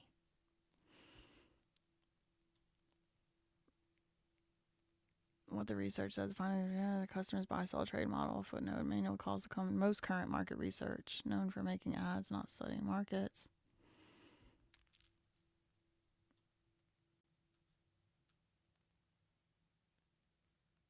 Attaching BYU's name to this business is a habit at Bricks and the Minifigs. Emma McNeff is a BYU graduate who, by public accounts, worked for years in the university's information technology department. The marketing director it hired in 2025, Caitlin Fagan, came from the marketing lab at BYU's Marriott Business School. You know who else is at the BYU Marriott Business School? Is Carrie and Lon. Look, he's on the advisory board. Marriott Business School. A figure of this site is covered in connection with the enterprise co-chairs Royal Blue Collective. Yeah. Oh, wait, hold on. I skipped a line, a very important one. The marketing director had hired, Caitlin Fagan, came from the marketing lab at BYU's Marriott Business School. Mark Comer, a figure at this site, a figure that the band map has covered in connection with the enterprise co-chairs the Royal Blue Collective, BYU Athletics officially licensed Name, Image, and Likeness Collective, a student research lab, a business school marketing lab, and an athletics collective are 3 different doors into the same institution. The Ad Lab was founded by Jeff Sheets in 2003, a fellow advertising professor, Doug McKinley. Sheets remains its faculty director to this day. He sits inside Utah's institutional establishment. He worked for years at Deseret Book, a retail company owned by the Mormon Church. Y'all are fucked. Oh, shit. From about 2015 to 2020, he served on the board of trustees of American Heritage School, a private Mormon school in American Fork. The board Sheets joined as a portrait of the same establishment as stayed one. During his years, fellow trustees included David Sterling, who's the doTERRA guy, MLM, Dan Burton, chief executive of Health Catalyst, Derek Maxfield, co-founder of MLM Unique, Brett Gerlach, the founder of Brevium, and Laurie Swim, widow of Gaylord Swim, founder of Sutherland Institute. The board today is drawn from the same world. Its trustees are David Anderson, an attorney at BYU's own Office of the General Counsel. Chris Beckstead, a former president of Qualtrics. Well, yeah, the Qualtrics guy is also on the board of, or was at least in 2023, on the board of the collective as well. The guy from Qualtrics. What is his name? Let me see. I can tell you the exact guy if it's Craig Cusick. Craig Cusick is on the BYU. Excuse me, the Royal Blue. Lyman Kirkland, who works in the communications department of the Mormon Church. David Warner, former managing director of the church. Hal Boyd, the executive director of the magazine owned by the church. And Shannon Norton, daughter of Ronald Rasband, a member of the church's Quorum of the 12. Oh my God. Y'all are fucked. Oh, yes. Very importantly, none of these people, nor do the school itself, have any connection to BAM's conduct, and nothing here suggests otherwise. Now, same can be said for Lego. But at what point does this association end up leading people to have to say, look, we stand against that? They're playing both sides. The Vandersloots are involved with Royal Blue Collective. They basically fund both sides of politics in Idaho. Well, Idaho is interesting because that's the other owner of Bricks and Minifigs. He's got the Boise, Idaho store. Everybody hit the like. Everybody hit the like. I know these are a little bit more, in the weeds. I know these are a little more in the weeds when we do, looking into business records, especially when I don't know what in the hell I'm talking about. I'm kind of learning and doing with y'all. Okay. Thanks so much to Rose Investigates for the $2. I think I went and looked at those now. Thank you to Unbound Infinite Self for the jewels. New Reckless Bin Patreon just dropped. I'll have to check that out. I don't want to watch his Patreon here because the whole point is people go to his Patreon to pay. Thank you, Tim Cooper, for the $9.99. Did the same athletes get tuition support from other connected nonprofits? Not to my knowledge as of yet, but I'm just kind of dipping my toe into this aspect of it. Thank you to PJ for the Silver Star. Thank to Christy Perez for the $10. Manufactured consent all over the place. Players being used for money. Children being used for plastic blocks. Covert contracts being exposed everywhere. The people's no is clearly powerful. Thank you, Ringmaster, for the 750 jewels. Thank you, MJ, for the jewels. Thank you to Marinth for the $5 super chat. By the way, 5-Star Legacy Foundation 2024 Form 990 Part 4B also says they're benefiting 500 plus underprivileged kids, but the money went to the 33 athletes. Well, 120,000 went to the underprivileged athletes, but then there was $50 more thousand. So they probably did fund some food kitchen stuff or whatever. I mean, they might still be lying, but their money did not all go to the athletes because 5-Star Legacy gave $120,000 to Ampellis. Ampellis is the one that only gave the money to the 33. Thank you for the super chat. Thank you to Jess for the for the 300 Jules Girl Power. Oh, this is interesting. Thank you, Marin, for the $5. Lon Henderson from Ampellis and Mark Comer share an office space and both on the Royal Blue. Best buddies passing money to each other, LLC, LLC. Thank you, Yegon Youth, for the $5 super chat. You're amazing. Don't care what the other people say. The other people are probably sent by Cookerly. Like now, I just think every hater is a Cookerly op. Now they've already told me they pay social media influencers and mommy bloggers. Thank you for the $5. Thanks so much to Veronica for the $1.99. In the I'm not Moroni. Thank you, Bling Auntie, for the $2. How did they choose the players? How did they choose the players, indeed? Are they all poor, underprivileged, and suffering from the cycle of poverty? Thank you, MJ, for the 2 jewels. Thank you, Kitty, for the $5 super chat. Oh, I wouldn't look into them. They're a well-known XX. Meanwhile, they were so famous. Why did no one catch it? Exactly. Thank you for the $5. Thank you, Zan, for the 2 jewels. And the silver star. Thank you, Veronica, for the sunshine. Thank you, Rose, for the $2. AstroTurf LLC. Indeed. Thank you, Mutt Mobile Rescues, for the W. Thank you so much to Tina Marie for the $20. It's so hot in Louisiana. Hit the like button. Yes, please do. Thank you for that $20. Thank you so much. Very, very helpful. Check out Lon Henderson and the Dixie Secessions. Okay. Lon Henderson, Dixie Secessions.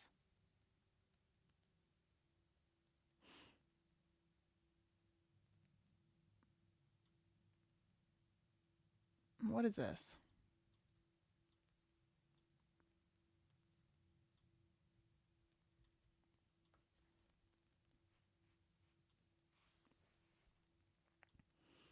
Oh, no.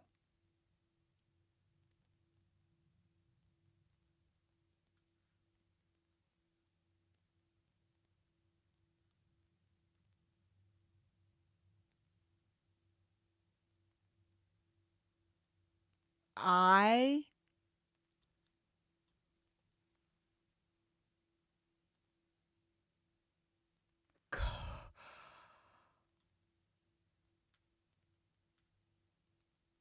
Did y'all see that? Is this real? Oh my God.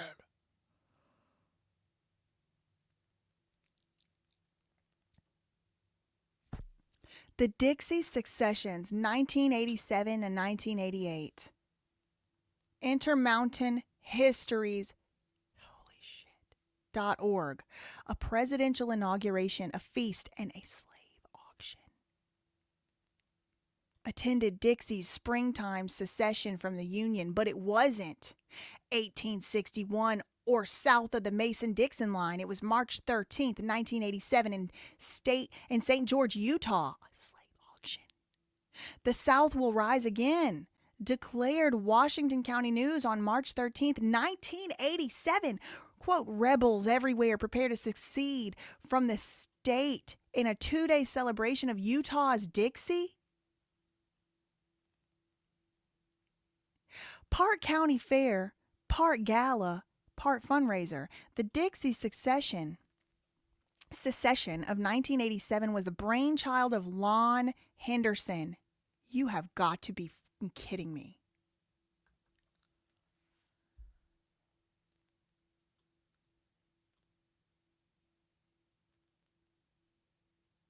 Utah even, okay, look, listen. I'm gonna be very careful about what I say here. I'm glad that the South lost, and all of that. If everything they tell us is true and this, Civil War was fought over slavery, I'm going to go ahead and say if that's true, which I wasn't there, but I'll go ahead and take their word for it. I'm real glad that the side that was fighting for slavery to go on lost. Really glad. I pretty much devoted my entire life to fighting slavery in all its forms, so obviously I'm very against that. I don't want anybody to take anything I'm saying as like in any way supporting it. I'm glad they lost. But Utah wouldn't have even been on that side. Utah was on the side that won. And now they want to have a succession? Salty said not that it's right, but in 1987, schools would have auctions as a fundraiser and seniors were auctioned off to underclassmen. It was a different time. Yeah, sure. A fundraiser auction for being somebody's slave for a day is very different than a whole entire recreation of the South will rise again. Look, we got to look at context. Got to look at context.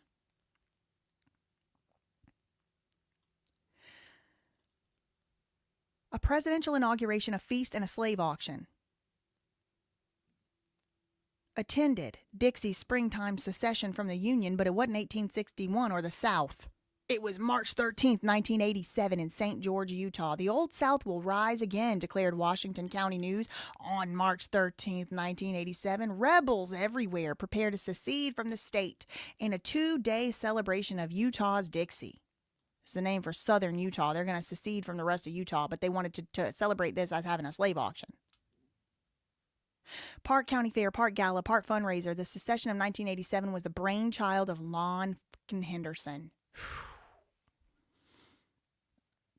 Rejecting the chamber's initial suggestion of a coupon book, Henderson proposed a once-a-year gala celebration-type activity with secession as the unifying theme, inspired by the region's nickname and the local college's rebel mascot.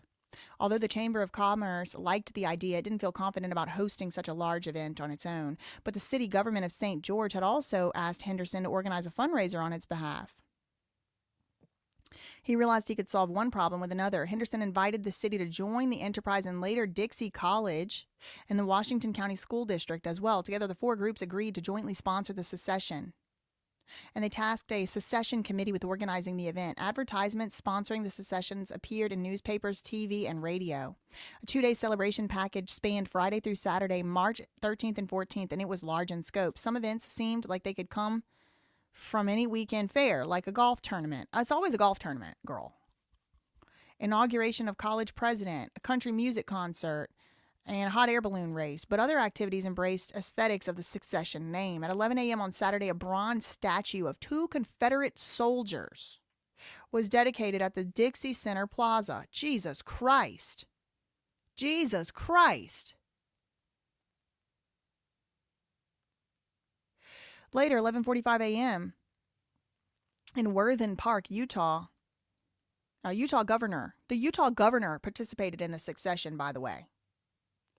He read the secession proclamation, the governor of Utah, announcing that St. George was officially seceded from Utah from noon till midnight, accompanied by the Dixie Middle. There's a purge over there.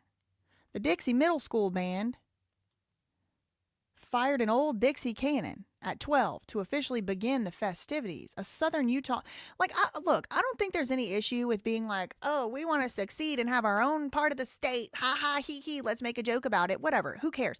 Y'all, they did a slave auction and had Confederate soldier statues. It's given cult behavior, truly.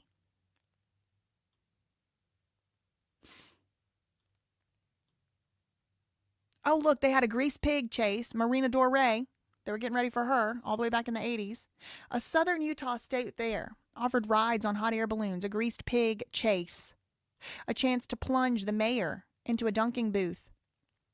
A Southern barbecue served on barbecue meats, cornbread, and green salad while performers sang jazz and country music. Everybody wants to steal Louisiana culture. I'm just going to say it.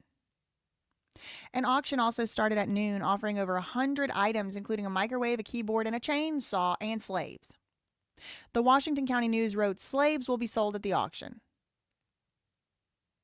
The slaves were local community members, and purchasing them at the auction entitled one to the services they would provide. For example, the mayor was going to be a slave. Oh, ha, ha, ha, so funny. Let's make such a funny ha-ha joke. So funny. Royce Jones, the executive vice president of the Chamber of Commerce, promised to mow somebody's lawn, and the secession closed with the evening Dixie Ball, a dance themed after the 1939 film Gone with the Wind. Whoever wore the best overall Southern costume, I need to know who. Including both advertising sponsorships and ticket fees, the succession took in over $40,000 in revenue. Now, this is in the 80s. That's a lot of money. But the cost of putting it on made only about $15,000 in profit. They resolved to make the tradition annual. I don't think they'd be having the succession day anymore, do they?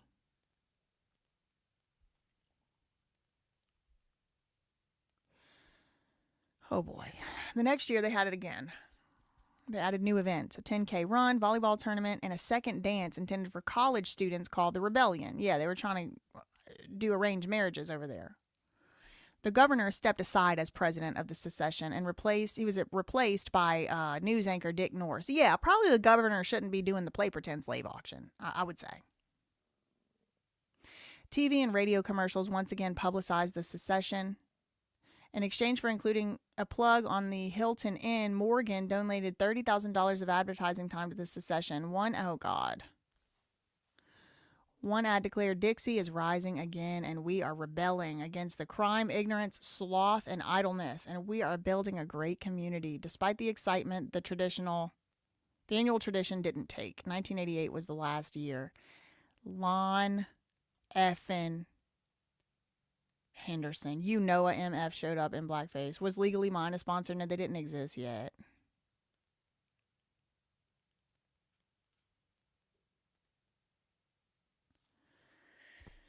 Oh my God. Yeah, no, I don't care. I don't care. Doing a succession day don't bother me. That don't bother me at all. Doing a succession day that is inspired by wanting slavery to happen again, that's where the problem comes. Wanting to say, look, I'm not like, let's have a look, I'm all right with North and South Louisiana splitting up because that's two different states as it is. But does that mean one of them needs to have slave auctions? No, absolutely not. Jen said that wasn't okay by 80s standards. Ringmaster said, I agree.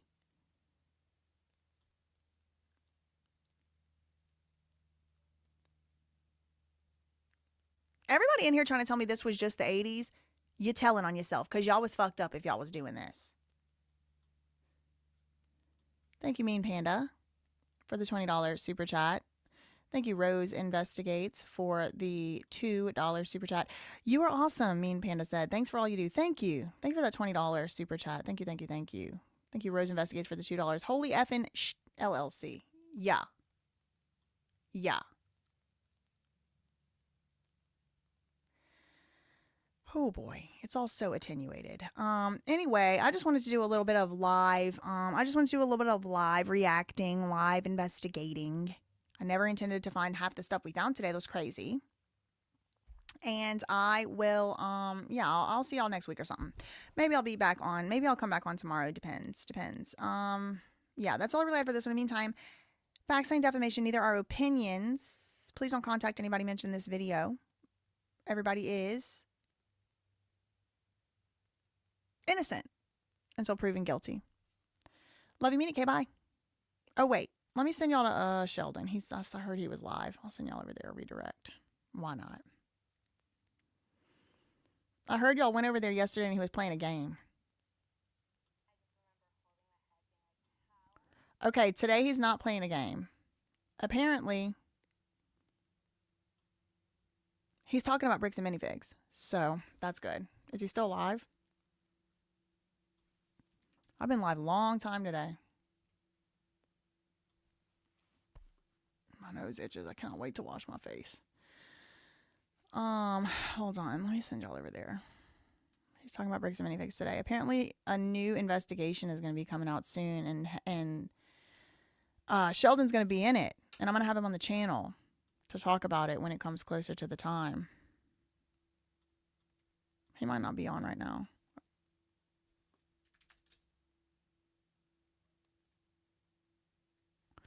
Okay, here we go. All right. So I'm sending y'all over there. And I'll talk to y'all later. Yeah, it was like a lot of people in here today. And Very few viewers compared to usual, but stop it. Jess, right at the buzzer, CEO of Heartland is Cameron Brady, and he is connected to Carol Cookerly. Y'all are freaking smoked. Y'all are done. Y'all are freaking cooked. You're cooked. Love you, Minnie K. Bye.